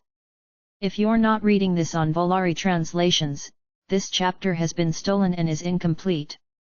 The confusion in her eyes immediately faded away as Belinda rapidly recognized where she was. Her clear eyes sparkled with ice as her voice turned soft, but threatening. "Who are you to dare capture me? My Calamity Church won't let you get away with this. You'll regret what you did today. No need for you to worry about that. What business do you have in Valen City? Apart from assassinating Clark, what other evil plots are you up to?" Emily looked coldly at Belinda and started her interrogation. "Do you think I'd tell you? You're wasting your effort." Belinda looked disdainfully at Emily. Belinda suddenly noticed the veil in Emily's hand and thought of something. Her previously tender voice became shrill for the first time. Panicked, she glared at Emily and said loudly, "You'll pay the price for taking off my veil." After watching for a while, Han Chuo walked impatiently in front of Belinda, his voice chilling. "Tell us what you came here for, or I'll give you another birthmark on your right cheek." Belinda's facial expression changed when she heard these words and she gave a high-pitched giggle. "You'll be sorry for this." Her previously red-flushed face abruptly drained of all color as her body stiffened instantly. Her breathing slowing to a shallow pace and her eyes shutting once more, she seemed to have fallen into a coma as all her bodily functions went into hibernation. Han Chuo was dumbfounded by the sudden turn of events. He looked at Emily ruefully. "She seems to have taken some medicine and fainted again. This is a bit tricky. What do you think we should do?" Emily came over and released a dark magic into Belinda's body. She then closed her eyes and thought for a bit, but could only lower her head to sigh. "The Calamity Church is certainly difficult to deal with. There's no point in interrogating or torturing her if we can't wake her up. So what do you say?" Han Chuo spread out his hands and backed away in resignation. Thinking for a moment, Emily replied, "I'll report what's happened here and see what the senior executives say.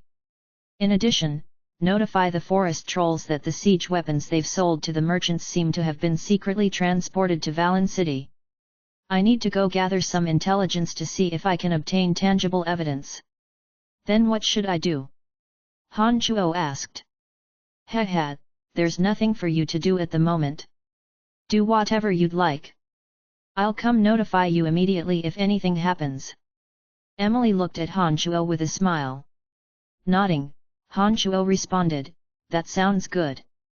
I'll stay in the secret chamber and start practicing high-level necromancy magic. I'll also see if I can find a way to wake Belinda and get something out of her." "Whatever you'd like, but behave. Don't you take Belinda to bed whilst I'm not here." Emily was about to leave when she suddenly thought of something and suddenly turned back to glare ferociously. I'm not the type to take advantage of others. Don't worry." Han Chuo smiled ruefully. "Humph, and you say you're not. That's exactly how you got me." Emily glared fiercely and then seemed to remember something. "However, Belinda's black birthmark probably has affected your feelings towards her. I don't think I have anything to worry about."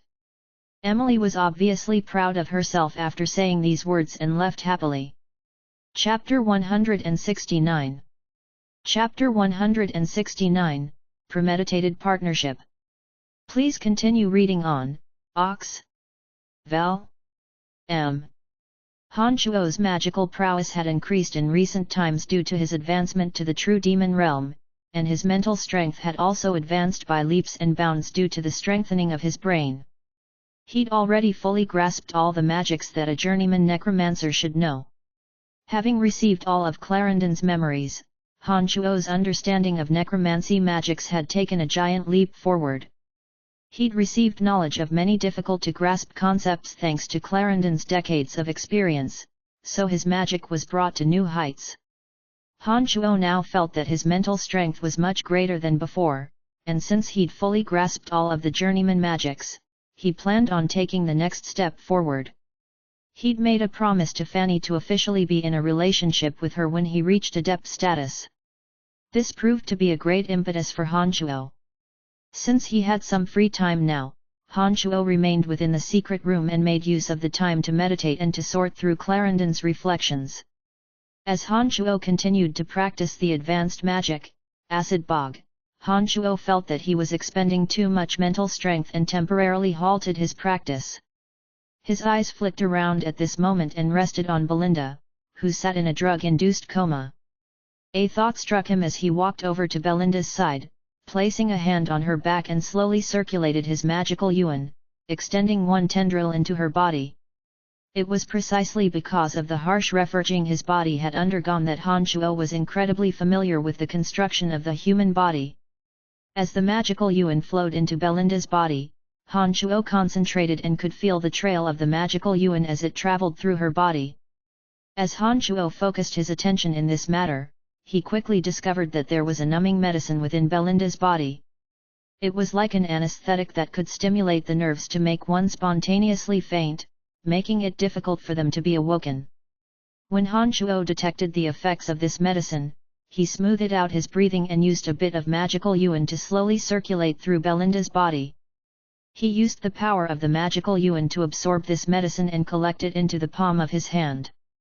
As he did so, Han Shuo unintentionally looked at the black birthmark on Belinda's left cheek. A thought struck him as he directed the magical yuan into that birthmark. When the magical yuan entered it, Han Shuo could clearly feel that another strange element was present within the birthmark, but it had thoroughly melded with Belinda's face and so there would be some difficulty if he wanted to remove the mark. After all, this black birthmark would have been present at her birth and not been present in her body for only a short amount of time like this medicine. Although he still had methods to deal with it, Belinda's beauty had nothing to do with him. It would also expend a lot of his magical yuan to do so for her, so Han Shuo naturally wouldn't help beautify Belinda. When he'd absorbed the entirety of the medicine agent from Belinda's body, Han Shuo knew she would wake soon. His mind thought furiously as to how he would interrogate the awakened Belinda.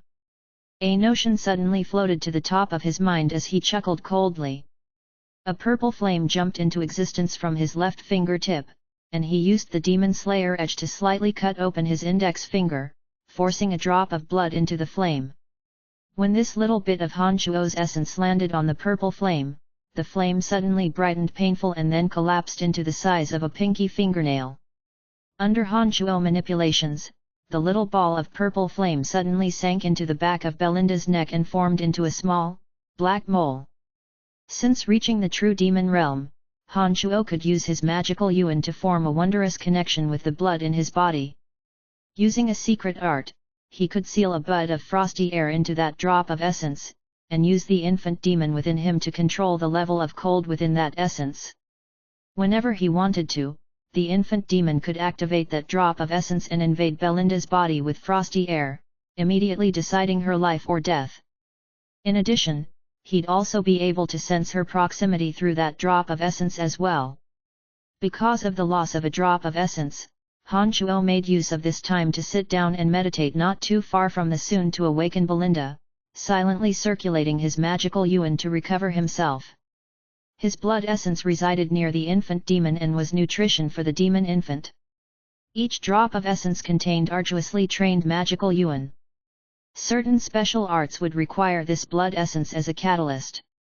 Each drop was just as important as the demon infant. Using too much of it could make his magical yuan decrease in training at the least, or move him into cultivation deviation at the worst. However, using only 1 drop wouldn't lead to any serious problems. He'd be able to fully recover after a day or so if he meditated carefully. A soft sound suddenly sounded from beside him after a while. Deep in meditation, Han Shuo could feel that Belinda was about to awaken, even with his eyes closed. Her long lashes fluttered as Belinda's bright eyes began to look around her surroundings. Several torches burned in this secret room, so she could clearly see everything as she looked around. Apart from being spacious, there was nothing particularly noteworthy in this secret chamber. Han Shuo sat coolly in one corner, immediately drawing all of Belinda's attention. He presented a stern and grave face at the moment, the angles on his handsome face quite apparent. He looked quite masculine as he sat there aloofly, cross-legged and back straight. Curling her lip, Belinda breathed out softly and tugged at the ropes on her body. She discovered that it was indeed tough to struggle free from them. Her lively eyes darted to and fro, seeming to be weighing up something. "You better not make any careless moves. Otherwise, if I discover something's wrong, I'll immediately kill you." Han Shuo spoke coldly when he heard the friction of the ropes. His sudden remarks startled Belinda and she stared angrily at Han Shuo. Belinda said, "Just who are you and what grudges do our Calamity Church have with you for you to capture me and not let me go?" Taking a deep breath in, Han Shuo opened his deep eyes and flicked a glance at Belinda, taking out Clarendon's white bone staff and saying faintly, "The 7th work of the Calamity Church's alchemist Belinda. You personally refined this staff. I obtained it when I killed Clarendon. It's very useful, so I should rather thank you." "So you're the one who killed Clarendon? You must be one of Bob Asher's men." Belinda's gaze focused on the white bone staff before shifting to Han Shuo a while later. Shaking his head, Han Shuo responded, "I'm not of the Griffin Legion. On the contrary, I actually have a bone to settle with them. If it hadn't been for my help when Clarendon came to assassinate Clark, Clark might not have died, but Clarendon was killing whoever he saw. I happened to see him summon the three-eyed demon god Ansi Desi, and was forced to defend myself when he wanted to kill me. You're really not one of Bob Asher's men." Belinda was very surprised when he heard Han Shuo's words and urgently asked for confirmation. "Of course, you're now my prisoner and I have no reason to lie to you." Han Shuo nodded his head in confirmation. "You said just now that you also tried to kill Clark. This means you're enemies with Bob Asher." Appearing a bit excited, Belinda's soft voice charged with emotion as she asked urgently. Nodding his head again, Han Shuo responded with a smile. "That's right, to be more accurate, Clark died by my hands and not Clarendon's. My goal in coming to Valen City this time is also to move against Bob Asher." "That's wonderful. Since our goals are the same, I don't think we should be enemies with each other. The Griffin Legion has enormous influence in Valen City. I think it'll be easier for us to reach our goals if we work together." Surprise appeared on Belinda's face as she looked at Han Shuo with great interest. "However, I killed Clarendon and your 3 mage swordsmen as well. What should we do about that?" Although Han Shuo had long since planned to do so, he was still rather surprised to hear Belinda voice these words so straightforwardly. Sacrifice is unavoidable in order to attain any goal. There's no big deal in a couple people dying. I promise we can let everything be history as long as we cooperate against the Griffin Legion." Belinda spoke carelessly, not caring about the life and death of her men. Han Shuo was a bit surprised by this cavalier attitude, but still chuckled when he saw that his goal had been met. "Since this is the case, that's wonderful." Chapter 170. Chapter 170, Violation during sleep. Please continue reading on, Ox. Val. M.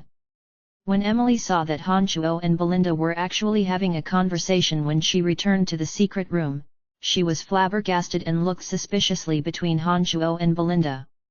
She pulled Han Shuo aside and asked with a disbelieving voice, "You didn't really sleep with her, did you?"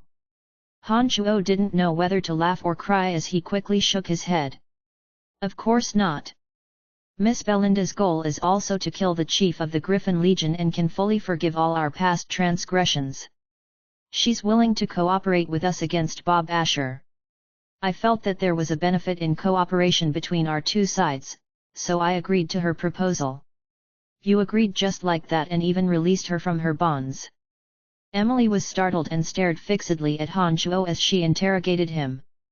Throwing a significant look at Emily, Han Chuo smiled openly and said to Belinda, "We have a special relationship. Although we are cooperating with each other, there are still secrets between us. If you don't mind, I'd like to blindfold you before we let you go." "Of course, I understand." Belinda accepted readily and forthrightly.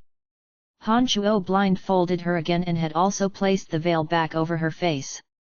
He led her out of the dark mantle stronghold beneath Emily's taken aback gaze and only let her off a carriage when they were a far ways away.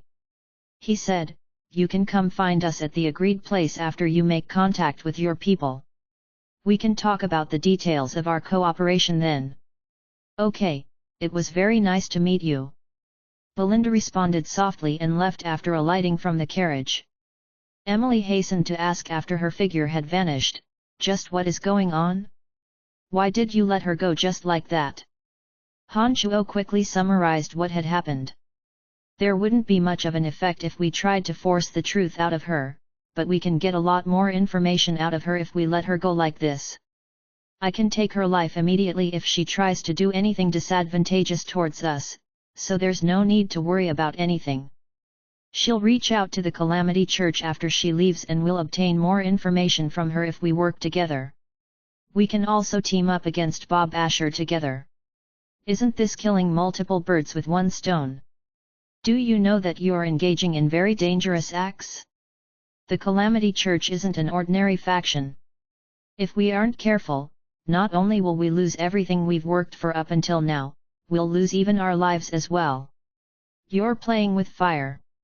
Emily still found it hard to accept his actions even after listening to his explanations and sighed with emotion. All right, I know my limits in this matter. Taking risks is necessary sometimes. Only with great risk comes great reward. We can handle it." Han Chuo paused here and asked Emily, "Right, you went out just now, did you get any useful information? The Phoebe that you accompanied to the finance minister's banquet last time just arrived in Valen City. You'll never guess what she's here for." Emily frowned when she saw Han Chuo ask about business. Starting, Han Chuo asked, taken aback, "What's she doing in Valen City?" Because the McGrady Guild failed their mission halfway through last time, Bob Asher no longer trusted them, but approached Phoebe instead. As the owner, she was tempted by the high price that Bob Asher offered to transport the siege weapons and used the channels of her guild to bypass some cities and bring them to Valen City. I didn't think that she'd actually do it, and now that she's arrived in Valen City with them. If nothing goes wrong, she'll hand them over to the Griffin Legion tomorrow." Emily smiled ruefully as she explained. Han Chuo's mind spun rapidly after he heard these words and suddenly asked, "Will this matter bring Phoebe down as well?" "It's difficult to say. If she helped Bob Asher even after knowing what this equipment was, then I'd be hard-pressed to cover up this matter, but if she had no idea and was kept in the dark, we may have some wiggle room then." Emily thought for a moment and responded, "Where is Phoebe staying now? I'm going to find her immediately." Han Chuo's forehead creased as he looked at Emily. Pouting, Emily glared at Han Chuo and said huffily, "And you say you have nothing to do with her? Look at you, all worried when you hear that she's in danger. I have a lot of materials that depend on her procuring them for me. Nothing can happen to her, please tell me her address." Holding Emily in his arms, he kissed her strongly and begged with a cheeky grin. Emily snorted lightly and pinched Han Chuo harshly before finally giving him Phoebe's address. She reminded him as he left, "There are Griffin Legion members guarding the premises around her hotel. You must be careful." "Thank you for your concern, I'll take care of myself, just for you." Han Shuo chuckled and shot out from the carriage like a cheetah, moving swiftly to where Phoebe was staying. The hotel that Phoebe was staying at was on a street close to the entrance of the city. When Han Shuo reached it, he discovered that there were indeed a lot of soldiers stationed around it. It was obvious that they cared greatly about what Phoebe was transporting. Making use of the cover of night, Han Shuo activated the art to fly into the air and slowly descend onto the roof of one of the nearby buildings. One had to say that the Dark Mantle did indeed possess incredible intelligence networks. Emily had known which hotel Phoebe had checked into as soon as she entered the city. She even knew which room Phoebe was in. The last room on the west side was the quietest and most expensive room in the hotel. There were 3 Griffin Legion soldiers guarding it as well.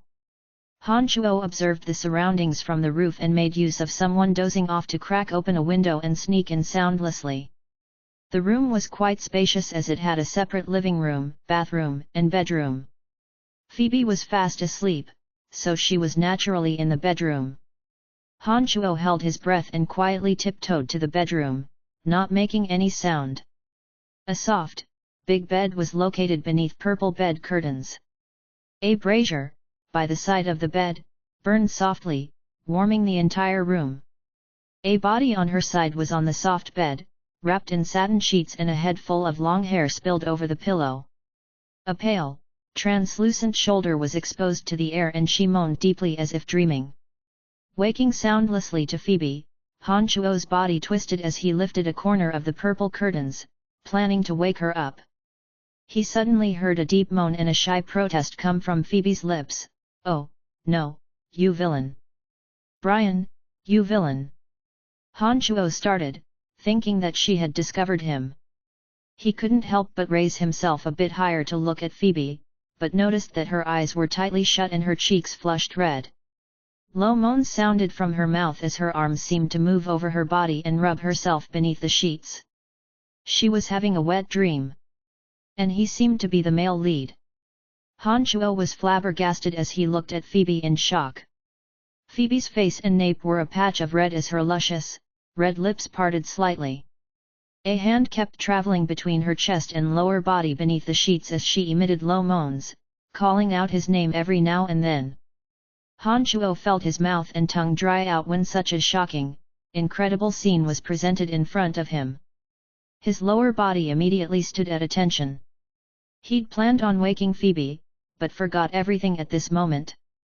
His body slowly lowered itself into Phoebe's bed and he even lifted a corner of the sheets to slip in. He spooned Phoebe from behind as his stiffly alert lower body inserted itself into the rounded arc of Phoebe's bottom. He could even feel the slippery wetness of her body down there through the thin fabric. No man was able to resist such strong stimulus. Han Shuo panted lowly once and slowly crept his hands up to Phoebe's pert and full breasts from behind, rubbing them through the silk pajamas. His mouth moved to Phoebe's neck and his passion-filled mouth and lips licked at Phoebe's flushed neck. "Oh, you pervert!" Phoebe obviously felt the same level of strong impetus in her sleep as she couldn't help but moan as well. One of her hands unconsciously covered the hand that was ravaging her breasts as her other hand guided Han Shuo's other hand along her breasts. Phoebe's bottom also seemed to feel Han Shuo's intrusion as well as she clenched her slender legs together, seeming to want to feel Han Shuo's invasion even more clearly. This kind of soul-wrenching stimulus made Han Shuo start to pant and lick Phoebe even more fiercely. Just as this feeling became more and more acute, Phoebe's neck suddenly turned as she opened her sleepy eyes to look at Han Shuo, the expression of enjoyment plastered all over his face. Chapter 171 Chapter 171, You're my woman from now on. Please continue reading on, Ox. Val. M. Han Shuo was immediately gobsmacked as his heart pounded rapidly, his mouth opening and closing, not knowing what to do. No matter how one looked at it, he had barged into someone's room in the middle of the night, climbed into her bed and committed such ridiculous acts. These were all unexplainable and unforgivable. The drowsy Phoebe was looking at him with such hazy eyes that Han Shuo had already made his preparations to welcome the advent of the storm. Contrary to his expectations, just as he was stunned and didn't know what to do, Phoebe actually turned her body to face Hanchuo. She then snaked her arms around his neck and moved her luscious lips towards Hanchuo's wide-open mouth. Her small, lithe tongue reached voluntarily into his mouth. As she lay there face to face with Hanchuo, Phoebe's long, slender legs also entangled themselves with his legs. One of them crept around his waist. She started squirming against his body like a snake. Phoebe wore thin, satin pajamas to sleep.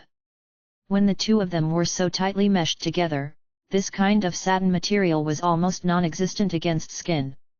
Such a perfect body was enmeshed against his body, and this fragrant tongue was voluntarily offering itself for his sampling.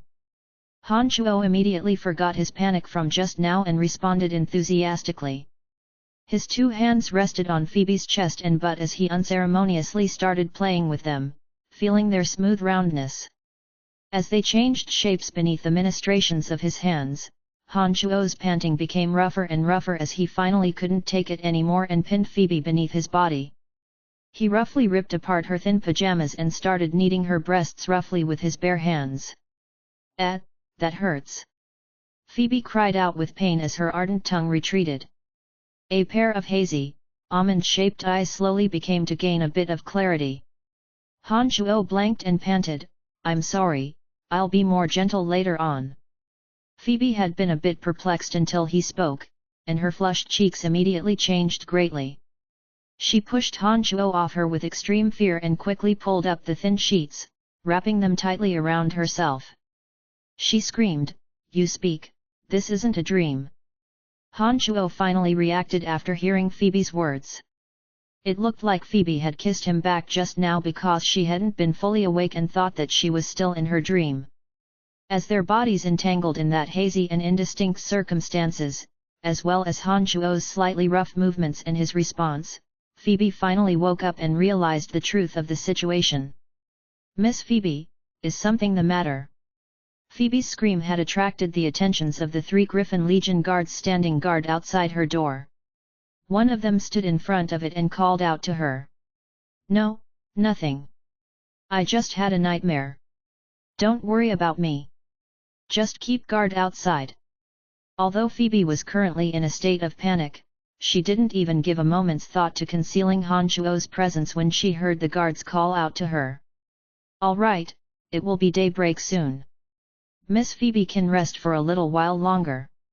The guard outside the door returned to his station after saying a word. Her face flushed red because of her shock. Phoebe's eyes stared directly at Hanchuo as she looked at him silently, a bizarre expression apparent on her face. Hanchuo really wanted to find a hole to bury himself into in his current state of awkwardness. Even though he had a thick face, he still couldn't help but burn in embarrassment. He stammered out nonsense as he tried to explain, I had some business with you and you were having this weird dream. And then you hugged me. Ha, I'm a normal guy, so that's how things happened." Hanchuo's explanation was feeble and even he himself felt a bit ashamed as he spoke. His presence weakened greatly with these words, and he looked like a prisoner on death row in his final struggles. He looked deeply at Phoebe as her face became redder and redder. Hanchuo's frantic motions to find an excuse seemed to irritate her even more as she huffed out lowly, "Shut up." Hanchuo immediately shut up upon hearing these words and sat with a wry smile on the corner of the bed. He hung his head quietly, looking like a kid who had done something wrong and was waiting for the teacher to punish him. "You dared violate me in such a shameless way while I was asleep. Brian, oh Brian, you're even more despicable than I had originally thought." Phoebe looked like she wanted to kill him as she bit off her words. "I didn't, you hugged me first. To be honest, I was the passive one here." Hanchuo hung his head and snuck a peek at Phoebe out of the corner of his eye as he spoke with some aggrievement. "Wah," sounded out as Phoebe sobbed lowly, a hand tugging on the thin sheets to cover herself and using the other to fiercely hammer Hanchuo's chest. She cursed lowly like she was crying, "How dare you, you despicable, shameless rogue! You've always treated me like this and never take responsibility. I hate you, I hate you." Although Phoebe's fists sounded out dully as she beat Hanchuo, he didn't feel any pain at all because she hadn't used any fighting aura. Thinking rapidly, Hanchuo remembered that Phoebe had first called out his name in her sleep and connected it to the sometimes strange actions she would make towards him sometimes. Add to that what he'd just said, a moment of brilliance flashed through his mind and he suddenly understood something: Phoebe liked him. Once he sorted this out, Hanchuo's thoughts spun even more rapidly, but even with the nimbleness of his mind, it wasn't that easy to find a rational explanation for what he wanted to do. He thought for a moment and then made up his mind viciously, deciding to just take her then and there. He had been passively accepting the blows from Phoebe when he suddenly gripped her hands with one hand, the other striking out and lifting the thin sheets covering him and pressed her down on the bed beneath him. Wild kisses rained down on her as he started kissing and licking her neck, cheeks, shoulders, and breasts. As he did so, he used the weight of his body to keep her pressed down and strong arms to restrain her, keeping her immobile and leaving her only able to cry out through her mouth. "Damn it, let go of me, you jerk! Not there, don't lick there! Stop, you evil jerk!" Oh, no! Curses and sounds of struggle continued to spill out from her mouth, but because there were guards outside, Phoebe didn't dare alarm them, so she kept her voice down, having no effect on Hanchuo at all. Phoebe's soft calls became more and more urgent beneath Hanchuo's strong kisses and her face flushed redder and redder. Her struggles became more and more weak until they finally turned into low moans. Hanchuo suddenly felt the refreshing feeling of victory and began licking and kissing even more strongly. "Oh, why did you bite me?" An enormous cry of pain suddenly emitted from Hanchuo's mouth. Phoebe could only move her mouth and so decided to bite Hanchuo's ear when she realized she couldn't move her body. "You bite me and so I bite you as well." Phoebe's face was filled with a strange light after biting Hanchuo. Her eyes sparkled and she seemed to be repressing a certain sweetness. "Then, let's bite each other together." Hanchuo chuckled devilishly and his mouth that had been kissing Phoebe's shoulder suddenly moved to her mouth. Contrary to Hanchuo's expectations, Phoebe didn't struggle this time, but panted as he met her mouth. A slippery tongue moved voluntarily into Hanchuo's mouth, entangling with Hanchuo's fiercely. When he sensed Phoebe's response, Hanchuo's heart lurched as his hands and feet started acting up again. His large hands caressed Phoebe's full and firm peaks, squeezing them unceremoniously. His strictly at attention lower body rubbed restlessly against Phoebe's. Giving off a soft "oh," Phoebe panted roughly as she exerted force to push Hanchuo off her. A bit afraid to look at Hanchuo in her shyness, "That's enough now, the sky's about to brighten." Seeing that it was indeed light outside and that sounds of conversation were coming in, Hanchuo tampered down his desires when he thought of the danger Phoebe was in and moved off her body. He tenderly picked up the thin sheets, wrapped Phoebe in them and held her close. A strange light flashed through Phoebe's strong eyes as Hanchuo did so, appearing quite content and gentle. When Hanchuo finished doing all this, she lowered her head and said softly, "You violated me again today. What are you going to do about it?" Chuckling devilishly, Hanchuo tightened his grasp and said in a dominating fashion, "You're my woman from now on." Phoebe's reddened face gleamed with an uncommon light when she heard these words, as if she'd waited a long time for this day and these words.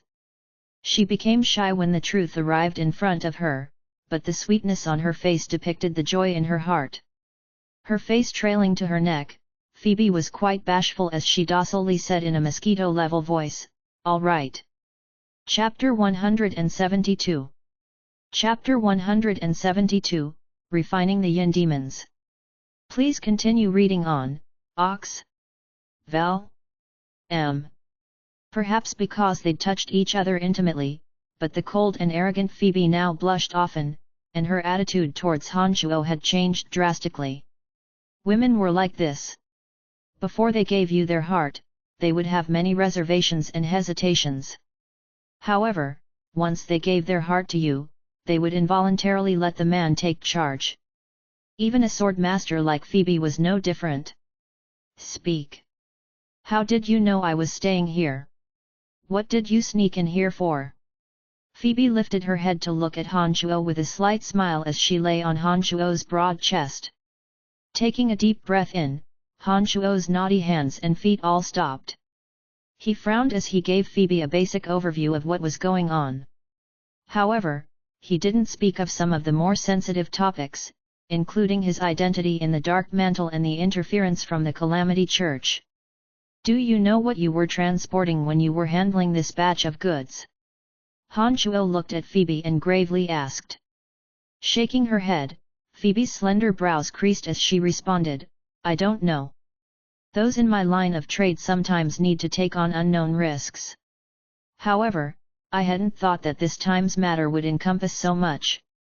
Han Shuo did indeed breathe a sigh of relief when he learned that Phoebe had no idea what she was moving. He thought deeply for a moment and said, "The chief of the Griffin Legion had the heart to rebel, so you must cooperate with us for the safety of the Booze Merchant Guild.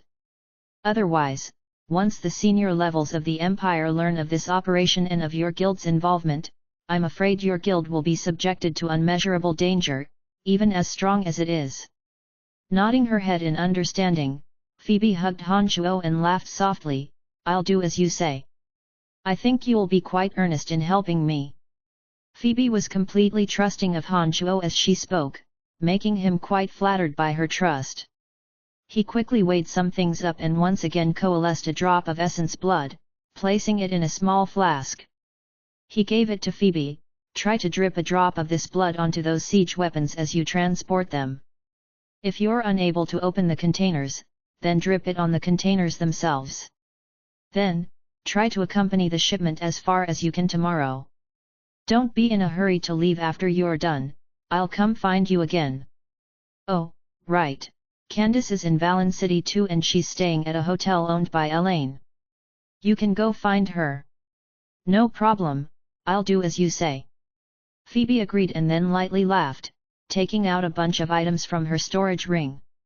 Her clear eyes looked at Han Shuo like she was showing off a treasure.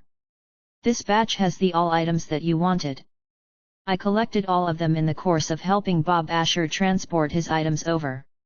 She handed the list over. Looking over it, Han Shuo realized that all these items were what he'd needed to refine the Yin demons.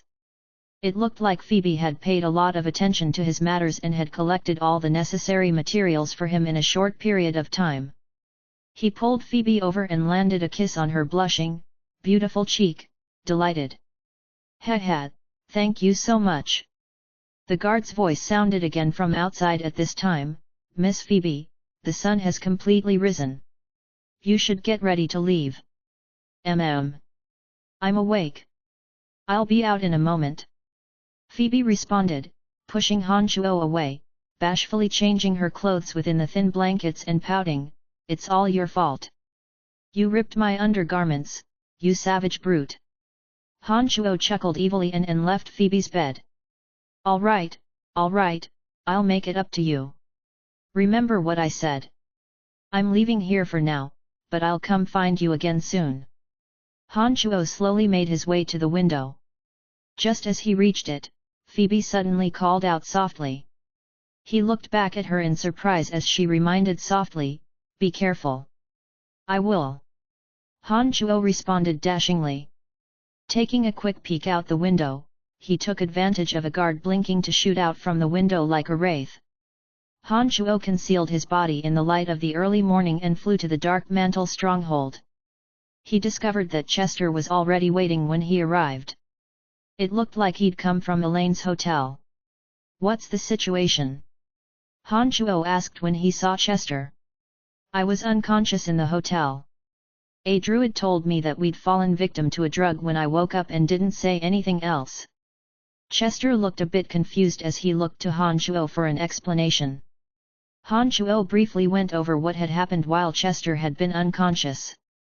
Did that druid chat about anything with the female leader of the mercenary band? In addition, is Lisa back safely? How are things within the hotel? It looks like that the druid spoke with the female swordsman Candice for a bit, but he evaded our hearing, so I don't know what they spoke of. I personally took Lisa to Lawrence. He said that he'll be in touch shortly. The hotel is rearranging Belinda's room with Elaine's guidance and should be back to normal operations soon. The druid and everyone from the mercenary band are still there. They haven't left. Chester replied. So I see. Right, have you seen Emily since returning? No, I just came over and saw the two that work for Madame Emily, but she's not here at the moment. Chester responded. Ah, I see. I don't have anything going on at the moment. If you're free, why don't you head out and see what's going on around town? Han Chuo smiled and walked past Chester to head for the secret room. When he set up the magic formation, Han Chuo once again entered the cemetery of death.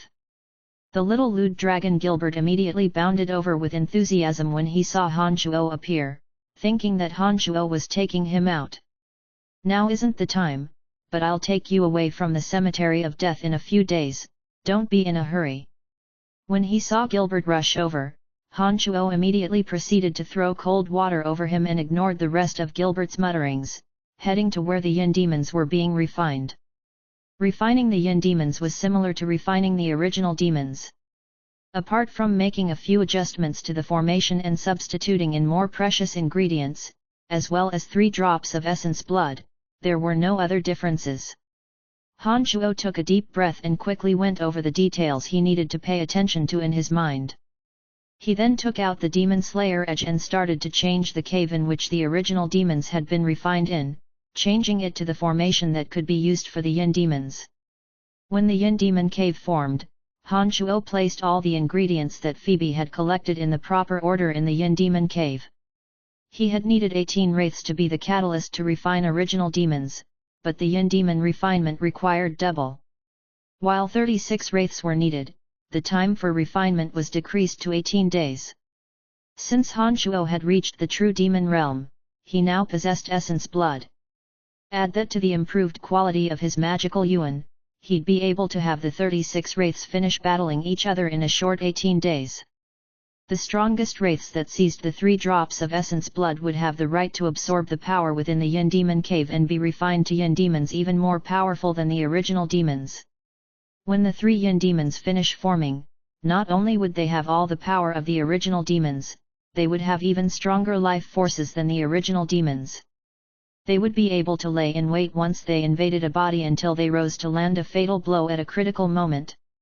If someone becomes possessed by a Yin demon, then Han Chuo would be able to see everything they saw and felt through the Yin demon within them. The Yin demon lying in wait within their body could suddenly explode to action when the victim was deeply asleep or fighting others, and make its attack when the victim was otherwise distracted. It'd be best if it could kill his enemy, but if the opponent was particularly strong, the Yin demon could continue to lay low within his victim's body, or leave it and flee back to Han Chuo. When the 3 Yin demons were completely formed, they could even briefly transform into Han Chuo and create illusions of him for a short period.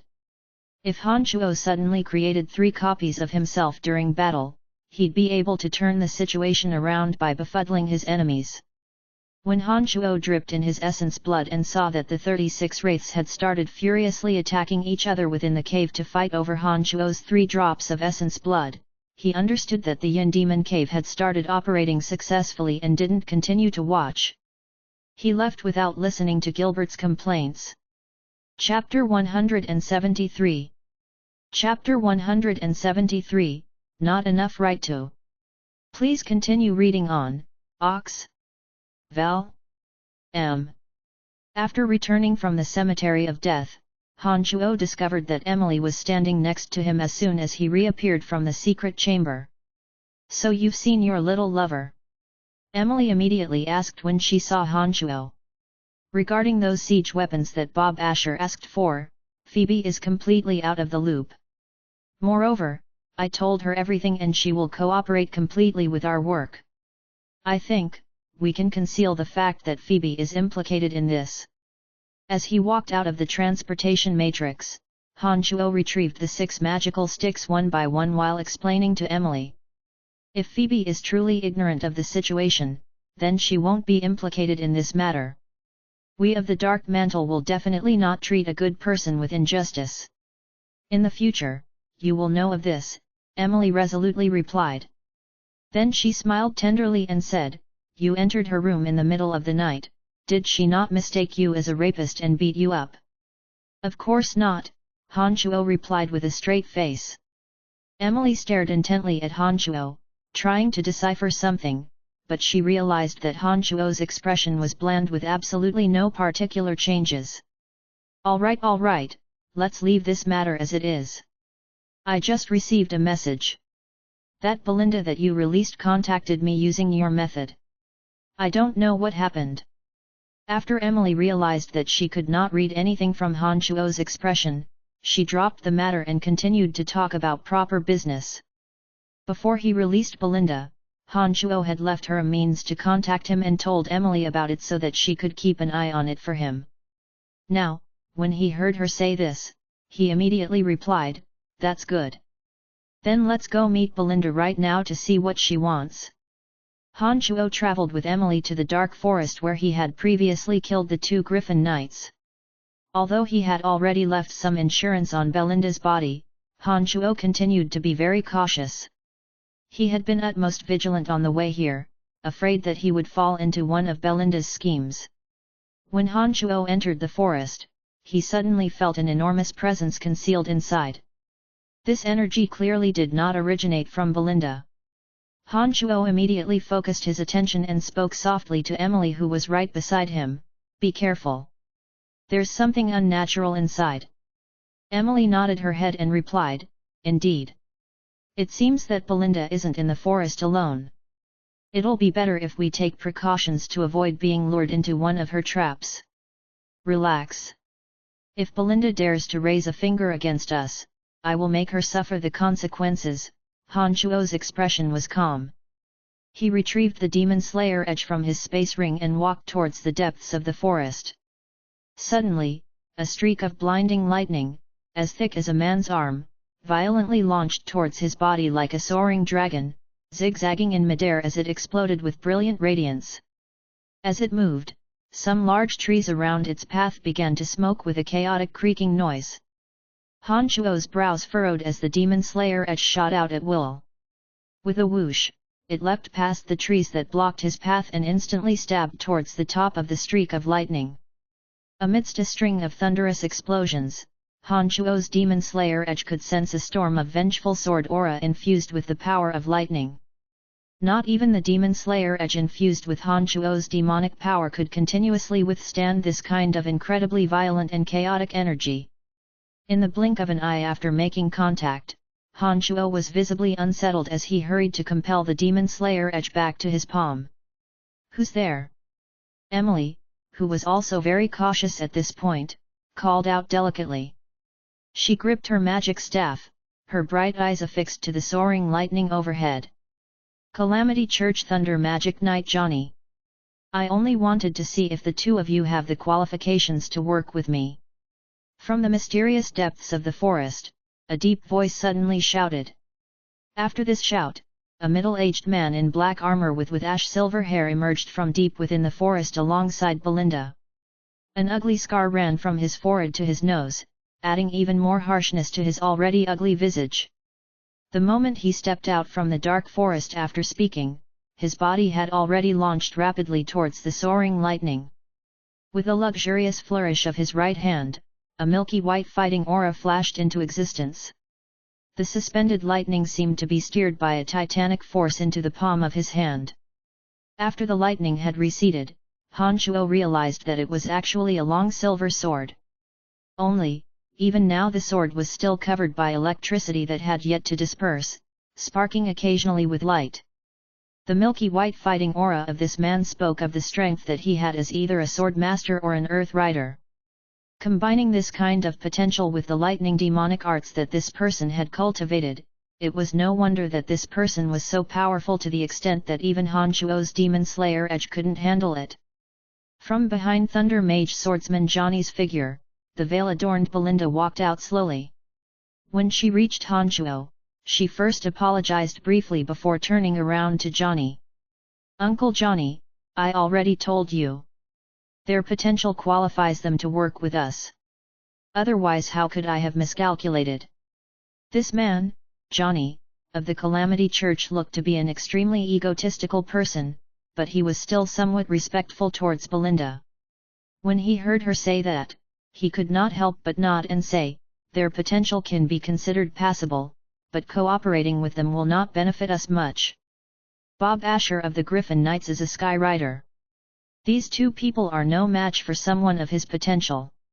Our only opportunity is if you can only use your golem to obstruct the surrounding people while I execute him." Emily couldn't help but speak up when she heard this person's arrogance. Apparently, apart from the Griffin Legion chief being a sky rider, there are 5 earth riders by his side. Add to that Clark's master, Great Sword Master Gabriel, and 2 other water and earth archmages. Just based off of this alone, it has to be a divine sword master and a magister, or a divine knight acting in concert, or it'll be an empty dream to try to kill him alone.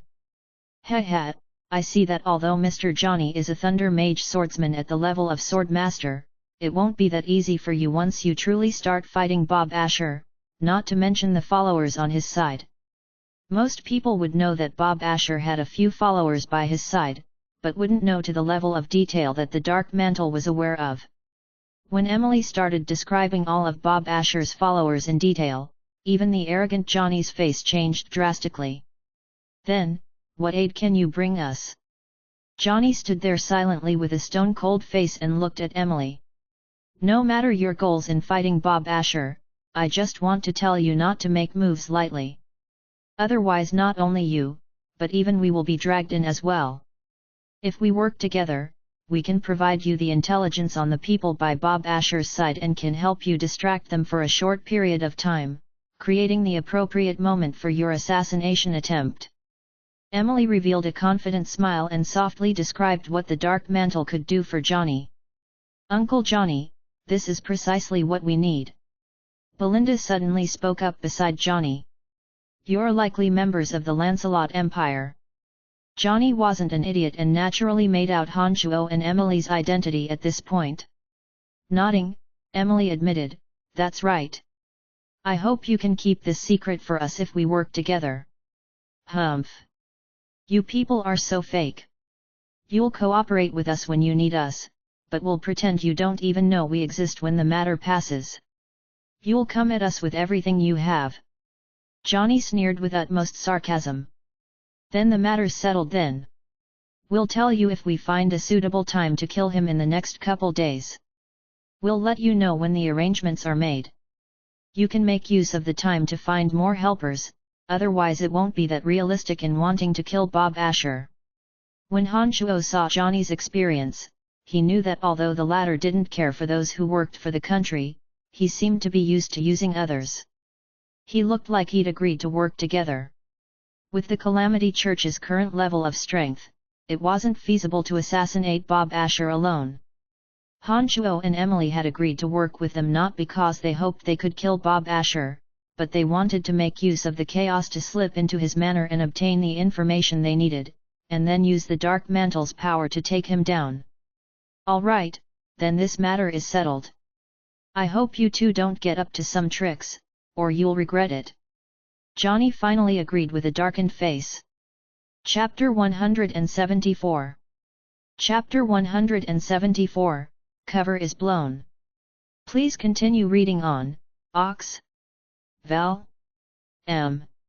After leaving the dark forest, Hanchuo and Emily split up, making his way towards Lawrence's new place of residence.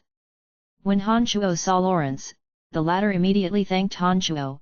"Thank you so much for last time, otherwise Lisa might have been put in danger."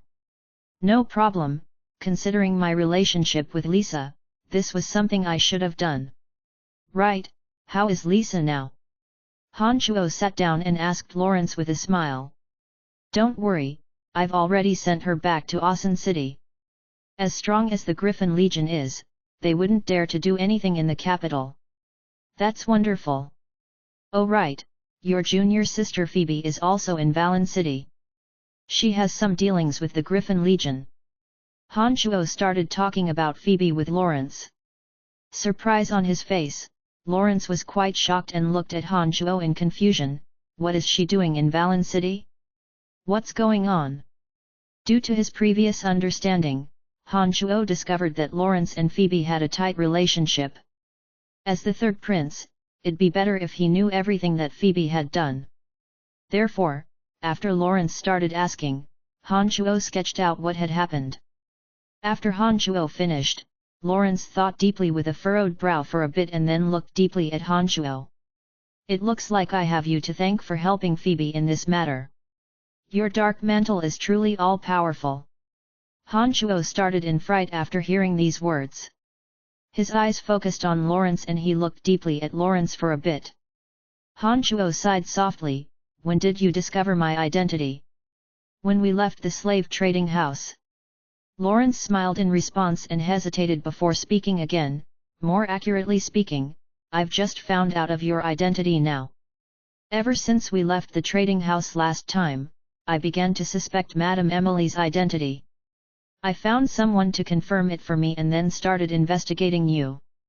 It wasn't something ignoble to work for the Dark Mantle. Within the senior ranks of the Empire, the existence of the Dark Mantle wasn't a secret. Its mission and operations wouldn't harm ordinary people unless this person did something that harmed the Empire. He didn't think there was anything wrong with what the Dark Mantle was doing. Musing silently for a moment, Han Shuo's expression returned to normal as he smiled, that's right, I've just joined the Dark Mantle, but I've truly recognized its strength. Then, you must know a great deal about me. Lawrence suddenly asked Han Shuo with a faint smile. Starting, Han Shuo laughed heartily, of course, you're Lawrence, the son of the finance minister. Everyone knows this. Even though Han Shuo knew full well of Lawrence's identity, he couldn't voice it, otherwise the relationship between him and Lawrence would change. At the very least, Lawrence would probe Han Shuo's thoughts or invite the latter to exert effort on Lawrence's behalf. This was a conundrum that Han Shuo currently didn't wish to face, so he felt that playing dumb was the smartest move. Lawrence had a strange smile on his face after Han Shuo's declaration and he looked deeply at Han Shuo for a bit before responding, all right, let's not talk about this for now. With your visit to Valen City this time, you have surely come to understand that Bob Asher has the desire to rebel and are here to collect evidence. I've come here for similar purposes in taking down this Griffin Legion chief. Can you tell me your current progress?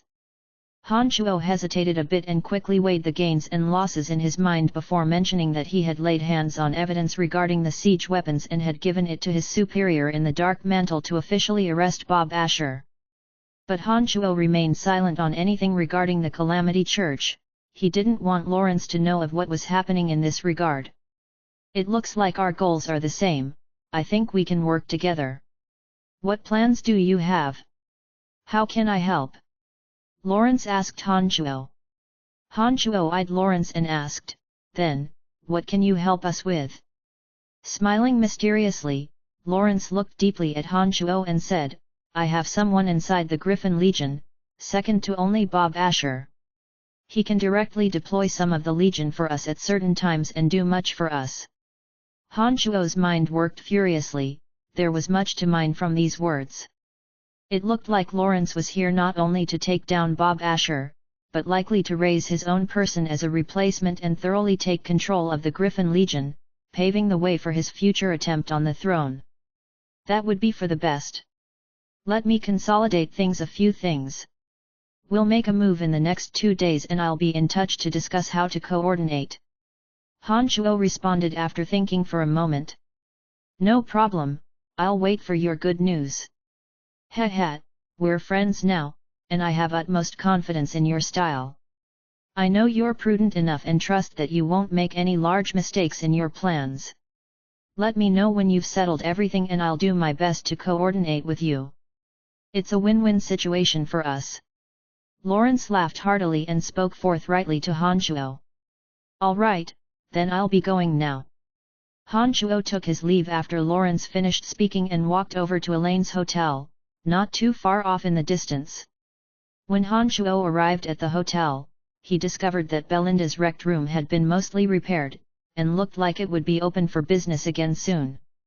Han Shuo hadn't checked out of Emily's room yet, so he returned to it after arriving in the hotel. The chubby, Middle-aged Lady Elaine walked out not too long afterwards and closed the door with a smile. "Thank you so much for your aid, otherwise my hotel would have been destroyed in the hands of that woman from the Calamity Church." "It looks like Emily's already told you everything that's happened," Han Chuo said. Nodding, Elaine said, "Yes, Madam Emily came by once to tell me everything, and told me to keep an eye on the guests. Do you have any instructions for me? Of those within the hotel, who has yet to leave? In addition, has the female mage swordsman of the mercenary band been in touch with anyone else?" Han Chuo couldn't help but ask when he thought of his agreement with Phoebe. "There's been no changes in the guests here. The Great Druid and little female elf still temporarily occupy their rooms. The two of them went out earlier today and returned not too shortly after. Apart from the girl called Candice, those of the mercenary band have all gone out once, seemingly to look for new missions and haven't returned yet. I observed for a bit and no one suspicious seems to have walked into Candice's room, and I haven't seen her leave either. Apart from this, there has been nothing out of the ordinary within the hotel. The Griffin Legion has sent men once to patrol and asked about the collapsed room. I covered it up." The frightening events that had just taken place in the hotel hadn't seemed to affect her as Elaine spoke calmly of what had taken place, describing everything in great detail. "Those of the Griffin Legion don't suspect this place, do they?" Han Chuo asked with a frown after remaining silent for a while. "Don't worry, I don't think there's any trouble. I've been in Valen City for many years and have known long ago how to handle the Griffin Legion," Elaine guaranteed with confidence. Han Chuo wasn't able to say much else after her words, otherwise it would appear that he didn't trust her. He nodded, said "You've done well," and indicated for her to go about her business. He thought for a moment after she left, he should still tell Candice that Phoebe might come looking for her, just in case she suddenly left. Walking out of his room, Han Chuo contemplated how to broach the subject with Candice.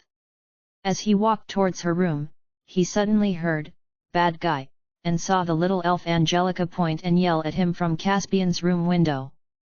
He smiled wryly and made a face at Angelica, ignoring her and continuing towards Candice's room. However, he soon heard running footsteps from Angelica's direction. It was obviously Angelica in hot pursuit. "Bad guy, what are you doing here?" Angelica had already rushed up and spoke with some happiness. "Why, here to kidnap someone like you, of course." Han Chuo winked and chuckled devilishly. Chapter 175. Chapter 175, Conversation between three girls. Please continue reading on, Ox. Val. M. PSSHT, I don't believe you. Angelica wrinkled her exquisite little nose in disdain. "It's up to you whether you believe me or not. All right, I still have some other things to do, so you can go back to whatever you were previously doing." Saying these words with a smile, Han Chuo didn't entertain Angelica any longer, and was about to continue his way to Candice's room. Right at this moment, a creak sounded from the door Angelica had ran out from, with the Great Druid Caspian walked out. He glanced at Han Chuo and cried out in surprise, "Why is it you? Why are you here?" Han Chuo smiled at Caspian and nodded amicably, then bowed and said, "Hello Great Druid Elder Caspian, Trunks and I previously met you in the Dark Forest previously." "Hey, you're acquainted with Grandpa?" Angelica watched Han Chuo greet Caspian and appeared to be surprised. She looked towards her Grandpa Caspian, then turned back to stare at Han Chuo. Han Chuo laughed and was about to reply, when Caspian's eyes lit up, and inspected Han Chuo's body. With a smile of having figured something out, Caspian said, "So it's you, but we should have met very recently as well, haha." Not long ago, Han Chuo wore a black hood, but despite that, his physique and voice hadn't been altered. In addition, when the matter ended, Han Chuo even called out Caspian's name. Just based on these three flaws, it was not at all strange for Caspian to be able to quickly recognize Han Chuo.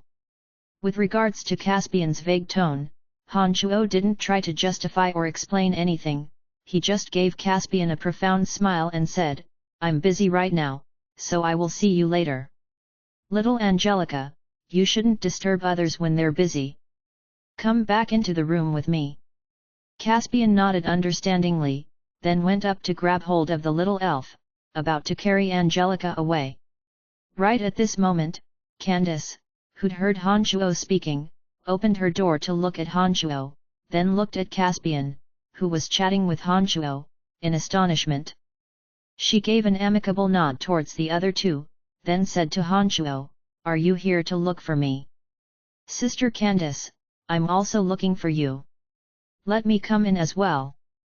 Angelica on the other side sweetly called out towards Candace. "If our cute little elf really needs me for something, then I'll come over and look for you in a while, older sister is busy right now," Candace said with a smile.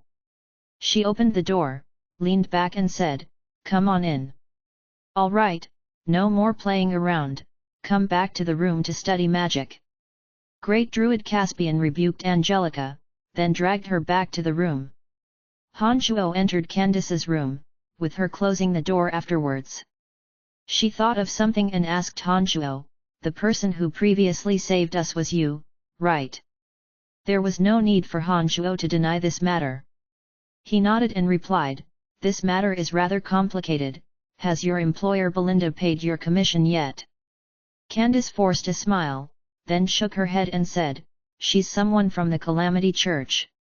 This church has always done things in a sinister manner. I'm already very lucky that nothing happened to me, how could I possibly get any commission out of it?" After some consideration, Hanchuo gazed at Candace and replied, "Promise me one thing, do not try to create trouble for Belinda. You guys definitely won't gain a thing from doing that.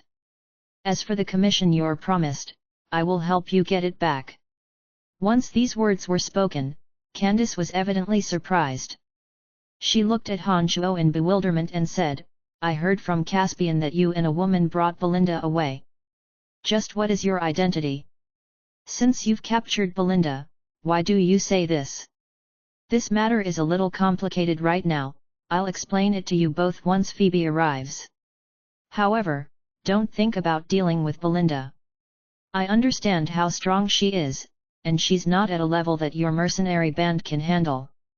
Although Hanchuo hadn't known Candace for a long time, he knew that she wasn't someone who would give up so easily.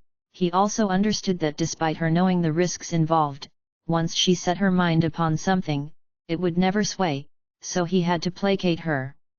"Hey, why is Phoebe coming over too?" Candace was first surprised, then staunchly replied to Hanchuo, "You've said this a little too late, I've already dispatched the others to search for Belinda's tracks. This time there was a problem with the employer, so the mercenary union should bear our losses. I will deal with Belinda my own way. Consider this as me begging you. Older sister, let Belinda go. That woman is in my hands, I need her for some matters, please give me face." For a woman like Candace, who wouldn't listen to reason, the more one tells her of the dangers, the more obstinate she would become. Out of options, Hanchuo could only use this method to placate her. Once Hanchuo said this, Candace no longer remained so persistent. Her resolute eyes stared at Hanchuo for a while, but unwillingly nodded, and said, "Since you're begging me, then fine. I promise I won't persist on this matter, but Belinda must pay the commission she owes, otherwise I have no way of answering to the chief." "No problem, that's no problem at all. She said she'd send the commission in the next 2 days after I questioned her." Seeing that Candace had loosened up, Hanchuo quickly agreed. While Hanchuo and Candace were chatting, the sounds of two people's footsteps could be heard. Hanchuo then heard the hotel owner, Elaine's voice, "This is Miss Candace's room." "Thank you very much." Phoebe's cold and arrogant voice sounded from the outside. Candace was pleasantly surprised. She quickly stood up and walked to the door. When the door was opened, Phoebe, in an elegant dress and a coldly noble expression, could be seen. However, once she saw Candace, the coldness instantly receded and a brilliant smile took over. She cried out, "Candace, you're really here. Not just me, there's also someone who you definitely want to see here. Candace laughed cheerfully, then leaned back to let Phoebe walk in. Elaine had taken this chance to skillfully shift her head to peek inside. When she realized that the one inside was actually Han Chuo, she was incredibly astonished. Phoebe had already walked in by this time, and the room's door was quickly closed by Candace. Having experienced last night's twisting of sheets, when Phoebe saw Han Chuo, her beautiful cheeks blushed. Perhaps it was because Candace was right by her side, Phoebe's body became a bit stiff and she didn't even dare to look at Han Chuo too much. She only took a side peek at him before she started chatting with Phoebe herself, her clear eyes surreptitiously looking at Han Chuo. When Han Chuo saw Phoebe, he also felt a little awkward because there was someone else present, but his skin had always been thick, so he wasn't really affected by this. He remained properly sitting there while drinking his tea, and looked rather at ease. The two ladies chatted, briefly narrating what they had gone through since they had last met, and focused on Valen City. As both of them had bumped into Han Chuo naturally became a topic of discussion. Go on, why are you here in Valen City, and why do you know where I stay? Also, Candace said that you've been together with another woman, explain yourself. After Phoebe and Candace had chatted for a while, Phoebe finally set her sights on Han Chuo, and she inquired him. Candace was evidently astounded as well, so she supplemented, Belinda is from the Calamity Church, and should have no relation to you. Why did you have her captured, and what use do you have for her? Just who on earth are you? The two ladies were filled with doubt, and they stared at Han Chuo hard, attempting to get a reasonable answer out of him. Han Chuo had a prepared story, but when it was time for him to explain it, he had a headache trying to go about saying it. However, such a matter was not something that he could easily trick them with, because there were indeed many complicated matters involved. Right at this time, Han Chuo's brows creased, he heard another person coming from the outside. He lightly coughed, then made a hand gesture telling the two to keep quiet. The footsteps got closer, and the room was lightly knocked on a few times. Emily's soft voice was heard from the outside, I know you guys are in there, can I come in? Phoebe and Candace both had an expression of suspicion. They turned towards Han Chuo at the same time and asked, who is she?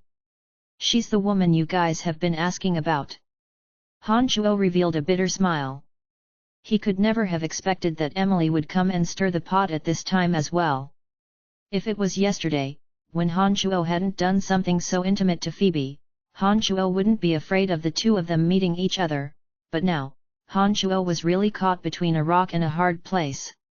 He thought at a rapid pace as to how he could handle the relationship between the two. Chapter 176. Chapter 176, It's enough to know that I'm in your heart. Please continue reading on, Ox. Val?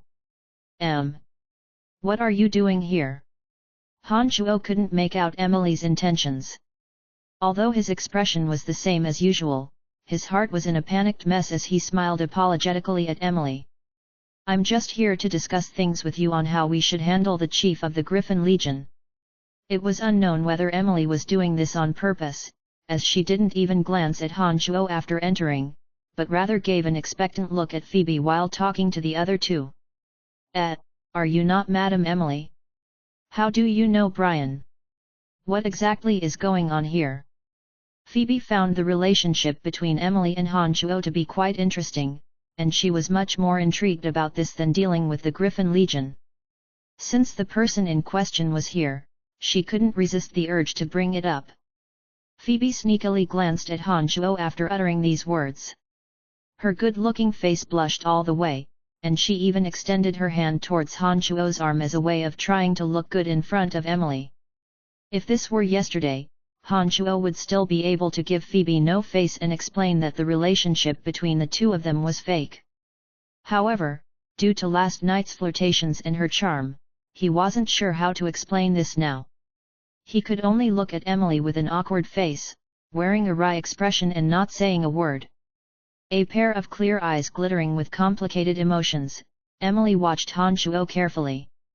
However, this look only made Han Shuo feel even more guilty as he resolutely made up his mind, took in a deep breath, and said to Phoebe, "Actually, the relationship between me and Emily is. We are that of a subordinate and superior in the same assassination organization. We happen to be assigned to the same target this time, so please do not think too much about it, Miss Phoebe." Just as Han Shuo was about to make a thorough explanation, Emily, who'd been staring at Han Shuo, suddenly interrupted Han Shuo's words, obscuring the original words he had been going to say.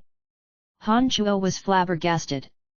He had no idea why Emily was saying all of this, but when he looked at Emily in surprise, he saw Emily give him an understanding smile. It was as if Emily had only wanted to be recognized by Han Shuo, and his actions to reveal the truth had been what she wanted, instead of competing for a title with Phoebe and gaining a momentary victory. Since Emily had put it this way, Phoebe felt a bit awkward. It rather appeared that she had been petty. It was a good thing that Phoebe was a superwoman in charge of a guild, so she only spent a moment in awkwardness.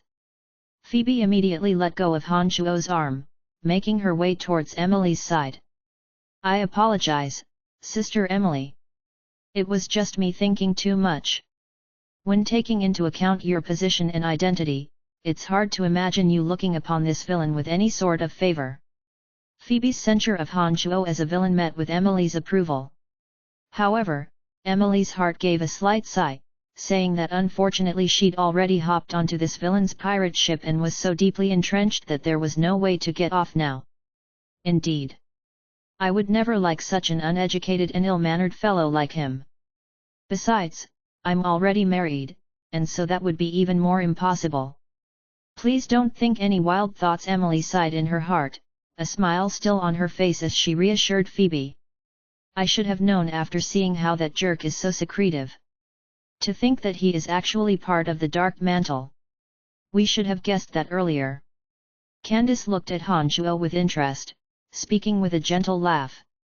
Contrary to Han Shuo's expectations, both Phoebe and Candace didn't seem particularly surprised after his identity had been revealed by Emily. It seemed that they had long since suspected that his actions were the result of a secret organization, and Emily's revelation only served to confirm their internal suspicions. I already told you, didn't I? He really is very secretive. As part of the necromancy major at the academy, he's always doing weird things on the side. It turns out that he has another identity within the Dark Mantle, so this completely explains all of his previous odd gestures. Phoebe also laughed. She flung Han Shuo an eye roll from Emily's side, apparently faulting him for keeping everything a secret. Han Shuo shrugged his shoulders and spoke, "All right, now is not the time for this. We should be checking how we can help Phoebe shake off the implications of this matter and take down Griffin Legion Chief Bob Asher. This should be the final matter in the end." The two girls decided to drop the topic about Han Shuo's identity after he spoke. Since Emily did not know how much Han Shuo had told the two girls previously, he was still the one explaining matters this time and also explaining a few things about his identity to the two girls. "My senior brother Lawrence is also in Valen City." Once Han Shuo mentioned Lawrence's existence, Phoebe seemed to be surprised as she exclaimed softly. Nodding his head, Han Shuo said, "Indeed. He will help us with this time's matter as well. He came to Valen City because of his cousin Lisa and their family matters. The downfall of her family was caused completely by the Griffin Legion. Lawrence wants to avenge them and will be helping us wholeheartedly." In their previous discussion, Han Shuo understood that Lawrence had come with a primary motive not just to avenge Lisa, but to kill the chief of the Griffin Legion and prop up his own man as well. However, Han Shuo couldn't reveal Lawrence's identity to the two girls and thus he could only just say that Lawrence was willing to help only for Lisa's sake. "With regards to the siege weapons, I've already surreptitiously dropped a bit of your essence blood onto one of the siege weapons. We will keep escorting the shipment until it reaches the western part of the city and before handing it over to the Griffin Legion. I think the Griffin Legion's weapons warehouse is definitely there. We can look around for it there."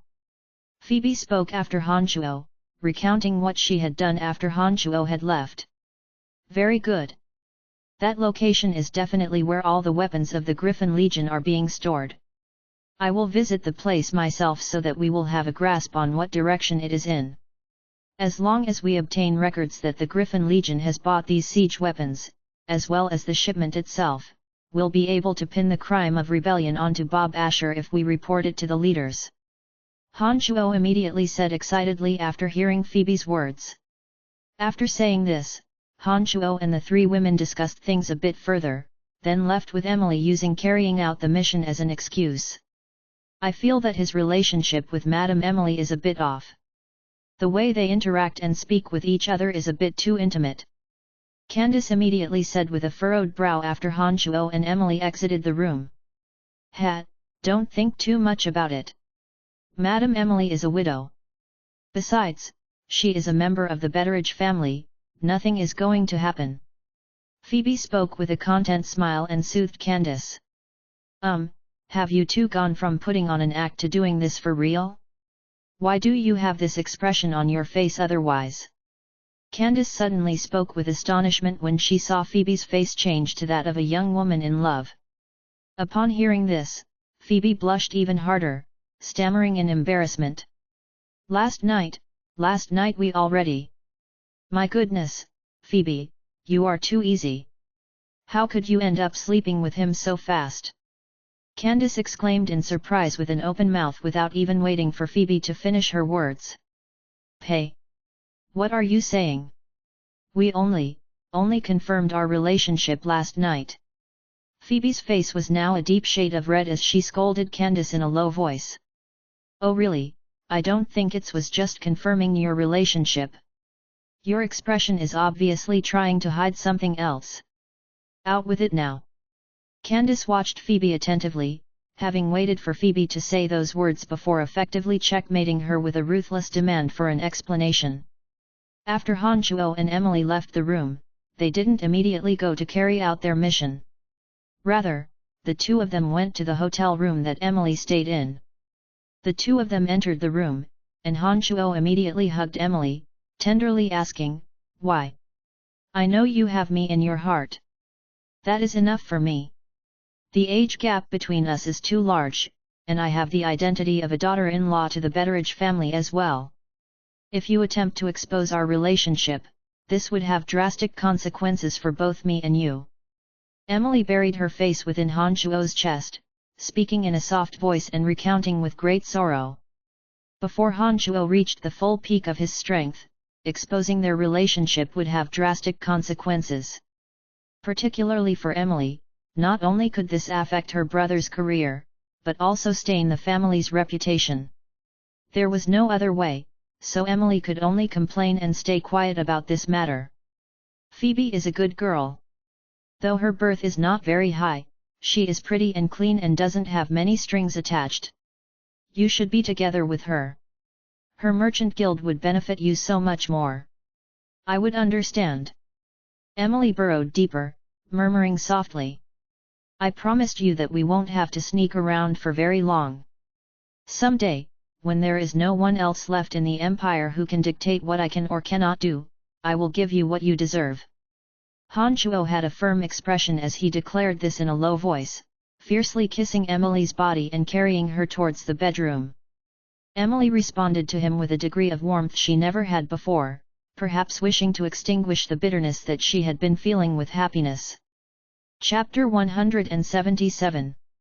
Chapter 177, Devising Strategies. Please continue reading on, Ox. Val. M. After a tumble in the sheets with Emily, Han Shuo left alone, heading for the Griffin Legion's warehouse on the western side of the city. Thanks to the Dark Mantle's intelligence network, Han Shuo had a pretty good idea as to where the exact location of the warehouse was. Under the cover of night, Han Shuo left no traces behind as he moved. He made use of the art of the demonic ninth heaven to sneak into the warehouse from above, hiding himself in an isolated corner and silently circulated the magical yuan to compel the demon infant to sense where the drop of essence blood was located. When Han Shuo did so, he felt the demon infant jump as it sensed the drop of essence blood's exact position. He evaded the thick infestation of Griffin Legion patrols and stopped not too far from a low house. He made use of his sharp vision to see that apart from being under heavy guard, it was completely sealed with no windows. After observing for a while, Han Chuo silently sensed and clearly felt that the drop of essence blood was beneath the house. This meant that there was definitely a secret room used to store things underneath this house. It was a pity that the Earth Elite Zombie had yet to be fully formed. Otherwise, with its power of Earth, the Earth Elite Zombie could tunnel into the ground and scout ahead. Without the Earth Elite Zombie, Han Chuo could only take out all the guards at the front door if he wanted to enter and look inside. Although the guards weren't that weak, Han Chuo was still confident that he could take care of them with no one being the wiser.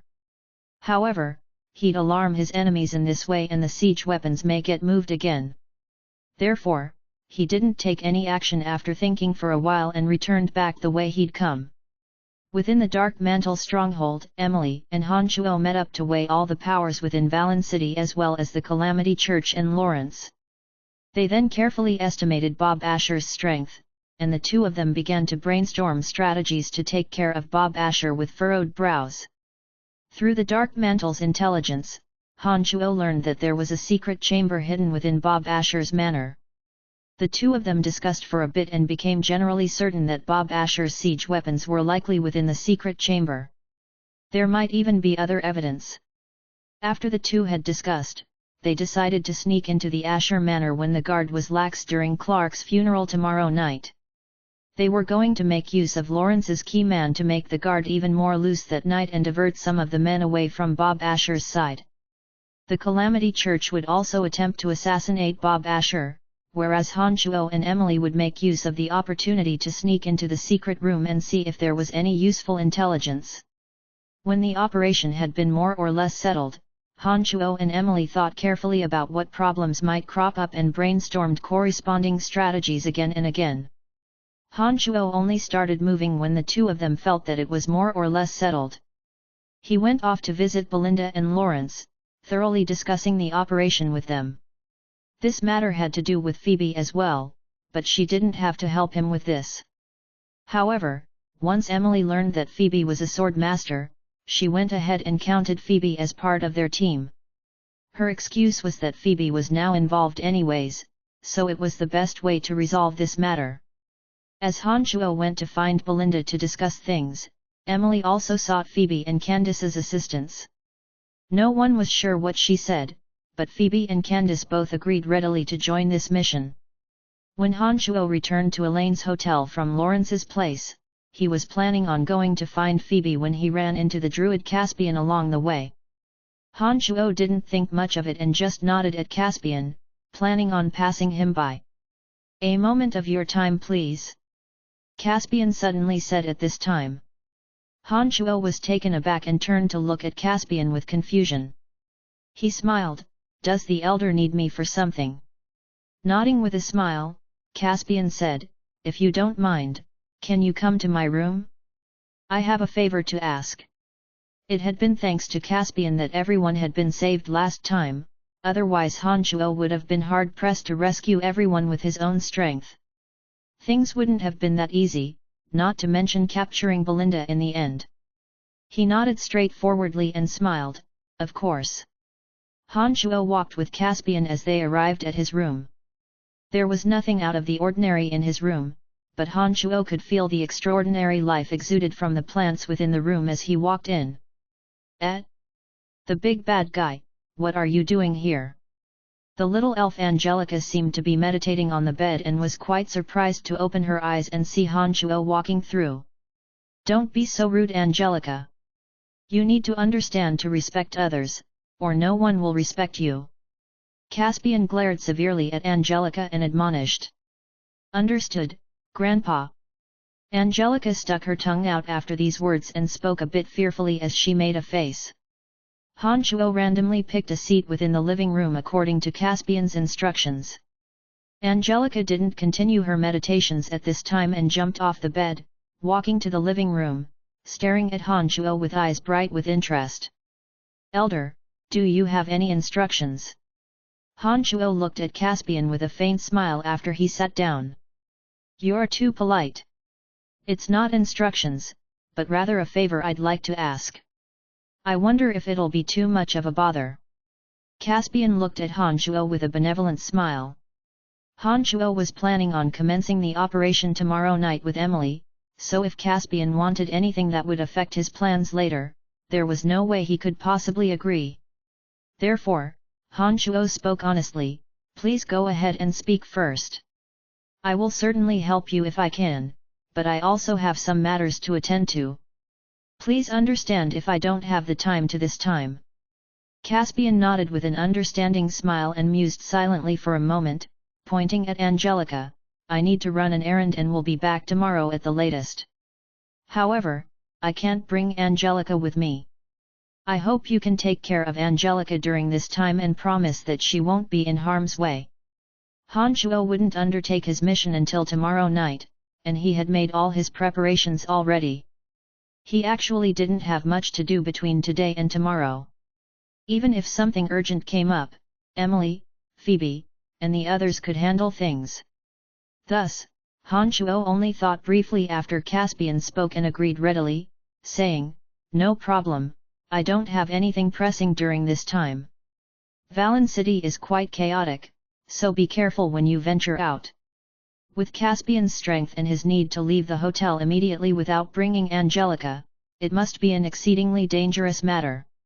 He must have been afraid that he would endanger Angelica's life, and that's why he didn't take Angelica with him.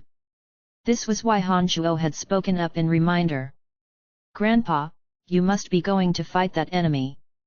Take me with you.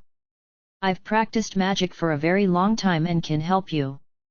Angelica obviously knew some of Caspian's matters as her little face changed immediately when she heard these words. She stretched her hands out to wrap them around Caspian's arm and started pleading anxiously. No, you can't go. A duel is between two people. I would be breaking the rules if I brought you. Caspian truly doted on Angelica and would patiently not give way on this matter. He resolutely turned her down. In actuality, Han Shuo could understand why Caspian didn't want to take Angelica with him from his tone and words. He didn't want Angelica to take the risk with him, and so breaking the rules was just an excuse he was using to distract Angelica. But, the enemy doesn't necessarily follow the rules.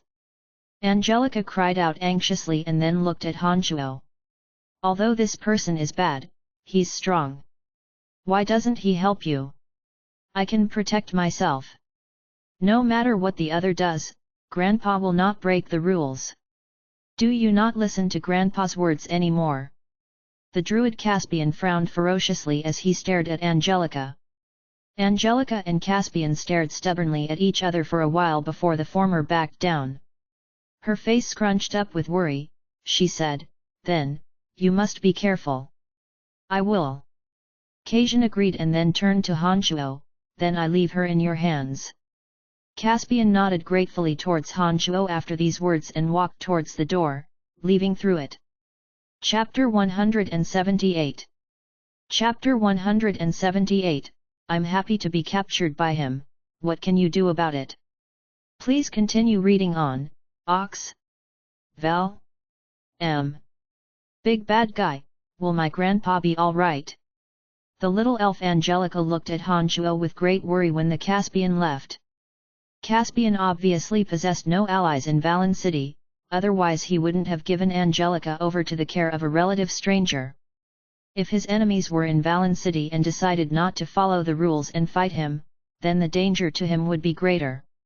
However, in order to relieve Angelica's worries, Han Shuo could only smile and say, relax, your grandpa's strength is great, so there definitely won't be any dangers. Angelina, who'd originally been carefree and without worry, suddenly became worry-stricken because of her grandpa's matters. The eyebrows on her charming face were knit together as she suddenly became taciturn. Tomorrow night, Han Shuo would have to face the Griffin Legion with the others, but for Belinda from the Calamity Church and Lawrence, today was a special day, so they had to use the resources at hand to prepare in advance. After staying here for a short while, Han Shuo decided that just waiting in Angelica's room wasn't the thing to do, so after thinking for a bit, he turned to the sulky little elf and said, "Let's go find big sister Candace and play. I don't want to go anywhere. I want to wait here for my grandpa." Unexpectedly, Angelica, who always wanted to play, did not acknowledge Han Shuo and even firmly refused his suggestion. Momentarily stunned, Han Shuo stared blankly before opening his mouth. "You waiting here is not a good option either. I think your grandpa will be fine, so why don't you talk to big sister Candace? Maybe you will feel less worried. I know that you want to find sister Candace yourself, you big evil person, so if you want to go then go by yourself. I'm not going." Angelica resentfully glared at Han Shuo, snorted and then proceeded to ignore him. Han Shuo did not know whether to laugh or cry at her words, but he'd already given Caspian his promise, and Valen City was indeed not safe at this time, so he couldn't possibly leave her alone. Otherwise, if Caspian's enemy took this opportunity to seize Angelica and used her to threaten Caspian? Looking at Angelica's stubborn expression, Han Shuo muttered to himself before fiercely glaring at her and said, "Who cares if you are willing to or not? I already promised your grandpa, so I won't let you leave my side." After speaking these words, he didn't wait for Angelica's reply before his body flashed like lightning, arriving next to Angelica. His left hand extended and hooked Angelica's body before lifting her up into the air with hands that were like steel claws. "Let go! You big scoundrel, you big pervert! Hurry up and let me go!" When Angelica reacted, she found that she was unable to move her body even a little bit. Her two little feet kicked in the air while her mouth spewed out curses. Han Shuo paid no attention towards Angelica's shouting. Han Shuo didn't care at all as he kept his hand hooked around her body while he pushed open the door and made his way towards Candace's room. Once he was outside the door, Han Shuo discovered that Angelica was still screaming. In order to prevent her from attracting too much attention, he reached out with his right hand and covered her small mouth. Angelica's loud screaming was suddenly diminished to low grunting, and she looked as if she was being coerced by Han Shuo. "Put her down!" Just when Han Shuo was close to Candace's room, several members of the Battle Fire mercenary band suddenly stepped out from 2 doors down as they stared at Han Shuo. One of whom had a fierce body, shook a head full of hair like it was like iron needles, and shouted with a sword strapped to his back. Isn't he the man who was talking to the vice chief outside the city?" One of the journeyman mages said in shock as he recognized Han Shuo with a glance. "I don't care what his relationship to the vice chief is. This kind of public coercion of a little girl infuriates me. I cannot possibly stand by and watch with wide eyes as he takes this poor little elf away." The fierce-looking senior swordsman spoke with extreme righteousness. His bronze eyes stared at Han Shuo while he slowly reached behind him to draw his long sword to point it at Han Shuo. Not knowing what was going on, a pair of eyes concentrated on Han Shuo's body, and Candace asked with astonishment, "What happened, Brian? Why are you grabbing a hold of little Angelica?" "It's nothing, something happened to her grandpa, so he asked me to protect her. I am keeping her by my side so I can ensure her safety." Han Shuo shrugged his shoulder and replied easily. "Davis, this is just a misunderstanding, there is no need to be so nervous." Candace gently smiled and said towards the fierce senior swordsman. "His words are useless. Only that beautiful little elf's words can prove his innocence." For some reason, Davis was still quite obstinate upon hearing Candace's words, as he stared straight at the little elf Angelica, who had her mouth covered by Han Shuo's hand. With those words, Han Shuo immediately loosened his hand from Angelica's mouth and said, "Okay, stop playing around now and tell him that I am only protecting you." When Han Shuo loosened his hand, Angelica loudly cursed and continued once again to make a ruckus before staring angrily at Han Shuo and saying fiercely, "You big evil person, you're kidnapping me! You're kidnapping me!" As soon as Angelica's words left her mouth, Davis, standing off to the side, immediately flew into a rage. He was pointed his long sword at Han Shuo, and proclaimed righteously, "Let her go immediately, otherwise you will definitely regret it. Enough, Davis, can you really not see that the little girl is just messing around? If you really have nothing to do, then it would be better for you to return back to your room and recover your strength, and not to poke your nose into other people's business. Candace said with an imposing aura, her eyes bright and expression cold as she glowered at Davis. Maybe he was used to Candace's berating, as Davis was timid at first, but regained some courage after he looked at Angelica. He straightened up, puffed out his chest and said, "Master Candace, if your suggestion is wrong then I will not listen to you." By now, it was Han Shuo's turn to be amused, as he could tell from Davis' gaze when he looked at Angelica that there was a different kind of fire within them. Han Shuo's heart moved as he already had a grasp of the situation. With a weird chuckle, Han Shuo remarked, "So this is the case, It seemed like this valiant mercenary wants to appear to be a hero in front of a little beauty, or maybe there's yet another reason for him to be acting like this." With these words, Candace and Phoebe, along with the other mercenaries off on the side, all of them turned to look oddly at Davis. Even the little elf Angelica measured up Davis with an astonished look. At this time, Davis's face turned red as he awkwardly tried to explain, No. It's not like that." Han Shuo loosened his grip on Angelica and put her down, as he spread out his hands and said, "All right, I won't hold on to you any longer since this hero wants to save the beauty so badly. Angelica, you are now saved and the hero can take you away. I won't care about you." After speaking, Han Shuo calmly walked towards Candace and Phoebe, not sparing a single glance at Angelica, as if he'd completely forgotten about the promise he made to her grandpa. You are safe now," Davis said as he walked towards Angelica. The righteous aura he'd boasted before was gone as he stammered. "What does this have to do with you, you stupid dum-dum? I'm happy to be held by him, big deal." When Angelica saw that Han Shuo didn't even acknowledge her, her heart suddenly shook. When she saw the approaching Davis lick his lips, she became even angrier and replied angrily. Davis' expression suddenly became peculiar, as if someone had just stepped on him with a dirty shoe. His face was unspeakably embarrassed and bitter. "Big bad guy, you promised my grandfather that you would take care of me, so you're not allowed to leave." The little elf Angelica hollered at Davis before picking up her small flower skirt and quickly charging toward Han Shuo.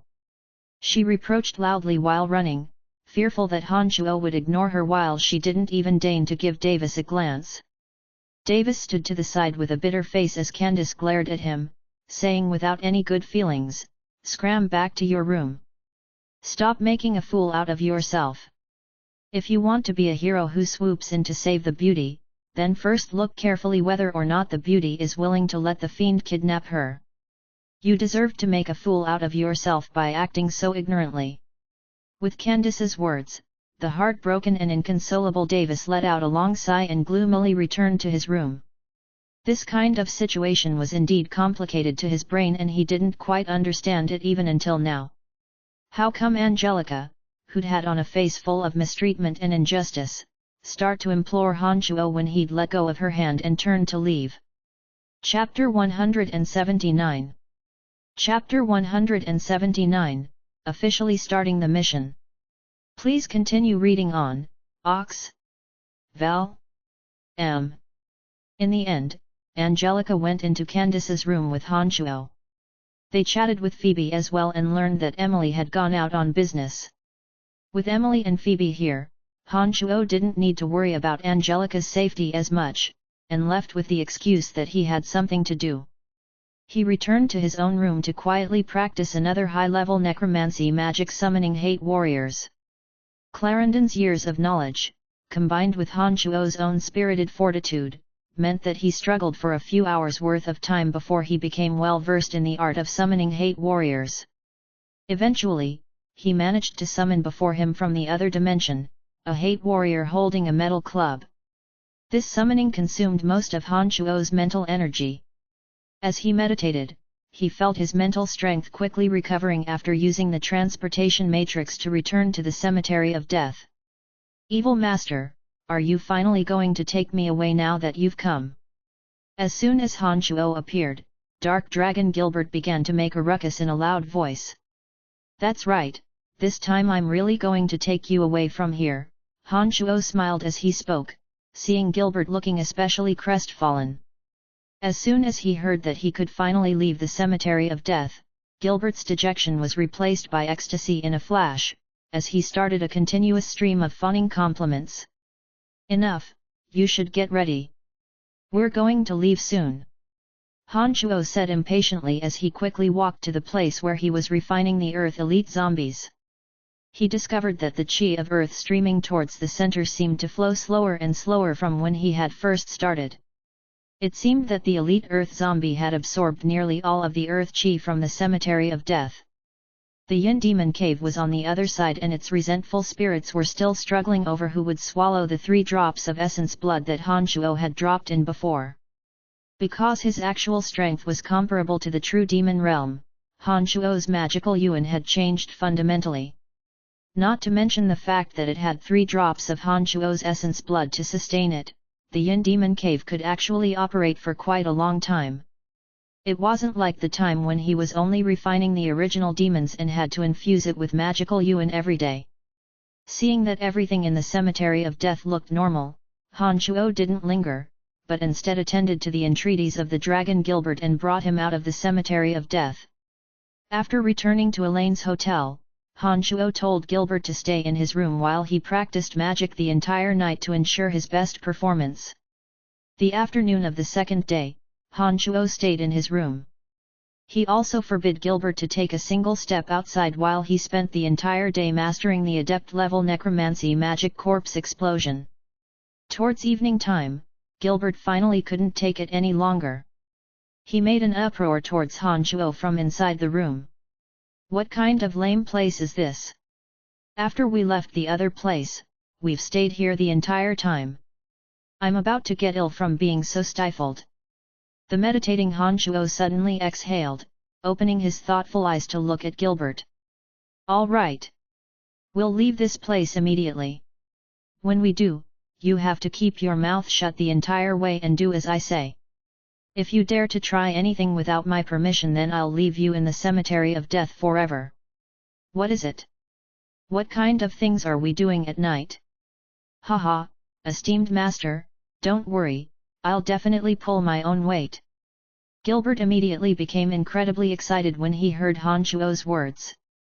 Footsteps sounded from outside at this moment as Emily's voice rang out, "Are you inside?"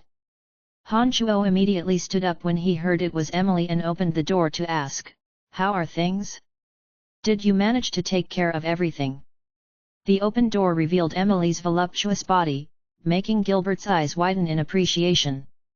He suddenly whistled and said excitedly, "A beauty, it's a great beauty." "Shut up!" Han Shuo turned back to glare ferociously at Gilbert. Gilbert didn't dare say anything after this, but he kept looking at Emily up and down and looked at Han Shuo with a face full of envy. Who is he? Emily wasn't aware of Gilbert's existence and looked at Han Shuo in surprise when she suddenly saw him appear. One of us. There won't be any problem with him at all. He'll take action with us and he'll be able to help us quite a bit. Han Shuo explained. Although Gilbert was still a young dark dragon, he possessed great destructive abilities when he transformed into his dragon form.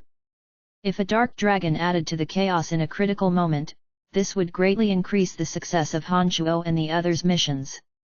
Emily had never doubted anything Han Shuo said, so Gilbert's appearance only made her get to know him that much better. She didn't question Han Shuo's methods. The great druid Caspian has yet to return and even Angelica is quite worried. Forget the Battlefire mercenary band this time. Candice and the others don't know our identity and planned a mission. I just saw that Candice asked the other members of her band to temporarily take care of Angelica, and that senior swordsman Davis was quite happy about that. You don't need to worry about Angelica's safety for the time being. It looked like Emily had learned of the conflict between the two from Phoebe, which was why she was saying this to Han Shuo now. All right. Since this is the case, let's leave it to them. Han Shuo thought for a bit and opened his mouth to say. Since Caspian had yet to return, that meant something must have happened. However, Han Shuo wasn't great friends with Caspian, so he wouldn't alter his long laid out plans for Caspian. The middle-aged Bob Asher had lost 2 of his sons in the span of a few months. This matter had been a matter of great shock to him. As the true master of Valen City, Clark's funeral had to be conducted with all due pomp and ceremony. All sorts of luxurious carriages were parked in front of the Asher Manor, with no one of any importance in Valen City daring to miss such an important occasion. No matter how busy things were at home, they would always manage to squeeze out the time to come comfort old Asher's injured soul. So we're here to participate in a funeral. Gilbert stood in a quiet corner next to Han Shuo and Emily as he spoke with disinterest. No, we're here to make a mess. Han Shuo chuckled lowly and said, if the mission is successful, I'll award you, so work hard. When he heard that they were here to cause a mess and that there might be rewards later that night, Gilbert's interest was hugely sparked once again as he laughed heartily. He was about to walk inside when Han Shuo grabbed him back with a hand again. We can't go in through the front door since we're here to make a mess, stupid. Han Shuo hectored Gilbert with ill temper and nodded towards Emily.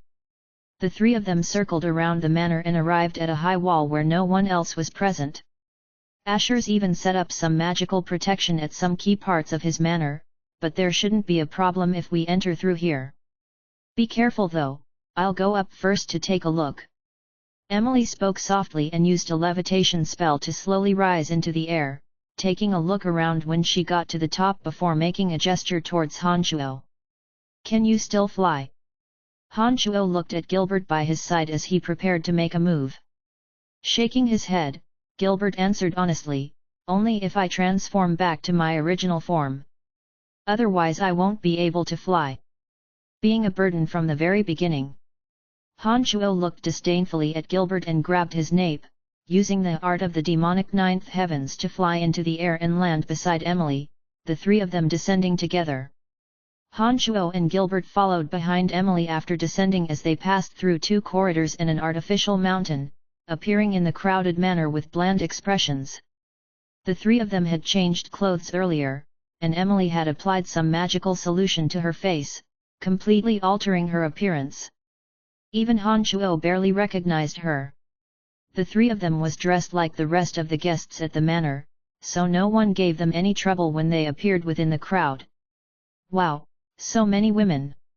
So many beautiful women! Gilbert was a bit excited as his eyes spun lustfully in all directions, speaking to Han Shuo lowly. Mind your image, Gilbert! Han Shuo cursed lowly as his eyes also darted to and fro. He finally located Belinda and Johnny from the Calamity Church, noting that they had also arrived. In a distance not too far away, Lawrence had also used a magical solution to alter his appearance and waved at Han Shuo when he saw their group arrive. Emily had arranged for Phoebe and Candace to be elsewhere. They would set things on fire as soon as the Calamity Church made their move, utterly throwing the manor into chaos. Add to that a schedule adjustment from Lawrence's man, the defensive capabilities of the manor at that time would certainly be at its weakest. Han Shuo and Emily would then take advantage of the confusion to sneak into the Asher secret room. Chapter 180. Chapter 180, Complete Chaos. Please continue reading on, Ox. Val. M. Everything was proceeding according to plan. Lawrence had first made arrangements to alter the protective detail from the Griffin Legion. Emily then used the power of the Dark Mantle to restrain 3 out of 5 Great Earth Riders by Bob Asher's side. Belinda and Johnny from the Calamity Church walked in and out of the crowd for a bit before disappearing without a trace. Belinda nodded at Han Shuo and Emily from afar, indicating that she had made her preparations. Let's go. Be careful and let's head for the secret room. Seeing that they had done all that needed to be done, Han Shuo didn't continue to linger, but avoided the guests and made his way to Bob Asher's bedroom. There would have been a heavy guard along the way, but Lawrence's man had made arrangements beforehand, so the 3 of them had an easy stroll down. When the 3 of them paused behind an artificial mountain and peered at Bob Asher's room, they discovered many Griffin Legion soldiers standing in front of the door. Each had solemn expressions, and the faint scent of those who had weathered multiple battlefields emanated from their tall, well-built bodies. It was easy to tell from a glance that they wouldn't be easy to handle. Lawrence said that the soldiers around Bob Asher were all his most trusted men and have overcome many battles and skirmishes with him. All of them are unafraid of death and won't listen to anyone else's commands apart from Bob Asher himself. Therefore, Lawrence's man had no way to do anything about them either. Han Chuo glanced at those men and explained lowly to Emily. Emily nodded. The Dark Mantle knows of this as well. We must personally take out this group of people ourselves, or we'll be unable to enter at all. Soldiers were standing on top of the roof and at every window. Unless they could fly through the dirt, even with Han Chuo and Emily's extreme abilities, they would find it impossible to avoid these people's eyes. All right, we'll wait for a bit. The entire manor will be engulfed in chaos as soon as the Calamity Church makes their move, regardless of their success. Han Chuo thought for a moment and then responded to Emily. Honored Master, what should I do in a moment? Gilbert's face was filled with excitement as he looked towards Han Chuo. Master? Emily asked in astonishment and looked at Han Chuo with considerable confusion. She then looked at Gilbert. How can he be your master? Did he buy you as a slave? Looking at Emily with immense disdain, Gilbert said proudly, a brainless bimbo all right. As a legendary dark dragon of the mighty Dark Dragon City, I, Gilbert, would never become a slave. Dark Dragon City? You say you're from the Dark Dragon City beneath the ground? Emily was greatly taken aback. Haha, you've heard of our great name as well. Gilbert was quite happy to see that Emily seemed to know of the Dark Dragon City. He puffed his chest out and said solemnly, indeed, I am the future legend of the Dark Dragon City. He's not my slave, but more like my magical pet. Han Chuo smiled faintly at the flabbergasted Emily. Gilbert immediately deflated when those words were said. As a dark dragon, it wasn't an honorable thing to be someone's pet. But that was the truth, and there wasn't much he could refute. He could only hang his head and sigh. So darned unlucky that I was besieged by so many people the first time I left home. How would I have been afraid of you otherwise? Emily had been a bit disbelieving, and the shock on her face only deepened when she heard Han Chuo and Gilbert speak thus. Her bright eyes fixed upon Han Chuo as she asked shakily, he really is a dark dragon? Nodding, Han Chuo confirmed very firmly for her, absolutely. This stupid dragon was being attacked on all sides from a dark elf clan, and they paid a heavy price to wound him deeply. I was going to take advantage of it and harvest his core or something, but he was the one without the slightest bit of dark dragon dignity and shamelessly wanted to sign a master and servant contract with me, becoming my magical pet. Hehe, dark dragons are the most shameless and evil of all dragons. What kind of dignity do they have?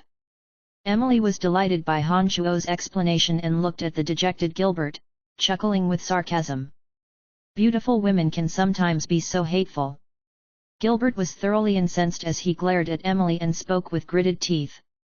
A shrill scream sounded out at this moment as all sorts of panicked footsteps suddenly exploded into hearing. The sounds of horses screaming were mixed in, as well as all sorts of weapons clanging against each other. The Calamity Church has made their move, but we still don't know anything as of now. Why does the Calamity Church want Bob Asher dead? Just what kind of grudge exists between them? Joy blossomed over Emily's face as she said excitedly. Han Chuo chuckled coldly with a sinister face. According to my thinking, it doesn't matter whether or not the Calamity Church succeeds this time. Johnny and Belinda will be grievously hurt, if not dead. We'll capture them as well and slowly interrogate them. Master, you're too ruthless and despicable.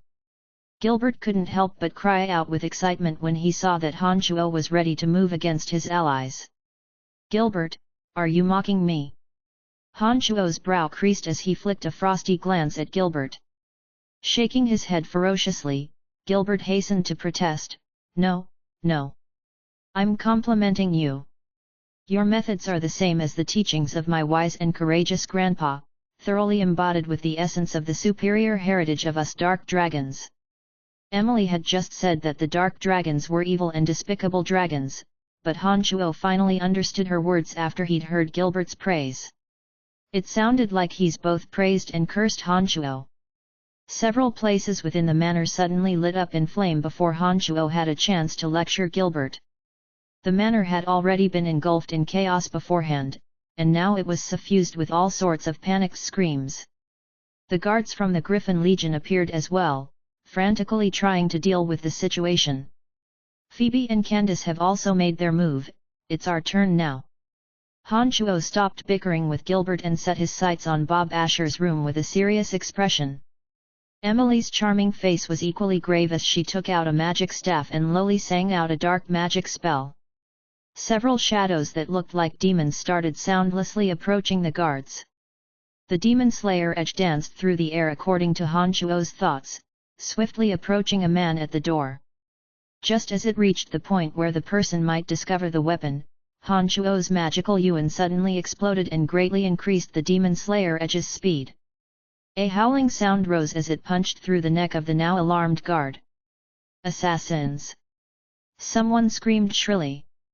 The 8 Griffin Legion guards hastily raised the long swords and spears in their hands, planning on handling the danger that would appear at any time. Emily's dark magic spell landed into the 2 guards it first encountered, causing them to bleed continuously and then fall down bonelessly after a while. The 5 guards behind them released their fighting auras in time, destroying the effects of this spell and weren't injured. Because of Lawrence's man, the immediate surroundings had been cleared. No matter how the guards called out, no one answered them. Han Chuo and the 3 others didn't continue hiding after this blow and directly rushed out from the darkness. Contrary to Emily's expectations, Gilbert's speed was the fastest. Even though he was in human form, the ferociousness of a dark dragon wasn't something that an ordinary person could imagine. Gilbert rushed out excitedly and acted like a bulldozer, grabbing the spear of the first guard Han Chuo had killed and charging the other people. Although his target was a journeyman swordsman and was releasing an uncommon fighting aura, Gilbert stabbed through him with a single thrust, sending him flying to one side, dead before he hit the floor. When his fighting aura crashed onto Gilbert, Gilbert only grunted softly and wasn't injured at all. Emily was sorely surprised by this blow, and finally truly accepted Gilbert's identity as a dark dragon. Han Chuo knew of this already and so wasn't surprised, walking over leisurely and directing the demon slayer edge to dance wildly, using a bewildering pattern to kill another 2 Griffin Legion soldiers. These soldiers were mostly journeymen or senior swordsmen and knights, and were actually not terrible. Their job was to thoroughly defend this place, and to summon greater experts when enemies came knocking. If it hadn't been for Lawrence's man within the Griffin Legion, the first cry of assassin would have been enough to summon vast troops of the Griffin Legion. If this had been the case, Han Chuo and the others would only be able to flee for their lives. As Emily attacked once again with dark magic, the remaining 2 guards finally fell down. Seeing that the obstacles had been cleared, Han Chuo spoke to Gilbert, "Stay here on guard, notify us if anything happens." Han Chuo flung a look at Emily after speaking and the 2 of them carefully pushed open the door, walking into Bob Asher's room. Bob Asher's room was exceedingly opulent and luxurious. Expensive furniture dotted the room, the carpet was made from the fur of a rare magical creature, and the paintings on the walls were all worth cities. This Bob Asher knows how to enjoy life all right. The decorations of this house are already enough to prove that his sources of income aren't clean. Han Chuo immediately said after walking in and looking around at the surroundings. Of course, otherwise with his identity as the chief of the Griffin Legion, he never would have been able to afford such a place. Emily nodded and headed towards the inner chamber as she responded. There was a secret doorway to another room within his bedroom. This was a bit of intelligence that the Dark Mantle had spent a lot of effort before finally obtaining. Han Chuo and Emily immediately made for the inner chamber as soon as they entered the bedroom. Emily immediately lifted the covers on the bed in the room and ran her hand along the edge for a bit, looking for something when the boards of the bed suddenly split open to reveal a cave with stairs. Within the Lancelot Empire, the dark mantle can manage if we absolutely must learn of some intelligence. Although the secret chamber is hidden quite well, we still learned of this place's existence and how to enter because Bob Asher would bring his mistress in to exult in his glory. Emily smiled at Han Shuo in explanation before they went down. Nodding, Han Shuo expressed his understanding. Indeed, someone like Bob Asher would find it hard to control his desire to show off. If someone wants to keep a secret hidden, they'll have to pass through their own hurdle first. Come, let's go and see what lies in Bob Asher's room, Emily said. Han Shuo followed behind her and suddenly heard soft, breathing sounds from someone before they'd reached the bottom. Someone's there, be careful. Han Shuo's heart tightened as he grasped Emily, proceeding forward with even more caution. When the two got to the bottom, Han Shuo looked towards the source of the breathing and suddenly discovered that Caspian was being held tightly within a cage enclosed by a magical boundary. Caspian was likewise looking at the two with a face full of surprise. Chapter 181. Chapter 181, Found It. Please continue reading on, Ox. Val. M. Metal chains entangled all four of the great druid Caspian's limbs in a cube-shaped cage, around which lightning was crackling and sparking off of. An icy mist was hovering about the chains, freezing the man stiff to the bone and making even his breathing obviously labored. When Han Shuo and Emily found Caspian in this room, they rushed towards the druid, shocked. Emily only took one glance before diagnosing quietly. There are both electric and water element magical boundaries at work here. In addition to this, the cage is restricting his power. I need some time to disassemble the spells. Glancing quickly at the ice beginning to form on tips of the druid's hair, Han Shuo said, I'm confident that my weapon is sharp enough to penetrate the cage directly. Emily reached out a hand to stop Han Shuo, shaking her head sternly and explaining, this is a magic boundary made of both electric and water elements that has been set up quite intricately. If you don't know the proper technique and attempt to break through the cage with brute force alone, you might kill him through electrocution or hypothermia. Han Shuo was far from being Emily's equal in the knowledge of magic in general since necromancy magic differed from the other paths of magic. After hearing her explanation, he didn't continue pressing his own thoughts. All right. You work on releasing him from the boundary, and I'll look for evidence against Bob Asher. With that said, he left Emily and began to investigate their surroundings. Crowded with numerous shelves of various sizes holding many strange, fascinating items, the room did not seem very spacious. There were many glistening badges marked with certain symbols describing its meaning on one of the shelves. These were the awards which Bob Asher had received through his many years of service, which helped him rise to the position of Chief of the Griffin Legion, becoming the items that he could flaunt for the rest of his life. There was another shelf that housed a few cavalry helmets and weapons. Some were shiny, while others were patently damaged. There was a small slip of paper under every piece that detailed which battle the helmet or weapon had been used in. The rest of the shelves of assorted sizes held either old books or obviously exorbitant swords and spears, not the pearls, jewels, and jade that Han Shuo expected. Emily had been working on dismantling the druid's confinement in the distance when she happened to see Han Shuo bored by the items on the shelves, his mind even wandering a little. She couldn't help but chide, a man such as Bob Asher wouldn't place run-of-the-mill jewels in his secret chamber, so rid yourself thieving thoughts. Wealth hasn't been his goal for a long time. The things here represent his glory and memories, nothing that gold can compare to. With that reminder, Han Shuo sighed dejectedly. Here I thought I would find a ton of gold and wealth in his secret chamber. I was even planning to reward Gilbert after this mission, but I suppose I was ignorant and ill-informed. Go look through the other things. Emily rolled her eyes and urged Han Shuo. We need enough evidence to pin him for good. Taking a deep breath to help himself focus, Han Shuo quickly walked around the shelves searching for any hidden items, but after going around once and looking through every single shelf, he still didn't find anything of value. Seems like we're out of luck. Han Shuo walked back to Emily with his palms open and said with some resignation. Just a second. Emily was at a crucial part of her work. A shadowy cloud of magic pulsed between her hands, and she pressed it firmly against the cage. Snap! Crackle! The cage began to sizzle and fizz once Emily's magic cloud came into contact with it and vanished in an instant. Caspian's trembling eased, as well. All right. Now that the magic boundary has been broken, you can rescue him with your weapon. Emily breathed out a light sigh and turned around with a graceful smile before sashaying towards the shelves. Leave finding evidence against Bob Asher to me. My experience in the Dark Mantle has made me an expert at this kind of work. Thank you. The druid shakingly expressed his gratitude towards Han Shuo as he slowly regained his body heat after the magic boundary was dissolved. Heh, you're just lucky that we came across you. Chuckling, Han Shuo took Demon Slayer Edge into his hand, into which he directed his magical yuan and swung it in the air. With a loud crack, a few obsidian metal bars snapped under the Demon Slayer Edge's swing.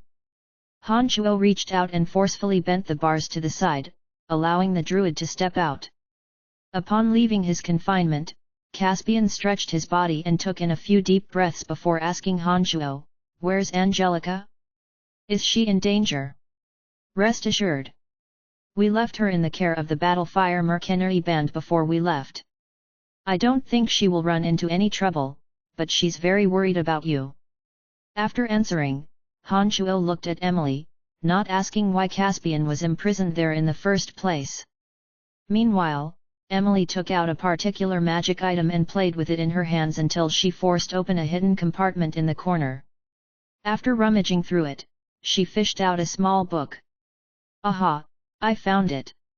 Hidden compartments are common in secret chambers, but are concealed with space magic that an average person can almost never discover. Only a space Grand Magus is able to sense these magical ripples and disable the disguise, but the Dark Mantle does this kind of stuff so often that we've come up with a specialized magical tool. With it I could detect even the slightest magical activity in this room and obtain everything we need. Emily proudly explained with the book now in hand. "So, does that mean our mission is complete?"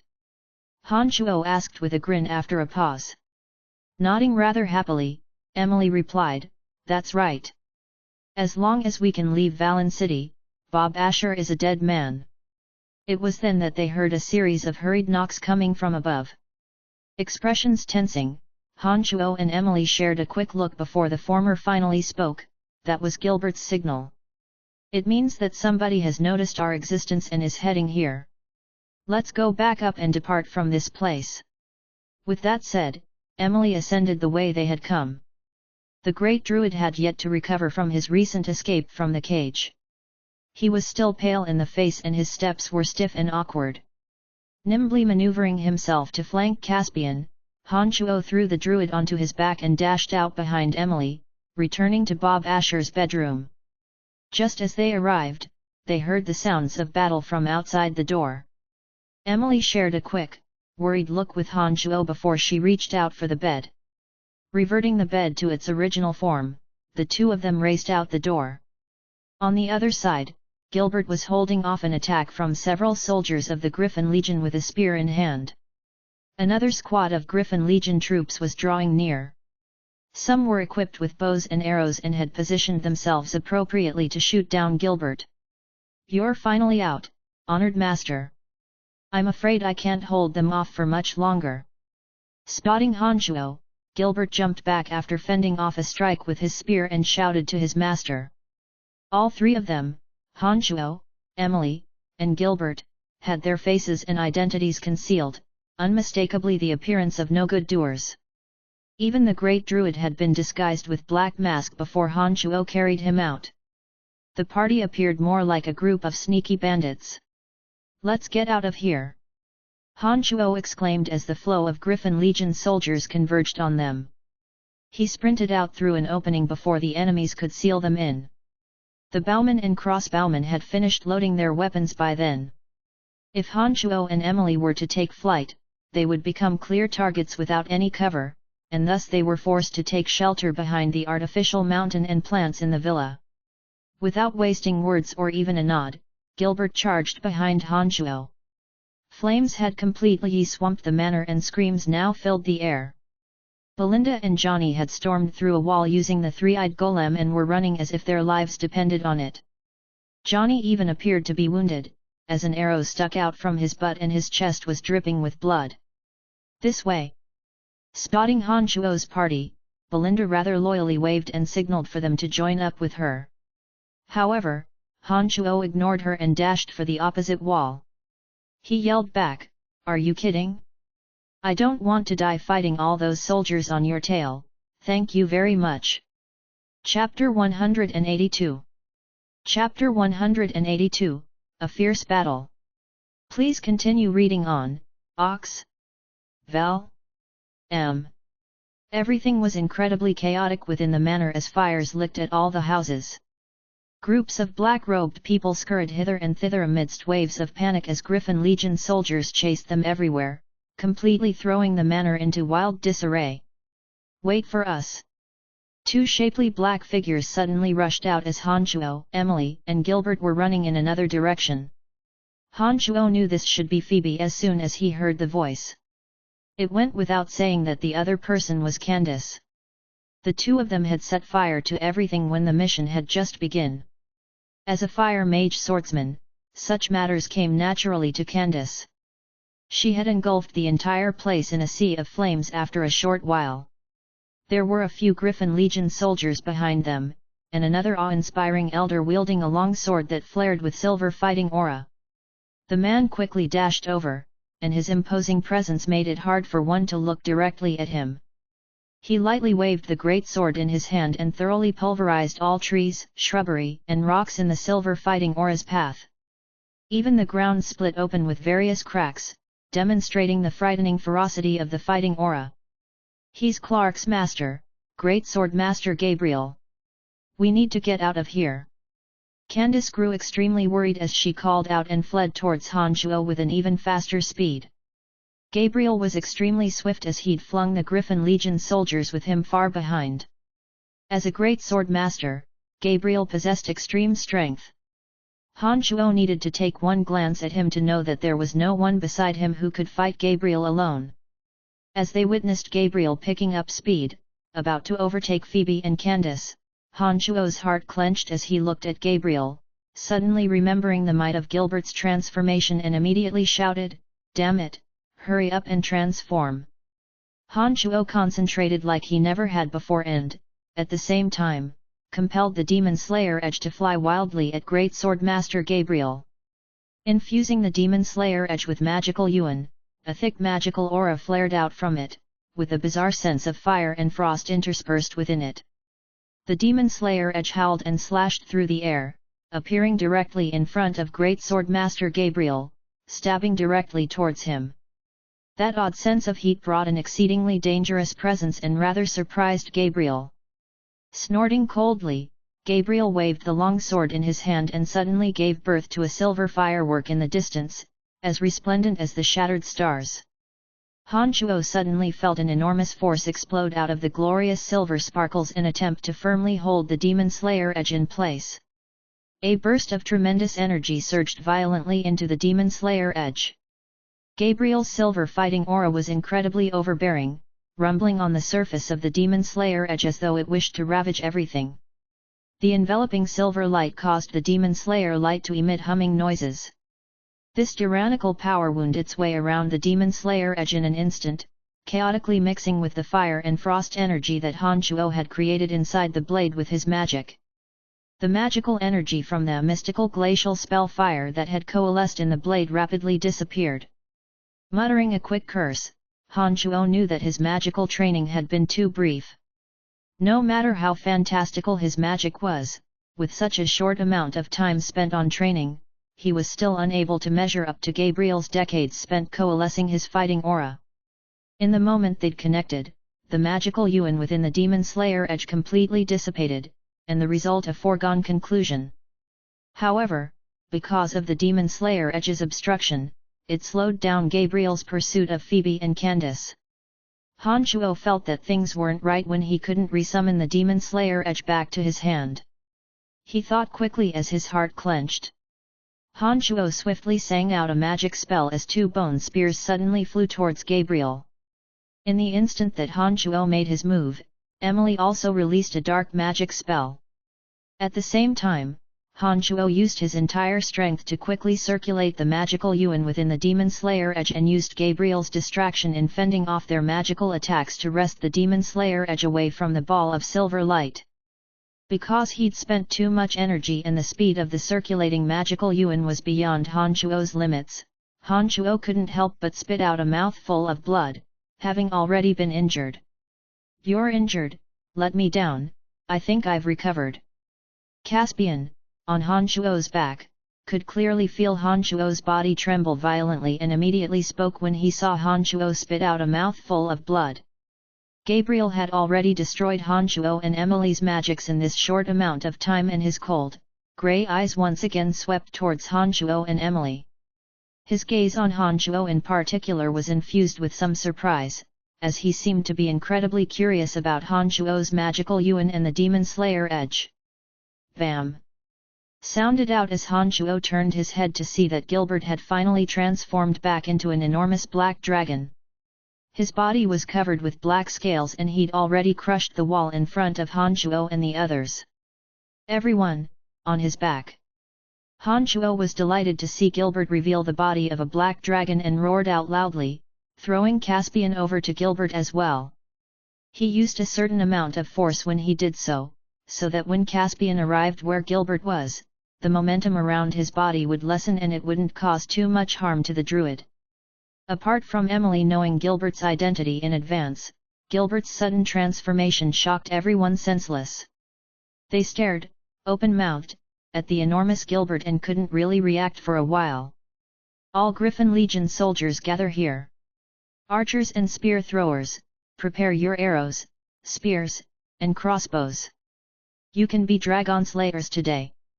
Gabriel's loud call suddenly rang out and spread throughout the manor. "Why aren't you getting on yet?" Han Shuo couldn't help but roar furiously when he saw that Candace and Phoebe were still dithering about on the ground in shock. Dark dragons were also labeled as the most evil and greedy amongst the dragons. They liked to live in the gloomy underworld, and were lustful, shameless, and greedy. They were practically the materialization of evil on the earth. That such a dark dragon had suddenly appeared in front of them, it was no wonder that Phoebe and Candace didn't know how to react. But when Han Shuo urged them on a second time, the two girls finally recognized the dark dragon's relationship with Han Shuo and looked askance at him, leaping up to land on Gilbert's back. When he saw that Emily, Phoebe, and Caspian had all leapt until Gilbert's back, Han Shuo relaxed and activated the art to also fly towards Gilbert. "Leave immediately, but don't take to the skies, or you'll become a flying target. Honored master, you must block the spears and arrows that fly my way." Gilbert had a mouth full of sharp teeth now and his dragon's breath was filled with a piercing odd smell. His voice also appeared to have an additional layer of dignity in it. "I know, all is a mess here anyways. Just destroy anything that gets in your way. Don't pay heed to anything else as long as we can get out of here." Han Shuo didn't put any restrictions on Gilbert now as long as they could make it out of this sticky situation alive. When Caspian heard Han Shuo's orders, he seemed to want to protest, but when he thought of how Han Shuo had helped him numerous times already and that he was trying to get everyone out alive, he said nothing in the end after moving his lips a few times. "Wah ha ha ha, then all right, I'll do as I see fit." Gilbert spoke excitedly with his dignified voice. That heavily fanged mouth suddenly yawned open and sprayed a gout of acidic poison into the distance. Dragon breath accompanied this spray, and the archers, who had just set up their formation, hastily retreated. Those who didn't back up in time were reduced to melting flesh after their bodies had came into contact with the acid. Death was the only way out for them. After this breath went out, scores of Griffin Legion soldiers appeared suddenly. They wielded silver spears and gleaming silver armor as they flew in on the backs of griffins. The person in front was fierce and stocky. He looked middle-aged as the silver fighting aura from the spear in his hand shot out 2 to 3 meters tall, making that silver spear, carved with mystical patterns, appearing even longer. "Hurry and go, Bob Asher has arrived. It looks like the Calamity Church has failed indeed." When he saw that the dark dragon still wanted to rampage around, Han Shuo quickly kicked him in the side and hastily gave this order. Chapter 183. Chapter 183, The Swift and Fierce Silver Spear. Please continue reading on, Ox. Val. M. 10 Griffin Legion soldiers and Bob Asher, as well as the Swordmaster Gabriel, little dark dragon Gilbert would be courting death if he attempted to face this enormous amount of strength head-on. Beneath Han Shuo's urging, Gilbert realized the magnitude of the situation they were in and didn't waste time with cheeky remarks. He charged over from the now obliterated wall, while the archers and spear throwers on Gabriel's side found their footing once more in a newly formed formation. They suddenly shot out in unison and filled the blotted out the skies with arrows and spears, targeting Gilbert. Han Shuo and the others had long since made preparations. Emily shot out a dark magical spell and formed a grey, semicircle protective barrier in the air. Han Shuo also chanted the incantation for dark mist, covering the entire area in darkness. Candace, Phoebe, and Caspian also used a variety of methods to smash the arrows and spears that came their way. Han Shuo had already been injured when he had crossed blades with Gabriel earlier. It was a good thing that he could call upon his necromancy magic without his magical yuan. When Han Shuo chanted out a magical spell, several zombie and hate warriors suddenly appeared on the ground, in addition to dozens of skeletal warriors, forming a blockade in the gap in the wall that had been made by Gilbert. The summoned dark creatures played the roles of meat shields, filling up the gap so that the attacks fell only on them. Add to this Emily's magic shield and Han Shuo's dark mist, as well as Phoebe and Candace's efforts, Gilbert didn't suffer any injuries in the end. The dark creatures that Han Shuo had summoned were shot full of arrows and spears, and he once again began chanting, but this time it was the corpse explosion spell that he'd just mastered when the soldiers of the Griffin Legion drew near, making 2 hate warriors explode, sending flesh and blood flying through the sky. The 10 soldiers were caught off guard and were all sent crashing backwards. "Take to the sky and get us out of here!" Han Shuo yelled out as he made use of this chance in which the dark creatures were blocking all the arrows and spears. Gilbert didn't hesitate when he heard Han Shuo's order and swung his enormous body around, crushing 2 houses by his side. Boulders hurtled through the air as trees snapped. Gilbert roared as his body, previously hovering close to the ground, suddenly shot towards the dark sky. "Halt right there!" Bob Asher suddenly shot over magically at this moment, the silver spear in his hand suddenly shooting out like a silver comet. A splendid tail followed behind it as it aimed for Gilbert. As a sky rider, Bob Asher had weathered many battles over the years and had seen all sorts of situations. Not only was he himself quite fierce, but his breadth of battle experience was even more rich. He understood that it would be difficult to catch up to Gilbert with the Griffin's speed, so the only way was to injure Gilbert first. Otherwise, even though he had a large amount of troops following close behind him, it would be impossible to keep Han Shuo's group behind. Bob Asher's abundant fighting aura was concentrated into the spear as it drew a magnificent, almost piercing, arc in the dark night sky. It embodied a severe presence within it, giving Han Shuo and the others immense pressure. The spear flew towards them, as if hunting prey, whistling through the night and seeming to be making use of the wind as well. Han Shuo hastily chanted another bone spear spell, and 2 bone spears suddenly materialized in front of the silver spear according to Han Shuo's will. They broke apart as soon as they touched the spear, and the spear continued, unabated, on its path. As Han Shuo was reeling in shock, Emily chanted out a dark magic spell as a Grim Reaper's blade once again formed in the night sky. As the magic staff in Emily's hands drew an arc downwards, the Grim Reaper's blade shot swiftly towards the oncoming silver spear. Another exploding sound rang out as Emily suddenly stumbled on Gilbert's back. She couldn't help but take a few steps backwards as the blade formed out of her mental strength dissipated in the blink of an eye. However, because of her attack, the fighting aura coalesced on the tip of the silver spear had decreased noticeably. Whether it was the flare of its silver light, or its speed, both had been suddenly decreased. Although Han Chuo's heart went out to Emily at this time, he didn't have the time to comfort her. He stared unblinkingly at the spear, prepared to summon the Demon Slayer edge and meet it in combat. 2 crossbow bolts suddenly flew out from Phoebe and Candace's hands. Candace's bolt missed, but Phoebe's bolt solidly smashed into the slowing silver spar. Because of this bolt, the spear's speed decreased once more. Gilbert had increased his speed at this time and was making for the horizon. He increased the gap between the group and Bob Asher's griffin, and continued to pull ahead. Convey my orders.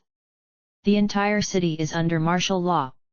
Only entrance is allowed, exit is not. All transportation matrices traveling to other cities are to be closed. No one can activate them without my order. All trespassers will be killed without exception. Bob Asher's fierce yell could be heard in the distance, with even Han Chuo and the others hearing him clearly. Are you all right? Han Chuo relaxed when he saw that they were temporarily out of danger, but his expression tightened as he hurriedly rushed to Emily's side and held her up. Emily took off her mask and displayed a face drained of color, but when she saw that Han Chuo was asking after her so urgently, sweetness flooded her heart as she gave a weak laugh. No worries, this is what happens after I exhaust my magic. Don't worry about me, how are you? I'll be fine after a few days of rest as well. Han Chuo also comforted Emily with a smile. Phoebe was now wearing a stiff expression when she saw how intimate Han Chuo and Emily were, but Emily was wounded and had gotten her injuries just now from protecting them all. She wasn't in a position to say anything about Han Chuo's concern for her. Coughing lightly, she braved the chilly wind to walk up to Han Chuo, worry also appearing on her stunning face. She reached out a slender, jade hand to wipe the blood from Emily's lips, admonishing her, "You spit out blood, so how can you say that you're all right?" Phoebe's light cough and her motions immediately made Emily realize something. She pushed away Han Chuo's support with a nonchalant smile and maintained a distance of 2 arm lengths from him, only saying then, "What do we do now? I'm beginning to worry about the safety of the others now that Valen City is on lockdown." Han Chuo's face darkened as she looked at Emily. Nodding, Emily said, "That's right, he was incredibly enraged just now and won't be easily pacified. Valen City has never closed its transportation matrices to other cities before. In doing so, he's cut off all chances of communication with the outside world. Whether it was the Empire or news from any other places, Valen City will be unable to receive any of it. Bob Asher must have hardened his heart and won't give up that easily since he's taken this step. The target I'd come to fight this time was Water Magus Howard by Bob Asher's side. I had originally been confident of handling him, but he found someone to help him who doesn't play by the rules to capture me. He wanted something from our druid order after he captured me, but I didn't give it to him even when threatened with death. Before you came tonight, he said he was going to capture little Angelica to threaten me with, so I'm concerned for her safety. Caspian finally came clean with everything at this time. Honored Master, where are we flying to? If you don't make a decision soon, we'll be leaving Valen City." Gilbert's voice suddenly rang out in the frosty winter air. Valen City was a mess at the moment and so the best and wisest course of action was to leave. However, if they left now, those still in Valen City would likely be in great danger. Hesitation showed on Han Chuo's face as he looked uncertainly at those assembled in front of him. "My cousin is very good to me and I cannot leave him in danger." Phoebe resolutely expressed her stance when she saw Han Chuo look at her. "I can't give up on my battle comrades." Candace also spoke up.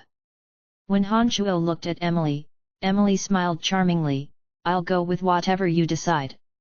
Gilbert, return to the hotel. Han Chuo stomped down on the back of the dark dragon after thinking for a while. Chapter 184. Chapter 184, An Incredible Memory. Please continue reading on, Ox. Val. M.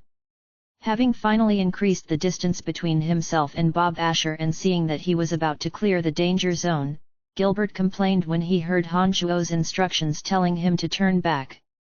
"Honored Master, even the mighty Gilbert cannot take on an entire Griffin Legion. We'll surely be discovered if we go back to the city like this. Shut up and fly back to the hotel. We need to pick up whoever we need to pick up." Han Shuo snorted lightly as he spoke to Gilbert. In his dark dragon form, there wasn't much space on his back for people to stand on. Han Shuo wouldn't be able to take everyone away in one go, so he started to contemplate what to do. Thoughts racing furiously, Han Shuo's sharp eyes saw Griffin Legion soldiers patrolling the skies as Gilbert was returning from the outskirts of Valen City. Gilbert was such a large target that it was impossible to surreptitiously sneak back into the hotel. Han Shuo thought silently for a moment before suddenly saying, "Gilbert, land immediately since the Griffin Legion has yet to spot us. We'll be returning to the hotel by foot." Under Han Shuo's commands, Gilbert didn't say anything pointless and traveled stealthily at a low altitude, with everyone getting off his back in succession shortly after. When everyone had gotten off, Gilbert's huge body gradually shrunk, entombed in a dark radiance before once again transforming back into that tan-skinned, handsome, young man. "When we were within Asher's manor just now, we had masks on. Now that we have returned under our true appearances, it's likely that they won't be able to recognize us." Han Shuo glanced over at Emily as he spoke to her. "Right, however, if a group of strangers suddenly appears at the same time and are somehow discovered by the Griffin Legion's people, we will definitely raise suspicions. I think we should split up, and by doing that, other people won't think that we acted together." Emily looked at their group as she spoke. "All right, then let's do this. Everyone should be familiar with the way back. We'll split into 2 groups, and if there's danger within the hotel, we'll meet up at the block behind it."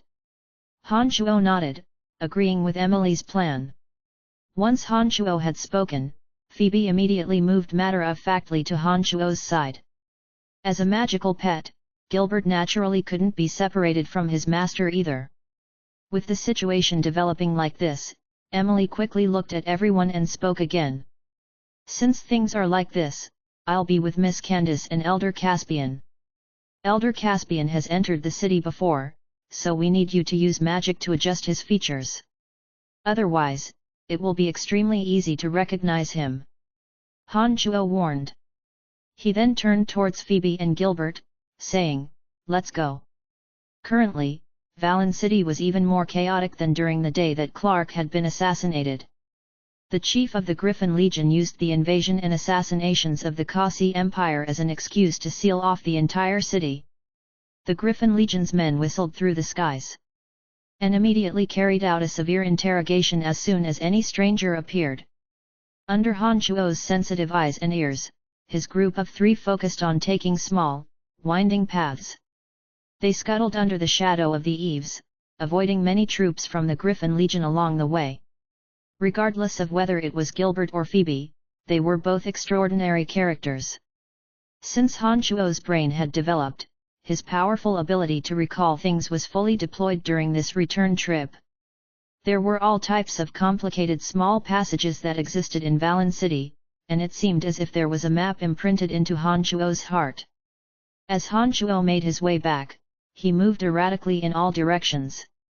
In the end, even Phoebe began to feel as if they were getting farther and farther away from the hotel. If it wasn't for her knowing how mysterious Han Shuo was, she definitely would have questioned whether or not Han Shuo knew where he was going. After going through many small roads and traveling through a few curved routes, the back door of the hotel suddenly appeared before their eyes.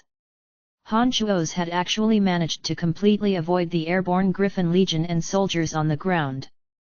By using a few smaller, more complicated roads, the 3 people actually didn't encounter any danger as they appeared at the hotel doors. "This is too amazing!" Phoebe couldn't help but exclaim when she saw Elaine's hotel, lights dancing in her eyes as she complimented Han Shuo. "Honored Master, I'm super dizzy.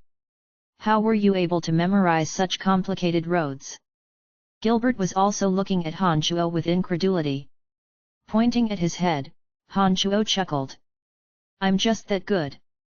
It was like he'd said nothing with that statement, but even if he'd explained the bit about his brain being developed, the two of them most likely wouldn't have understood regardless, so he didn't bother. Han Chuo took a deep breath after speaking and concentrated his gaze on the hotel. His eyes sparkled with dark gleams and his sensitive ears also turned towards the hotel. Contrary to his expectations, there wasn't anything out of the ordinary in the hotel. Han Chuo heard that everything was normal inside. There were no panicked sounds of fighting, nor was there any sounds of interrogation from the soldiers of the Griffin Legion. You and Gilbert head over first, I'll go find Lawrence and tell him to leave the city immediately. Han Chuo spoke to Phoebe beside him. Phoebe's stunning face turned to look at him as she reached for his hand. She grasped his broad, coarse hands tightly and said softly, "Be careful. Don't worry. Nothing's going to happen to me." Han Chuo said with a smile and turned to Gilbert, "Protect her well if anything happens." Han Chuo was like a shadow in the dark night after he spoke. He melted into the darkness and vanished without a trace. On his way to Lawrence's place, Han Chuo heard a bizarre sound. He quickened his steps and landed on a tree branch. Han Chuo saw a disguised Lawrence, Lucky, and the two swordsmen he'd seen before making for the direction of the hotel with Belinda and Johnny from the Calamity Church. Coughing lightly, Han Chuo called out softly from the tree, "Lawrence!" The group below was greatly frightened by Han Chuo's cough. They all grasped their weapons tightly and swiveled to look up into the tree, almost sending out attacks as they turned. "Brian, what are you doing here? Shouldn't you have left the city long ago? We saw you take the Dark Dragon out of the manor and leave Asher behind." Lawrence spoke with confusion. "We came back again. Cut the blather and gather at the hotel. We are going to be leaving immediately. You can't stay in Valen City for a second longer." Han Chuo had no time to explain anything and responded carelessly, landing on the ground and convening with Lawrence and the others. When he drew near, Han Chuo discovered that Johnny had not only taken a hit to his buttocks, but there was a large patch of blood on his chest and it looked like he was injured quite severely. Although Belinda still had her veil on, her gaze wasn't as sharp as before. She looked a bit weak and had also likely been wounded. Lawrence and the others had only been involved in logistics and cleanup in this operation. They hadn't taken part in the actual battle, and so they were in relatively good spirits, with no one being injured. What Han Chuo didn't understand was why he was with Belinda. Han Chuo hadn't introduced the two to each other and so they shouldn't know each other. Hesitating, Han Chuo couldn't keep back the questions in his heart. He looked at Lawrence and then at Belinda. "How do the two of you know each other?" "Oh, we discovered that our two groups were going the same way when we were retreating earlier and ended up walking together." Lawrence glanced noncommittally at Han Chuo and explained faintly. Belinda also nodded, "It's because of Mr. Lawrence's aid and that such a large number of his men went after you that we were able to make it out." "So that's the case." Han Chuo still felt that things weren't this simple, but since Belinda and Lawrence had the same story, he wasn't able to get anything else out of them either. Just as Han Chuo and Lawrence were almost at the hotel, Han Chuo could hear a group of Griffin Legion soldiers interrogating Elaine inside. He could hear her hearty laughter from a distance away, seemingly to not have a care in the world. However, his superior vision saw that as this troop was talking to Elaine, another soldier seemed to have received some instructions and surreptitiously left the hotel, walking swiftly towards the street and waving his hand up at the two Griffin Legion soldiers hovering in the sky. "Damn it, we must have been made." Although he didn't know why, Han Chuo knew that Elaine's hotel was no longer safe. He called out softly and didn't bother concealing his tracks anymore, making for the hotel like a streak of lightning. Chapter 185. Chapter 185, The Great Escape. Please continue reading on, Ox. Val. M. Has there really not been any suspicious characters nearby lately? A Griffin Legion officer asked Elaine. "Honored sir, our hotel has always had good ratings in Valen City and have always cooperated with the Ashers. We would have immediately reported to you had we discovered anyone suspicious." The chubby Elaine was still merry and promised with a smile that nothing was wrong with the hotel. I feel that nothing would be wrong with your hotel anyways." The officer's expression was calm as he spoke gravely. A severe whistle sounded at this moment as a streak of faint red cut through the dark sky, making straight for the officer.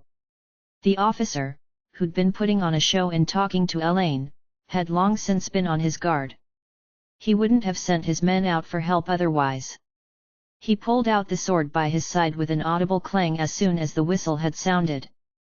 Dark green fighting aura suddenly flared across it as it immediately flew out towards the descending red light. Ding! The sounds of weapons clashing into each other rang out. The demon slayer edge bit viciously into the officer's blade and extinguished his fighting aura, causing a nick in the officer's blade. A figure flashed at the same time as a hard fist pummeled towards the officer. The officer started in shock and he lifted his left hand, blocking his chest and attempting to stop Han Chuo's punch. It had seemed to be an ordinary punch, but suddenly flared up with purple spell fire when it reached the officer's chest. A bitingly cold presence suddenly rushed to the front, and it surged into his body when Han Chuo's fist landed on his chest. The officer felt like he'd fallen into an icy cavern in a single instant. Frost immediately formed on his hair and eyebrows, and ice pierced through his body as well. He didn't even have the strength to lift his hands. Han Chuo retraced his tightly clenched fist and snatched the demon slayer edge out of the air. He turned his head to yell at Elaine, "This place has been compromised. Tell everyone to leave the hotel immediately." Elaine quickly sized up the situation after recovering from her shock. The cries of the griffins were sounding out from the air at this time. This meant that Han Chuo's judgment had been without error, and that the soldiers circling in the sky were already closing in. However, Madame Emily has yet to return. Elaine was about to leave when she suddenly recalled that Emily was the true leader of this mission, and couldn't help but speak up at this moment. "You don't need to worry about this, she will return soon." Han Chuo grasped the demon slayer edge and charged into the soldiers, quickly responding to Elaine. Elaine had no other reservations after Han Chuo's words and she nodded as she turned. She yelled out as Angelica, members of the Battlefire mercenary band, as well as Phoebe and Gilbert all emerged from the hotel. When they came outside, they joined in the fray without another word from Han Chuo, killing all the Griffin Legion soldiers. "Go! Leave through the back!" Although these soldiers were dead, this location had already been compromised. Along with the soldiers' previous report, this place would quickly become a prime target. The two hovering soldiers high up in the air had also discovered the abnormalities over here. The group of people didn't pack anything under Han Chuo's orders and had just fled the hotel, running towards the back. Although Elaine didn't possess any fighting aura, she was quite quick on her feet and didn't become a burden. A loud outcry of yells suddenly sounded from the distance. Han Chuo ran and jumped up, landing on a nearby roof. He looked into the distance and noticed that Emily, Candace, and Caspian were fighting their way over here. A dozen cavalry members were behind them, riding armored bat'lests and wielding sharp spears. They pursued Emily fiercely, seeming to have discovered their identities. "Hurry, come this way!" Han Chuo suddenly called out loudly, his voice making it over to Emily's location like a sharp weapon. Lawrence's group also bumped into Phoebe and Candace at this time, making all those who had participated in the Bob Asher operation gather in one place. "Form up! Let's make it out of here before the entire Griffin Legion arrives." Standing on top of the roof, Han Chuo had become the leader of this mission as he called out sternly. "Steal the horses!" Emily suddenly hovered in midair on her way over as she lowly chanted a dark magic spell. The dozen fiercely charging knights suddenly floundered into a dark vortex along the way. The battle steeds' lightning fast speed suddenly became incredibly slow, and their hooves made no sounds on the ground. The trees in the surroundings suddenly became alive as their branches danced like snakes, entangling the slowing horses, forcing them to stop where they stood. Caspian's old tree branch of a magic staff rested on a nearby tree. He concentrated and released the magic of the druidic order, restraining all 12 horses and confining even the legs of the knights on the horses. "Hurry up!" Caspian also suddenly roared out. "Grandpa! Are you all right?" Angelica broke down into tears of joy when she saw her grandfather appear from the vantage point of being protected by the Battlefire mercenary band members. "Take the horses, come on!" Han Shuo had already charged out in the air and turned his head to yell back. Lawrence waved his hand and didn't bother speaking to Phoebe. Those beside him, including Belinda and Johnny of the Calamity Church and even Phoebe and Candace, dashed out and made for the dozen trussed-up horses and knights. Han Shuo had Caspian, Sword Master Phoebe, Magus level Emily, Thunder Mage Swordsman Johnny, as well as Fire Mage Swordsman Candace, and finally Lawrence by his side. With such a group of experts coming together to take care of the ordinary knights tied up on the backs of their horses, it was easily a slaughter. Everyone displayed their abilities in the span of a few breaths and killed the 12 ordinary knights in a few seconds. They threw the bodies down and claimed the horses. "Hurry and get out of here. We escaped this way because there's more than 100 similar cavalry behind us." Emily tugged on the reins and shouted. Just as her words sounded, the cries from the griffins in the air became more and more numerous. Han Shuo lifted his head and suddenly discovered a few black dots converging on their location. His sensitive ears could hear random hoofbeats. It seemed that they would be surrounded before long. "Come with me, we'll make it out soon." Han Shuo yanked on the reins and turned the horse around, charging in the direction that Emily and the others had just come from. "You're crazy! There's more than 100 knights back there." Emily was immediately shocked by Han Shuo's about-face and called out in surprise. He turned back and looked at Emily with a wry smile. "I think that's the only path available to us that will get us to the city walls as soon as possible. If we don't leave immediately, there will be countless troubles that follow behind us, so we must take that risk." Han Shuo didn't hesitate after speaking and charged off on the back of his steed, shooting for the location where the hoofbeats were converging. Emily was stunned for only a second before she immediately followed Han Shuo's battlest. Phoebe and Candace had worked with Han Shuo before and trusted his judgment greatly. Gilbert had no objection of course, and charged out after Emily. Caspian and Angelica, on the same horse, also followed quickly after a moment of hesitation. The last group was more hesitant, but they too followed Han Shuo's direction one by one after a short while. None of them knew whether or not this path would lead to life or death. They could only hope that Han Shuo's judgment had been correct. Chapter 186. Chapter 186, The Demonic Art of Assimilation. Please continue reading on, Ox. Val. M. It was the dead of winter, and some ice had already formed on the surface of the streets. The frosty wind cut through the air like a knife, as if a demon was walking the streets, giving pedestrians an awe-inspiring feeling, which sank into the depths of their soul. The hooves of Han Shuo's horse pounded against the ground of the streets as everyone followed closely behind. Everyone had severely grave expressions pasted on their faces, having already made their preparations that they would be charging head-on into great trouble. A dense concentration of hooves sounded in front of Han Shuo. The presence of 10,000 fiercely charging horses assaulted him before he even seen anyone. The Demon Slayer edge was gripped loosely in his hand right now as a coolly composed Han Shuo discarded all the stray thoughts in his mind. He focused his concentration like he never had before, adjusting his breathing and heart rate to his most ideal condition. Even the pain originally emanating from some of his wounds began to fade away. When he focused his attentions and planned on carving out a path of blood, he suddenly felt a bit lightheaded, as if he'd suddenly sunk into some strange state of mind. His mind shook at the same time as a profound incantation slowly crystallized in his heart. The demonic art of assimilation was a demonic art that could be grasped only after one reached the true demon realm. Its effects were evident from the word assimilation. A demonic practitioner in the true demon realm would have formed a demon infant at that time, and once injured, the practitioner could use the demonic art of assimilation to swallow the enemy's blood, flesh, and soul to heal their own injuries.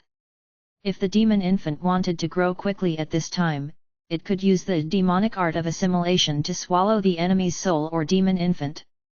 However, because there was no one else in the same school of study as Han Shuo in this world, there were no other demonic infants for him to swallow.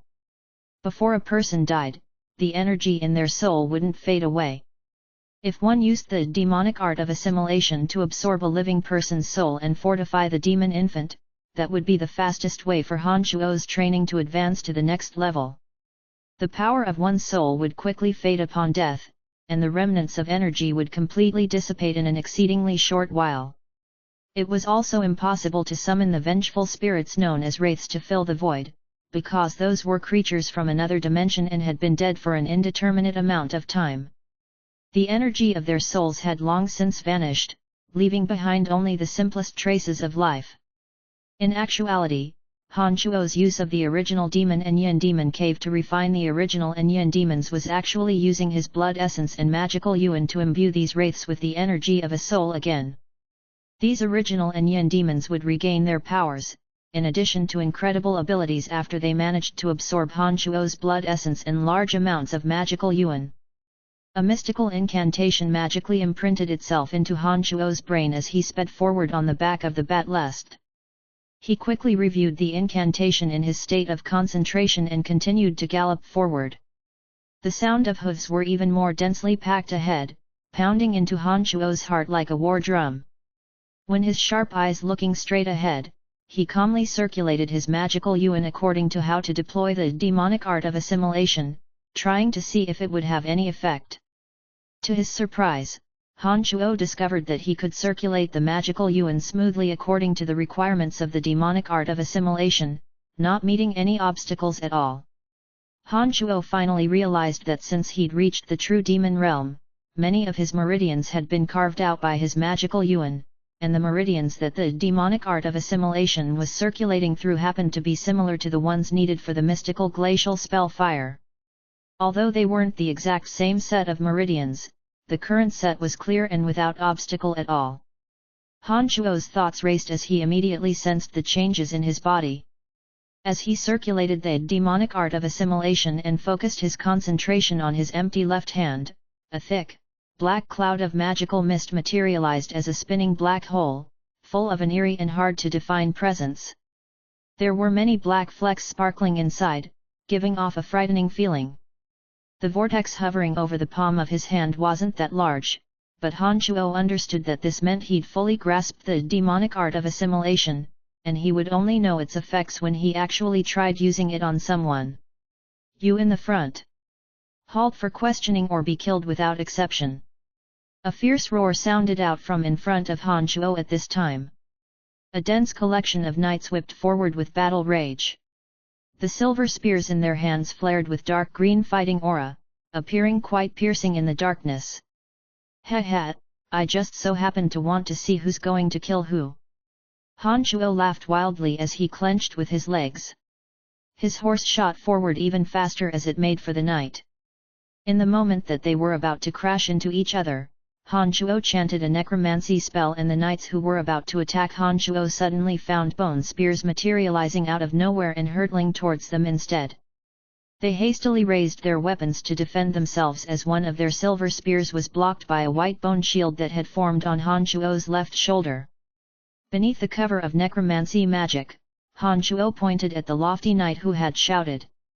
When the sharp demon slayer edge connected with the knight's spear, the latter immediately broke apart in accordance with Han Shuo's expectations. Making use of the knight's momentary shock, Han Shuo suddenly reached out a hand when he was passing by the knight and grabbed the latter. Han Shuo's physical body was perversely strong now. When his left hand grabbed the knight and squeezed severely, the knight's shoulder blade immediately fractured.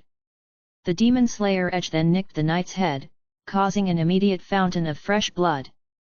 The knight had been howling in pain when his cries of agony intensified after the demon slayer edge's blow. Strength drained from his struggling body and he was knocked senseless. Han Shuo's left hand once again activated the demonic art of assimilation at this time. The knight's flesh and blood, as well as life force, swiftly flew from the knight's neck into Han Shuo's left hand. A vigorous, strange power suddenly surged into Han Shuo's body thanks to the demon infant consuming it. His previously injured body recovered miraculously from this injection of strength, as if he'd obtained some sort of magical elixir or pill.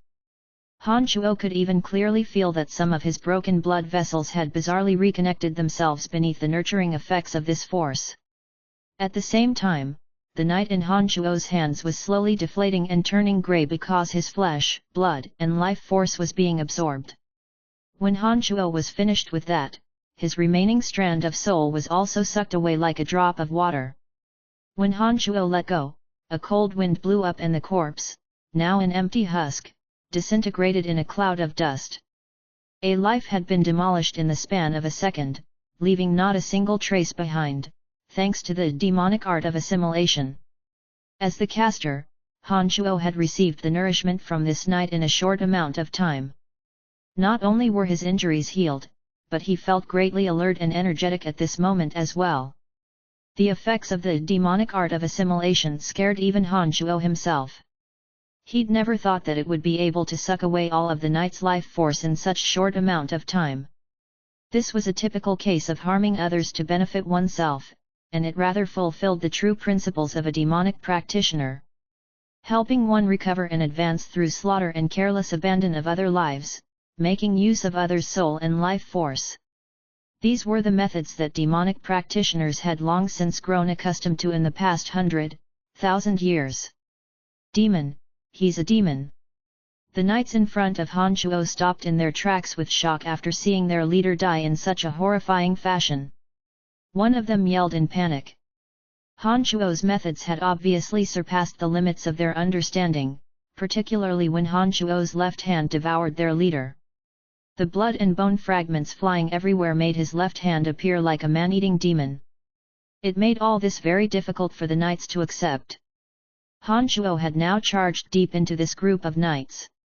Due to the narrowness of the streets, the way forward was completely blocked. He was forced to lower his speed due to the crush of people around him. Han Shuo had been ready for a cruel round of attacks when he realized those around him had all fallen into a stupor. They were all looking at him in horrified fright, and no one dared make the first move. Chapter 187. Chapter 187, Flying. Please continue reading on. Ox. Val. M. Emily and the others took advantage of these people's stupor to unceremoniously rain attacks down upon the knights. Dazzling spells and fierce fighting aura exploded at the same time, smashing into the knights like bombs and causing great injuries and casualties. Faced with extreme threat to their lives, the previously shell-shocked Griffin Legion knights started fighting for their lives. Javelins, arrows, and sharp spears all shot towards Han Shuo's groups. The knights had completely blocked off the street, and so Han Shuo's group would have to meet them in head-on battle if they charged over. When the Griffin Legion knights shrugged off their fear and fought desperately, they immediately became a great hindrance. However, Han Shuo's group was created of all experts with strong martial arts techniques and magic. They fought on the narrow streets since it wouldn't allow the Griffin Legion soldiers to spread out. Only 10 or so soldiers could face Han Shuo and the others at any given time. These soldiers were naturally no match for Han Shuo and the others in this regard. The soldiers were all struck down from their horses in an exceedingly short period of time. It was a pity that there were roughly 100 or so soldiers with the Griffin Legion crew, and they were all experienced soldiers who had weathered many battles. They charged forward without heed for their own lives, greatly obstructing the group's speed. The cry of griffins came from the direction they had come from. Han Shuo took one listen and immediately understood that a larger portion of the Griffin Legion were on their way. Perhaps even Bill Asher was amongst them. Charge through this group or we'll be in trouble. Han Shuo roared furiously. He turned and looked at Gilbert. Transform back into your dragon form and destroy everything you see. Gilbert immediately jumped up upon hearing these words and transformed into the enormous body of a dark dragon in the air. Gilbert's body hurtled through the sky over the crowded streets, opening his maw to send out a jet of flame on dozens of soldiers. A dull thud sounded at the same time as Belinda's iron-clad golem of the three-eyed demon god, Ansi, charged into the crowd under her orders. It caused mass destruction, along with Gilbert, dealing disastrous blows to the soldiers. Han Shuo took stock of the surroundings and noticed that there were several noticeable marks on Belinda's iron-clad golem. Although it was as powerful as ever, it seemed a bit more bedraggled and was even a tad bit slower than last time. Han Shuo knew without much thought that the golem must have been damaged in the operation to assassinate Bill Asher, or it wouldn't be appearing in such bad shape. Han Shuo turned his head and was about to shift his gaze elsewhere, when he suddenly saw the light of excitement shine in Lawrence's eyes. Lawrence looked at the iron-clad golem in fascination, seeming to continuously emit sighs of amazement as he looked at it. Perhaps Lawrence had wanted to save Belinda because he was targeting the value of the golem. This was an enormous entity of mass destruction. If it could be used as a weapon in war, then he would have a great advantage in besieging cities and ravaging lands. No wonder Lawrence was so excited. Due to Gilbert and the iron-clad golem leading the way, those following behind immediately felt a lot more at ease. Their charge was accompanied by howls of pain and agony from their enemies as Han Shuo and the others treaded through the devastated streets, continuing forward. Several large earth spikes suddenly appeared towards the front at this moment. They were all several meters long and shot fiercely towards the low-flying Gilbert. Two water dragons also materialized into existence, also churning ferociously towards Gilbert. Gilbert had been squalling in his excitement when he was hit on all sides in his stupor. His large body completed a forward roll and fell down again. The knights, who were still alive after all his attacks, immediately shot all their weapons at Gilbert, injuring him as well. "Damn it, you guys actually injured me. I'm going to kill you!" Gilbert shrieked after a howl of agony and spewed flames towards the water and earth archmages in front of him. His enormous body thrashed and crushed some houses around him as he once again took to the air. "We go!" one of the archmages said coolly as both of them used the levitation spells to float into the air and leave in another direction. "Don't chase them, we need to get out of here!" Han Shuo immediately yelled out when he saw that Gilbert seemed to want to chase after the two magi in his rage. Gilbert had just set foot into this world and lacked sufficient battle experience.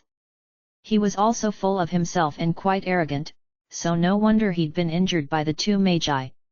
If they didn't have Gilbert with them, the group may not be able to destroy a section of the city wall later with only the slow-moving golem by itself. Therefore, there was no way that Han Shuo would allow Gilbert to leave at this moment. Due to the contract between Han Shuo and Gilbert, although the latter complained a bit after receiving Han Shuo's order, he continued charging forward in the end. However, his speed wasn't as fast as it had been. It seemed that his injuries were indeed affecting him.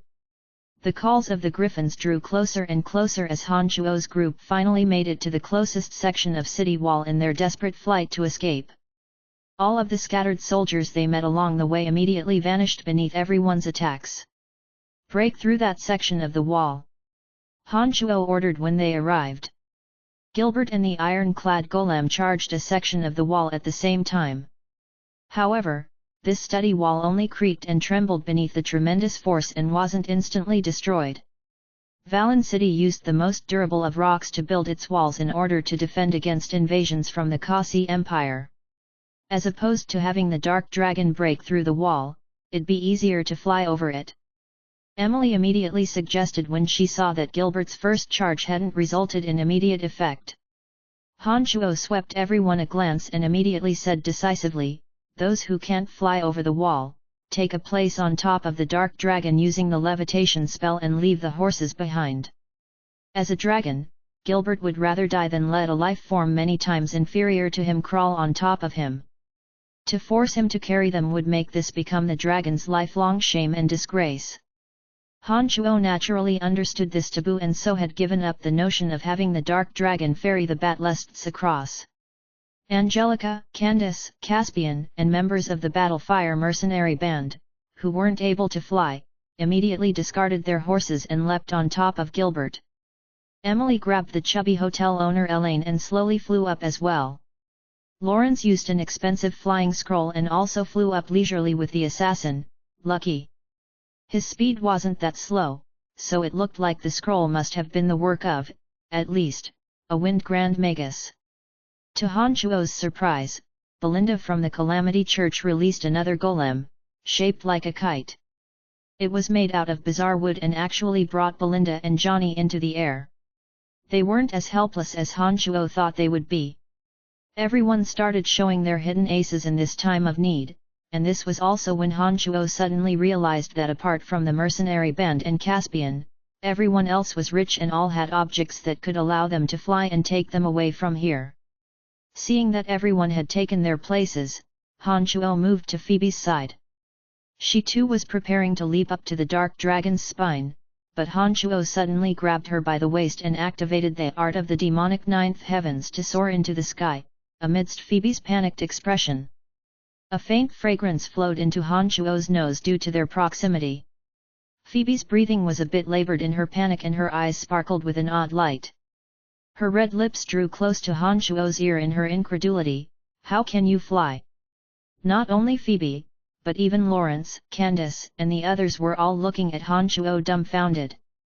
Exclamations of disbelief sounded from the back of the dragon, as they too couldn't seem to understand why Han Chuo could fly. What surprised them even more was that, despite bringing Phoebe along, Han Chuo's speed was actually the fastest. He'd soared over the city wall like lightning in the span of a second and continued his flight to the other side. He hadn't flown as they'd run for their lives because for one, it was an enormous drain on his resources. Flying drained Han Chuo's magical yuan quickly, whereas it drained Emily's mental strength. For an archmage such as Emily, using the levitation spell was an enormous depletion of her mental strength. Prolonged flight would quickly exhaust an archmage. In addition, for an archmage of Emily's level, her speed wasn't that much faster than a horse's, even if she flew. Long stints of flying was also quite tiring for great dragons. Gilbert had flown with everyone on his back for a while, and he'd also suffered injuries from the soldiers earlier. This was why Han Chuo only commanded him to give everyone a ride now. Now that they had left behind the Batlusts and the Griffin Legion soldiers were hot on their tails, flying wasn't an easy thing for any of those in the group, but they all had to grit their teeth and bear it, hoping to get as far away from Valen City as possible. Their pursuit didn't let up. As the group cleared the city wall and continued flying forward, Han Chuo turned back to see 1,000 cavalry and a dense collection of black dots in the air in hot pursuit. It looked like Bob Asher was truly enraged this time and wouldn't stop until he had killed them all. The Kurlan Grand Canyon, the geographic marker that separated the Khasi and Lancelot Empire, was just ahead. There were many great and small mountain ranges around the Grand Canyon, with thick growths of trees and not that many people. They'd be able to shake off their pursuers if they set foot into that area. Thus, once their path had been plotted, Han Chuo once again became the leader. He explained the situation at hand and then dashed forward with Phoebe in his arms, the dark dragon following close behind. In these moments of danger, everyone was flying full speed ahead. Lawrence and Belinda, however, were looking at Han Chuo in the front with odd expressions of excitement. Their speed kept increasing, seeming to want to pull ahead of him. "You've concealed this operations from both of them and was the person in charge from beginning to end. Those two proud people must be a bit irritated. Now that you're flying faster than them with me in hand, they must be even angrier." Phoebe looked behind her and then said softly to Han Chuo. "That seems to be the case, but there doesn't seem to be a need for this at all." Han Chuo abruptly understood why. "If you weren't the person I liked, then I'd want to triumph over you as well, since you best me in all areas. Such is human nature."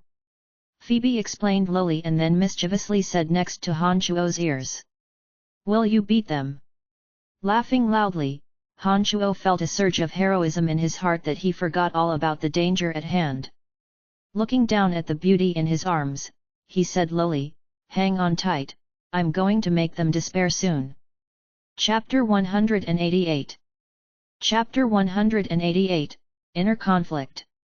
Please continue reading on. Ox. Val. M. Han Shuo's art of the demonic ninth heavens was more than a bit faster than the levitation spells that the archmages could cast. Therefore, when he circulated his magical yuan during his flight, his speed was faster than anyone could possibly imagine. Because he had previously used the demonic art of assimilation to absorb the flesh, blood, and souls of one of the knights, his injuries from when he'd clashed with Bob Asher had been completely healed. When he flew now, his speed was like a loosed arrow. He flashed through the dark sky and disappeared from view. Lawrence and Belinda were inwardly rejoicing as they drew close to Han Shuo, only to see his speed suddenly double and disappear from their line of sight. Shaking his head with a wry smile, Lawrence was full of agitation as he became even more aware of Han Shuo's amazing abilities. He also made up his mind at this moment that he would recruit Han Shuo under his banner. Well. Han Shuo slowed down after increasing the distance between him and the other two. How did you do it? Phoebe's voice was full of surprise. Heh, don't pay attention to that. The reason I can fly through the air is not because of necromancy. Han Shuo smiled with explanation. Dawn was about to break after a night of chase. The Kurlan Grand Canyon was bathed in morning light as the sun slowly began to rise. As he looked back, Han Shuo discovered that Gilbert, Emily, Lawrence, and Belinda's figures were slowly approaching. When they caught up to Han Shuo could also see a dense gathering of black dots in the distance. Judging them their distance, Han Shuo discovered that his group had maintained an ideal distance from the Griffin Legion's soldiers. When he looked at the Kurlan Grand Canyon beneath them, Han Shuo encouraged everyone, "We'll be able to make use of the complicated terrain within the Grand Canyon and use accumulated snow on the trees to conceal ourselves. The Griffin Legion soldiers won't be able to find us then." Everyone knew what to do without further instructions from Han Shuo. Everyone became even more enthusiastic as they charged forward. They indeed reached the Grand Canyon before the soldiers made caught up to them. The Kurlan Grand Canyon was vast. The mountain ranges, lakes, and forests within were located between the Lancelot Empire, the Kasi Empire, and the Orcs. The Orcs lived in the territory to the west of the Kurlan Grand Canyon, and the border of the Kais Empire was to the north. If one traveled a few days south of the canyon, one would find themselves in Zajoski City in the Lancelot Empire. The Orcs of the Lancelot Empire lived in a triangular region surrounded by the Kurlan Grand Canyon. This area didn't belong to either empire, and the Kurlan Grand Canyon was always the focal point of conflict whenever war broke out. However, a few cities and towns still existed in such a special geographic region, with members from both the Lancelot and Kasi empires, as well as Orcs living amongst them. They used this special geographic region to conduct mutually beneficial transactions. The merchants and adventurers from all three nations coexisted peacefully within these cities and towns before war broke out. Of course, as runaways, Han Shuo's group didn't plan on hiding in these places. All of them landed as soon as they entered the Kurlan Grand Canyon. As someone who'd long since run a merchant guild, Phoebe and the highly competent Emily immediately took control of operations. The two of them discussed briefly and walked forward after settling on a direction. Much snow was accumulated on the densely packed trees, almost completely blotting out the sky.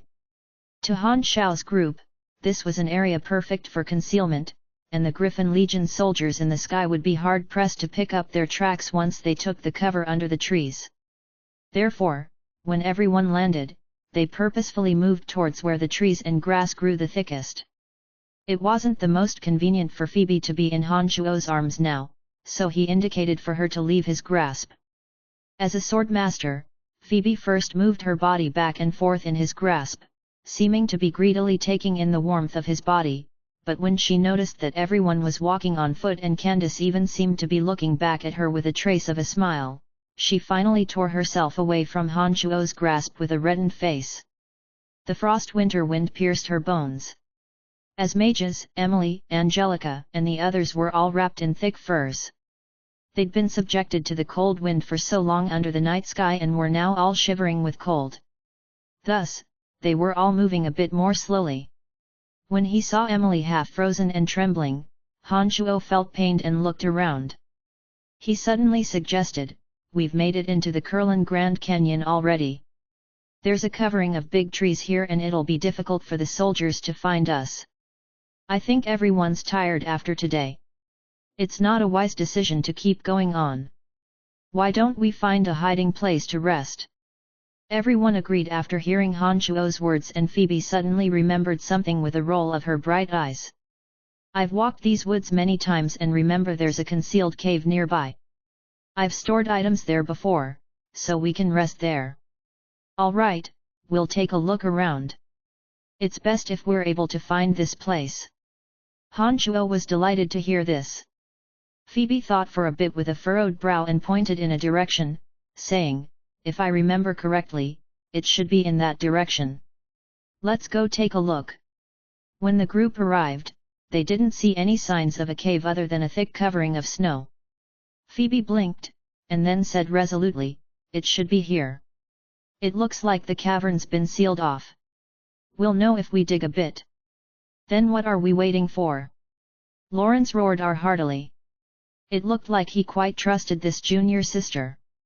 He took out a long sword and stabbed fiercely at the place that Phoebe was pointing at. When they saw Lawrence go to work, Belinda and the other mages seemed to want to come help. Han Shuo called out at this moment, "Wait, don't use any magic. We should exercise caution while moving the snow away. That way, we won't leave any traces behind when we move the snow away, and the soldiers will find it difficult to pick up our traces, even if they land to search of us." Everyone agreed with Han Shuo, and it was up to Han Shuo, Phoebe, and Lawrence to carefully dig away at the snow and move it away. This was the place all right. "Ha ha!" Phoebe called out with joy when the snow was moved away and she stabbed her sword forward. Han Shuo and Lawrence looked at each other and moved a particularly thick chunk of snow away from the entrance, revealing a dark and looming cave entrance. Han Shuo took a peek and discovered that this entrance was actually as large as a basketball court. It was enough for everyone on their side to enter. "Go on in one after another. Don't enlarge the hole, or it'll be too difficult to cover up," Han Shuo said and moved away from the entrance. Angelica was the first to walk in, replete with teeth chattering from the cold. Emily, Candace, and the others all followed in one after another. Phoebe and Lawrence were the last ones in, with Han Shuo bringing up the rear. He set up a few branches at the entrance and shifted some of the excavated snow to cover them. When Han Shuo felt that all was complete, he walked into the depths of the cave after taking a look around. A bonfire had already been lit at this time and the warm wave spread throughout the cave. The originally chilly cave had become a warm zone. Thanks to the space rings, all mages carried some firewood on them during the winter time, in case they needed warmth. All sorts of tents and soft carpets were also brought out at this time and placed next to the fire. Everyone settled comfortably into their equipment to rest. Emily and Caspian felt their limbs slowly thawing thanks to the fire. They sighed with relief as Emily slowly got to her feet. She made for the entrance, saying, "I'm going to set up a concealing boundary to prevent us from being discovered here." Caspian also got up at the same time and walked with her, saying, "I'm going to go help her." As Emily and Caspian got up to set up the magical boundary, Belinda and Johnny's expressions grew a bit unnatural. Their eyes danced uneasily and they looked defensively at the mouth of the cave, seemingly afraid that Emily and Caspian would do something to the cave entrance. This was indeed the case. Han Shuo had been walking back when he saw Emily and Caspian walk towards the mouth of the cave.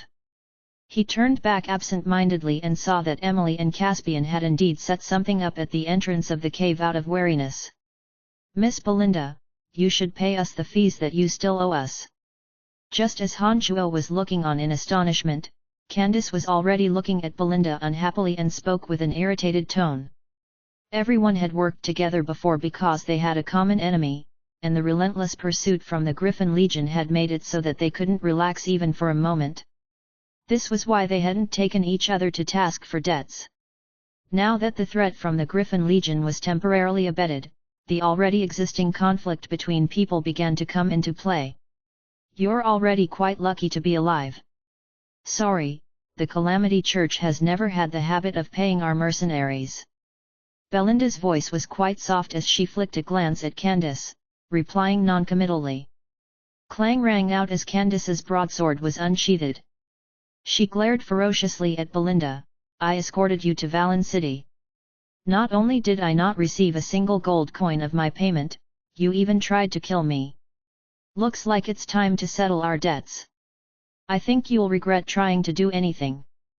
Belinda was obviously not afraid of Candace. She turned to look at Johnny and took out a scroll with the image of Ansi Desi on it.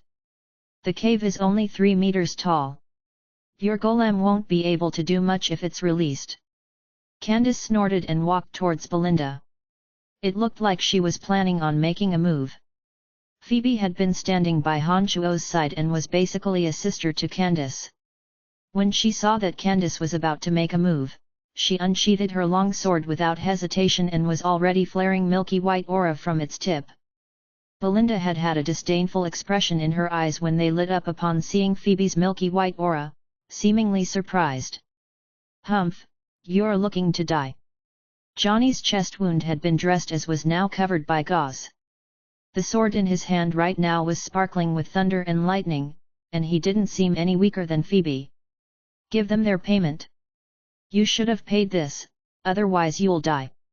Han Chuo quickly sized up the situation and walked over with a cold face to Phoebe's side, looking at Belinda and snorting coldly. Gilbert also cackled as he cracked his knuckles. Caspian and the Battlefire mercenary band also stood on Candace's side. It looked like a fight would break out as soon as Belinda refused to back down. Although Belinda's voice was soft, her temper was quite stubborn and she didn't display any fear at this time. She seemed to be prepared for a hard fight. This doesn't seem to be the time for inner conflict. Heh. Miss Candace, how much do they owe you? I'll pay it for them, so let's not fight over this right now, shall we? Lawrence suddenly stood up, to everyone's great surprise, and smiled to smooth things over. Chapter 189. Chapter 189, You have no chance. Please continue reading on, Ox. Val. M. Shaking her head, Candace rejected Lawrence's suggestion. She looked resolutely and admonished, this isn't just about the money. Candace noticeably held the upper hand in this situation. With the aid of Han Chuo and the authors, Belinda and Johnny couldn't do anything at all. It was apparent from Belinda and Johnny's equipment and weapons that the Calamity Church wasn't short on money. Belinda could easily settle this matter with a bit of money, so she was being surprisingly stubborn this time. The Calamity Church isn't someone you can threaten. The scar on the injured Johnny's face became even more apparent because of his rage. The long sword in his hand shone with blinding electrical light thanks to the power of thunder and lightning.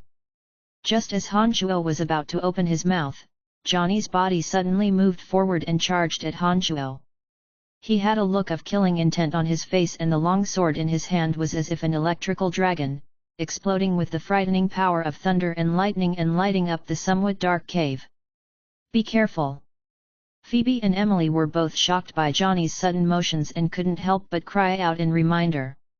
A pile of white bones suddenly gathered in the air and formed a white bone shield, blocking the long sword that was striking like an electrical dragon. 2 bone spears flew out viciously afterwards, crashing into Johnny's long sword, which was wreathed in lightning before it had a chance to strike the white bone shield. Some light cracks rang out as the bone spears exploded. The long sword angrily gave off sparks as it smashed into the bone shield beneath Johnny's thrust. The white bone shield immediately fractured into many bone fragments as Johnny's thrust still made viciously for Han Chuo despite being thwarted twice. The Demon Slayer edge finally howled as it made its appearance. A metallic clang exploded through the air as a cold light flashed in Han Chuo's hands. Han Chuo grunted as he was driven back for a few steps. The lightning flared once on Johnny's long sword as it abruptly extinguished. Johnny's imposing momentum finally slowed down at this point, and when he planned on regrouping for another attack, Caspian, Emily, and Phoebe were already standing by Han Chuo's side and glaring at Johnny angrily. I don't think I'm your enemy, Han Chuo steadied himself and circulated the magical yuan around his body, confirming that he'd suffered no harm before directing a cold look at Johnny and asking faintly. You lied to us during the Bob Asher operation and made us cannon fodder. Apart from distracting a few people for us, you didn't go to any other efforts. Now that everything's over, don't think I don't know what plans you're making in your heart. You're the one who deserves to die the most. Johnny grimaced as he looked frostily at Han Chuo. Since Bob Asher was the chief of the Griffin Legion, whether or not Han Chuo and Emily had concrete evidence, they had no right to condemn Bob Asher to death, not to mention engaging in an assassination attempt like this. If Han Chuo and Emily had colluded with the Calamity Church to kill Bob Asher, then there would have been severe consequences from the Dark Mantle's side afterwards. Not to mention that Han Chuo knew full well the exact strength of his intended victim, and that it was impossible to kill Bob Asher in Valen City. Only fervent religious followers would do something that held such a high risk. Nodding, Han Chuo smiled faintly. Since things are out in the open, don't blame me for cutting our relationship here then. You've already made a move against me, don't blame me for doing the same. Han Chuo turned to look at the wryly smiling Lawrence after speaking, you still want to help them now? Spreading his hands, Lawrence took a few steps back. He smiled ruefully, I'd been quite interested in the Calamity Church's golem and wanted to obtain the method to make one through peaceful means. It looks like that's not too likely now. Lawrence's words also confirmed Han Chuo's earlier speculation. For someone concerned with only his matters, he must have had something else on his mind to suddenly give Belinda and Johnny a helping hand. Lawrence's words were an obvious indication that he was standing on Han Chuo and Phoebe's side. Nodding, Han Chuo smiled slightly at Lawrence. Many thanks. Do you think you've got us? Standing behind Johnny all this time, Belinda finally spoke up and took out the item she'd used to seal the golem. It looked like she was finally going to make a move. Ha, you won't have the chance to use that. Han Chuo laughed for a long while and used the demon infant to manipulate the drop of blood essence hidden within Belinda. A mere thought was enough for the frosty air within the blood essence to invade Belinda's body. She felt her neck grow numb and fell backwards in a dead faint. What did you do to her? Belinda's sudden faint shocked Johnny as he looked at Han Chuo in great panic. She'll live, but there's no need for you to continue living. It's too dangerous to allow you to live. Han Chuo smiled coldly and suddenly opened his mouth to chant a necromancy spell. A hate warrior appeared out of thin air along with 3 other zombie warriors standing in front of Han Chuo. Johnny knew that Belinda wouldn't be able to help him now that things had developed to such a. He hesitated only slightly and immediately turned to run, trying to leave from the only entrance. Both Emily and Caspian suddenly started chanting and several thick branches snaked over adroitly, as well as a cloud of black mist. You can't escape. Emily chuckled and chanted another spell. The cloud of black mist seemed to be some kind of restraint as Johnny's body suddenly stiffened as soon as it neared him. The flexible tree branches then entangled his body. Johnny was a Thunder Swords mage all right. He could still barely manage to move even when restrained like this. He lifted the long sword in his hand with difficulty and planned on chopping away at the tree branches that held him down. However, the 3 zombie warriors and hate warrior had already closed in on him. A bolt of lightning flashed as the long sword sliced through the air, hitting the 2 zombie warriors that arrived first and sending electricity through the zombie warriors' bodies. The slash of the long sword made the 2 halt abruptly and never move again. As he deployed the long sword with difficulty and planned on making a move on one of the other zombie warriors, the hate warrior's club crashed downwards and connected with Johnny's sword-wielding right hand. The sharp sound of a bone breaking rang out and the sword slid to the ground after a wail of pain from Johnny. Han Chuo had been standing beside Phoebe and the others when he suddenly flashed behind Johnny, deploying the demonic art of assimilation with his back to the others. He absorbed Johnny's wailing soul into the demon infant. When the demon infant had overcome Johnny's soul, it was as if Han Chuo had been greatly fortified and only then did he bring a punch down on Johnny's back. A thud sounded as life drained from Johnny's eyes. He fell down listlessly, a caved-in handprint apparent on his back. After wiping out Johnny, Han Shuo's demon infant grew noticeably and began to use the magical yuan to purify Johnny's soul, turning it into nourishment for the demon infant. As a Thunder Swords mage, the strength of Johnny's soul was noticeably more abundant than that of the Griffin Legion soldiers. Han Shuo could clearly feel the demon infant grow and develop as it did so. He's dead. Emily slowly walked over when she saw that Johnny had died. When she saw Han Shuo stand there without moving and not searching Johnny's body for valuables as usual, she spoke up to alert him of the fact. Han Shuo abruptly came to himself as he was thoroughly reflecting over the changes to the demon infant. He continued to operate the demonic art of assimilation without change in expression and nodded towards Emily. He pointed at Johnny, "Can you handle this? I need to rest for a bit." Han Shuo sat down cross-legged after speaking and focused his attention on the changes in the demon infant after it had absorbed Johnny's soul. The stronger one was, the stronger his soul. The strength from Johnny's soul seemed to be accelerating the demon infant's growth. The demon infant was the foundation of the true demon realm. Han Shuo would be able to break through to the next level, the bloodlust realm, only after the demon infant reached a certain level. He would only need the power from souls in this realm. Once the demon infant was strong enough to reach the bloodlust realm, it wouldn't require the energy from the souls anymore and it would be able to be deployed to greater uses. Just as Han Shuo was quietly training, everyone else huddled together and chattered away. After Belinda had been captured and Johnny was killed, there were no other suspicious characters in the cave. Candace had seen Belinda mysteriously taken out by Han Shuo and didn't mention anything about compensation. She laughed as she chatted with Phoebe and Emily. Lawrence and Phoebe finally had time to converse with each other. Caspian was also reunited with Angelica after his long absence and could breathe a sigh of relief. Angelica was pouting that he wouldn't describe the events of the past 2 days. Han Shuo had been meditating with his eyes closed when he suddenly opened them and raised his finger to make a shushing noise. Han Shuo walked cautiously towards the entrance of the cave without saying anything. Everyone watched him place his ear against the entrance of the cave as their relaxed emotions once again grew nervous. Footsteps slowly grew louder and approached from the distance. The sounds of several people talking traveled into everyone's ears at this moment.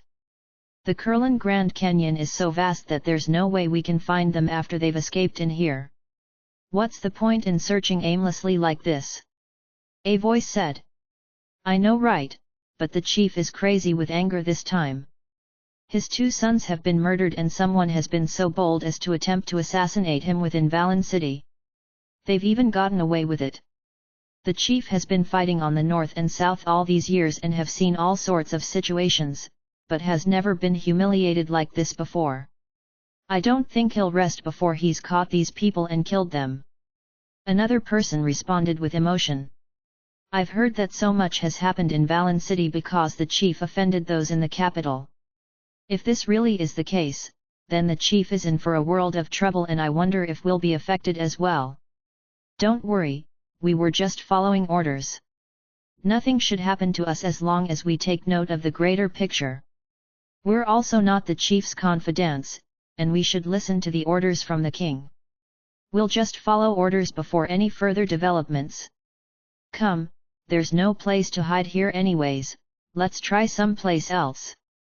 The group of people passed by the cave in which everyone was hidden in. They didn't discover anything out of the ordinary, and the sounds of them conversing grew fainter and fainter before vanishing entirely. Another 2 groups of people passed by afterwards. Thanks to Emily and Caspian's actions, the entrance to the cave was well concealed.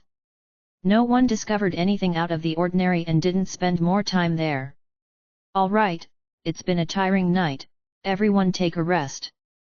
Han Shuo waited for a while and noticed that there were no further movements outside, so he turned and smiled to those inside. Everyone sighed in relief and nodded, before starting to meditate, or went to sleep by the warm bonfire. Everyone rested for a day within the cave and spent a full day recovering their strength. Han Shuo mediated for the entire day and fully absorbed Johnny's soul, recovering his mental strength and magical yuan. It's nighttime now, I think they've forgotten after a day of searching. We can leave now. Han Chuo got up. Everyone else got to their feet as well and packed their belongings. Emily and Caspian took down the boundary at the door and the group walked out of the cave. Chapter 190. Chapter 190, Beauties in Both Arms. Please continue reading on, Ox. Val. M. The waning moon hung high in the sky as cold moonlight spilled down, casting a silvery white layer across the world and brightening up the night. All was very quiet without the slightest bit of sound. Even bugs weren't willing to venture out on this cold winter night, not to mention humans or beasts. When they walked out of the cave, they could immediately feel that the outside temperature was much colder than it had been within the cave. Even though they'd been prepared, they couldn't help but wrap themselves more snugly in their clothing and huff out a breath. Things shouldn't be delayed. We should leave here as soon as possible and return to the Empire. Han Chuo looked at everyone and spoke solemnly. After such a huge disturbance, they didn't know if Bob Asher had discovered that the important items within his secret chamber had been stolen.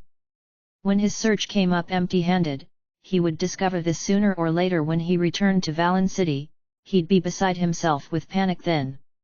Therefore, Han Chuo and Emily had to use the shortest amount of time possible to deliver the intelligence to the upper levels of the Dark Mantle and take care of Bob Asher as soon as possible, in case he got up to any trouble before they could make their report. Some towns in the Kurlan Grand Canyon belong to no jurisdiction. The Dark Mantle has some strongholds there and a magical apparatus to communicate with the senior executives is in the largest one. Brian and I need to head there as soon as possible. We're in very little danger now, it looks like it's time to go our own separate ways. Emily thought for a moment and then raised this suggestion with a smile. Those who were accompanying the shipment with me all left Valen City before we entered Elaine's hotel. I'm moving alone now and also left instructions previously, so the guild won't need me for a while. I'll return to the Empire with Brian. Phoebe expressed her stance whilst standing next to Brian. Caspian and Lawrence both thought for a moment and expressed their intentions to leave. Caspian thanked Han Chuo solemnly, and Lawrence's gaze patrolled the captured Belinda before saying, "Brian, if you can get the secrets behind refining that golem, I'd be willing to buy it from you for a high price." Nodding, Han Chuo indicated his understanding and smiled, "I'll ask her, but I'd say don't get your hopes up. I feel that even if we obtained the method, you wouldn't be able to mass-produce them. Otherwise, with the Calamity Church's deep pockets, they would have produced a golem army a long time ago." Lawrence started and once again opened his mouth to say, "It would be of great help if I can even refine one or two of them." "All right, I'll try my best," Han Chuo said with resignation when he saw that Lawrence wasn't giving up. "Big bad guy, will we meet again?" Angelica suddenly turned to speak to Han Chuo when Caspian was about to leave. Shrugging, Han Chuo said dashingly, "I think we will, we've already met up twice in not too long of a period. We seem to have quite a bit of shared destiny. All right, many thanks to you this time. If you have a chance to, come be a guest at the elf tribes within the dark forest in the future. Angelica will host you well." Caspian bowed towards Han Chuo and smiled. Lawrence and the others didn't linger after Caspian and Angelica had left. The former left in the opposite direction of Caspian and Angelica. Han Chuo started worrying what might happen if Caspian and Angelica learned of his identity as the leader of the forest trolls. What if the two of them hated him? It was probably best not to pay the elves a visit then. The Battlefire Mercenary Band's senior swordsman Davis was saddened after Angelica had left. The fierce warriors still stared dumbly in Angelica's direction. "Candace, how much does that Belinda owe you? How about I pay for her? We have use for her and can't give her to you." Emily looked at Candace at this moment and took out her crystal card, seeming to want to pay Candace's fees.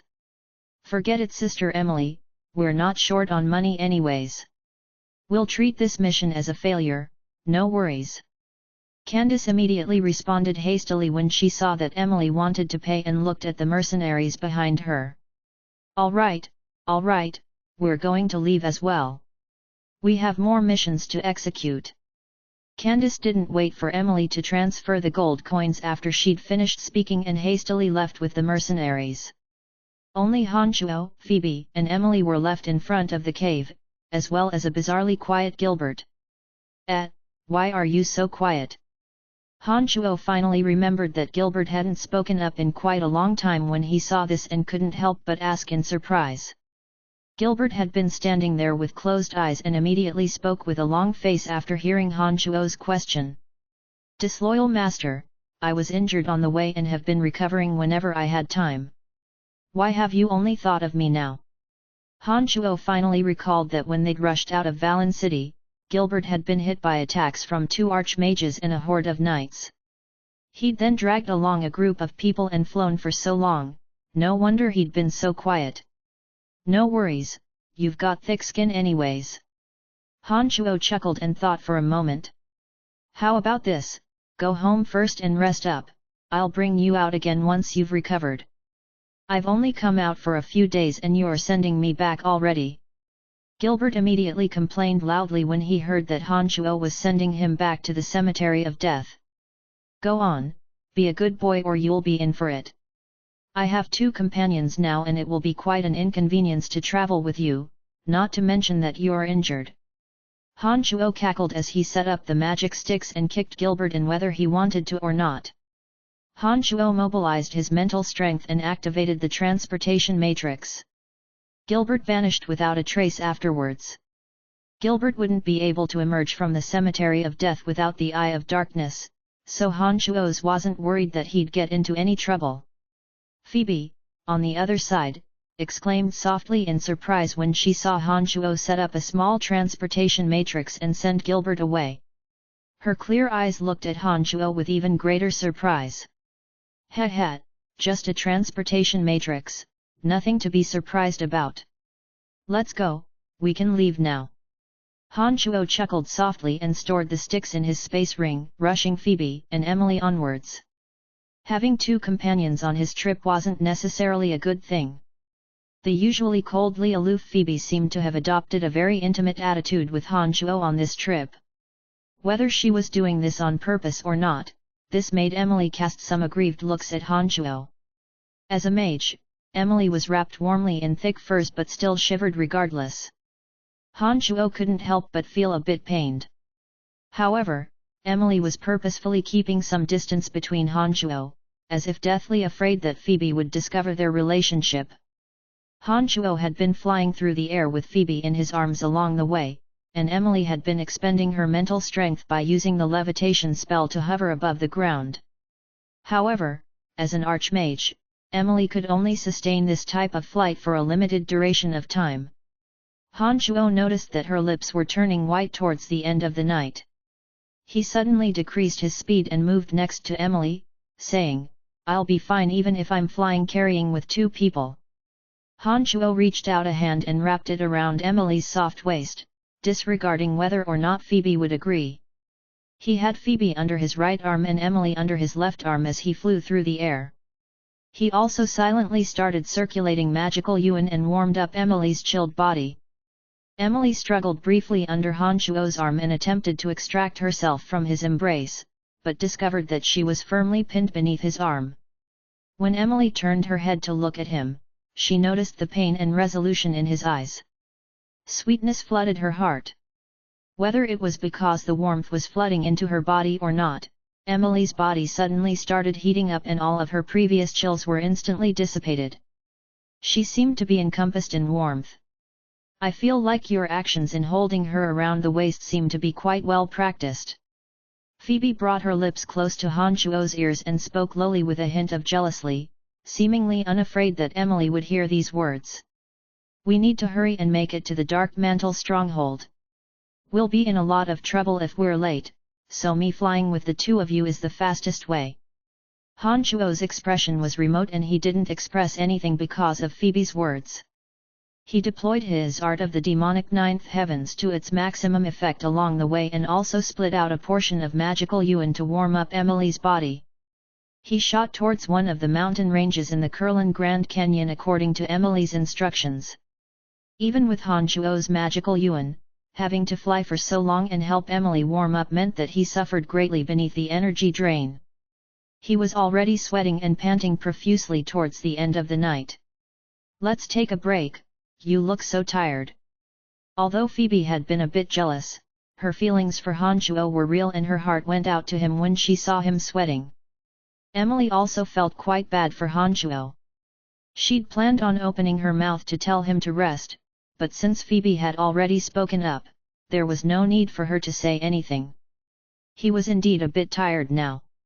Han Chuo had been going non-stop since last night, running after the battle, using all the time within the cave to digest the strength of Johnny's soul afterwards. A pair of sharp eyes patrolled the area as Han Chuo discovered a hole in a tree. He landed in front of it with Emily and Phoebe, brushing aside some accumulated snow and discovering that there was some space within the tree. "Let's rest inside," Han Chuo suggested. The trunk itself was quite solid, with only a tall, narrow hole in the roots. The three of them discovered that the cold wind couldn't make its way all the way inside. Han Chuo plugged the hole with his body whereas Phoebe and Emily occupied the two sides. Although there was some space inside, it was a bit cramped with the three of them. The three of them were pressed tightly against each other. Their arms and legs were pressed against the others and it was a bit difficult to move around. Han Chuo took a deep breath in after relaxing and circulated the magical yuan in his body, recovering swiftly from his depletion just now.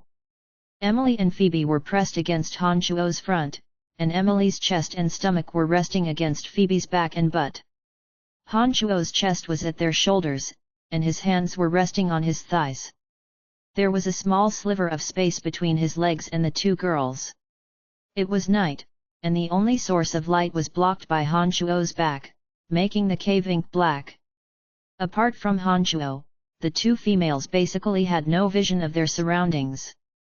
Han Chuo's chest was pressed against their delicate shoulders as he started circulating his magical yuan to transport some warmth to Emily.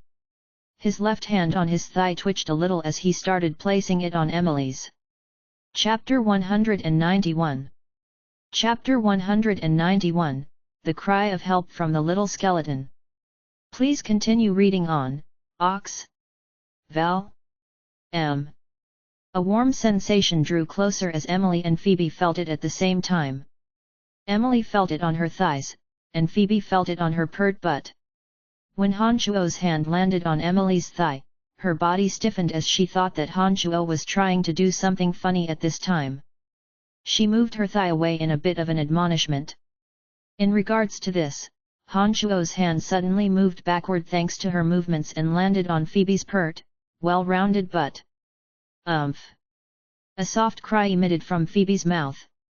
Han Chuo could see her cheeks blushing furiously red in the darkness. As a mage, Emily had extremely thick clothing on, but as a sword master, Phoebe was much more resistant to the cold, so her clothes weren't that thick. In addition, a sword master needed to be able to jump over rocks and be agile in battle. She was wearing a normal outfit on the lower part of her body, and so Han Chuo could clearly feel the fullness of her buttocks when his hand landed on them.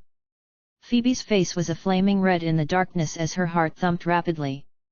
How dare this daring pervert treat me like this in such a place? How wicked! Her heart racing, Phoebe craned her neck in Han Chuo's direction to give him a firm glare.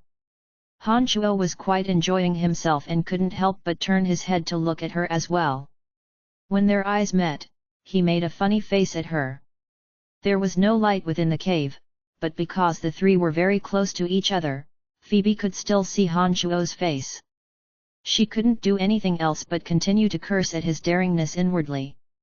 Han Chuo had been planning on sending warmth to Emily, but had ended up touching Phoebe instead due to Emily's shyness. Because he'd already been intimate with Phoebe in Valen City, and the two of them had basically confirmed their relationship, Han Chuo wasn't going to be any sort of gentleman now. He decided to go with the flow and placed his hand firmly on Phoebe's butt, greedily kneading it. It felt damn good doing so, as the soft roundness of her butt still gave him a marvelous sensation through the clothing. Phoebe, however, had never been so treated. Her body temperature continued to rise and her originally calm breathing began to become a bit heavier. Emily and Phoebe's vision were both affected in such a dark place, but Han Chuo could clearly see everything around him. Not only was Phoebe's face blushing red and her eyes misty, she was breathing hot air out from her cheery red lips. Han Chuo saw it very clearly, and saw how alluring her expression was right now. He got a lot more into it and became even more bold with his movements. His hand suddenly felt that the thin layer of clothing was an unbearable obstruction. He tugged her shirt upwards and then placed his hand on her smooth and warm waist.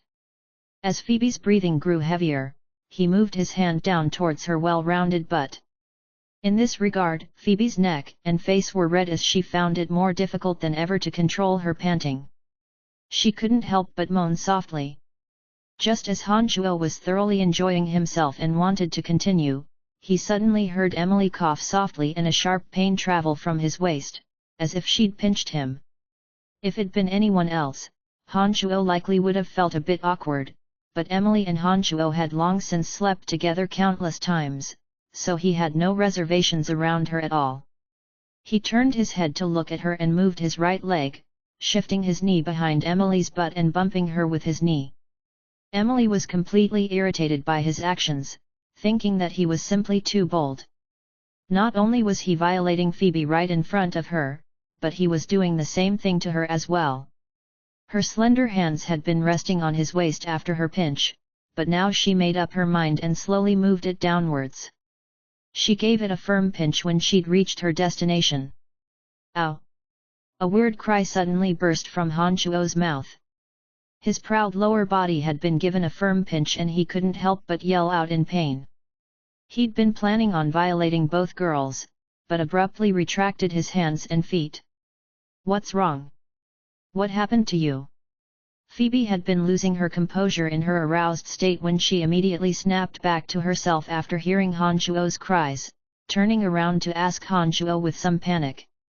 There was a squirrel inside that probably bit him. It's probably flown out of the hole by now. Emily's odd voice sounded noncommittally in the darkness. Han Chuo could hear the glee in her voice. Little hussy, you dared pinch me even there. See how I take care of you next time. Han Chuo grit his teeth and started plotting on how he would punish Emily. Is that right, Brian? Emily asked happily and on purpose when she saw that Han Chuo wasn't agreeing with her. Yes.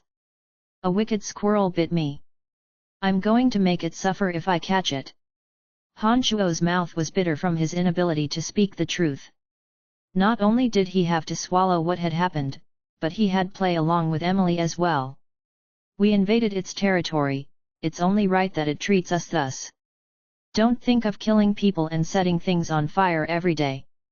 Phoebe's voice only regained its customary coolness now. Miss Phoebe, your body temperature is a bit high and you were panting a bit loudly just now. Did you catch a chill from traveling in the cold wind the past 2 days? Emily was quite happy to see Han Chuo's discomfort state. It was as if her repressed emotions had been vented all at once, and she gave no thought to the threat in his voice. However, she didn't feel satisfied doing this only to Han Chuo. An evil thought struck Emily as she pretended to ask Phoebe. I guess so. Phoebe's cheeks reddened again with Emily's question as she responded with some awkwardness. Brian, look at how you've made Miss Phoebe catch a cold.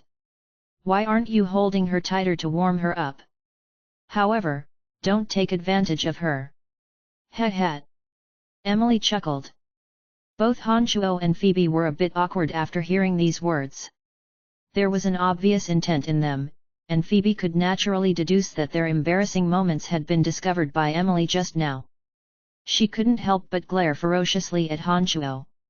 With the way things were, Han Chuo naturally understood that it wasn't very possible to take advantage of Phoebe or Emily again. To someone as perverted as Han Chuo, he wouldn't feel a thing even if he stood naked on a winter night like this.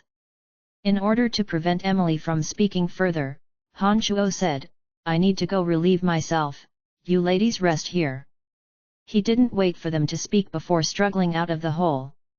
When he was a few steps away, he sat down cross-legged in a snowdrift and began to circulate his magical yuan. When Han Shuo felt himself enter an ideal state with circulating his magical yuan, a sudden strong impulse suddenly tugged on his soul. It was a bizarre summons that was reflected in his heart, like a voice carrying a message from the depths of his soul, and immediately wanted to return to his side. Han Shuo was greatly startled and didn't know what was going on. However, when he cleared his mind of stray thoughts and focused his concentration, he suddenly discovered a marvelous connection that had been unaffected by distance. Or perhaps it had always existed, but he'd only discovered it now. It was a summons from the little skeleton in the other dimension. When Han Shuo felt this cry carry with it a plea for help, he immediately used the most basic of skeleton summoning spells and followed this weak but unbreakable connection to summon the little skeleton.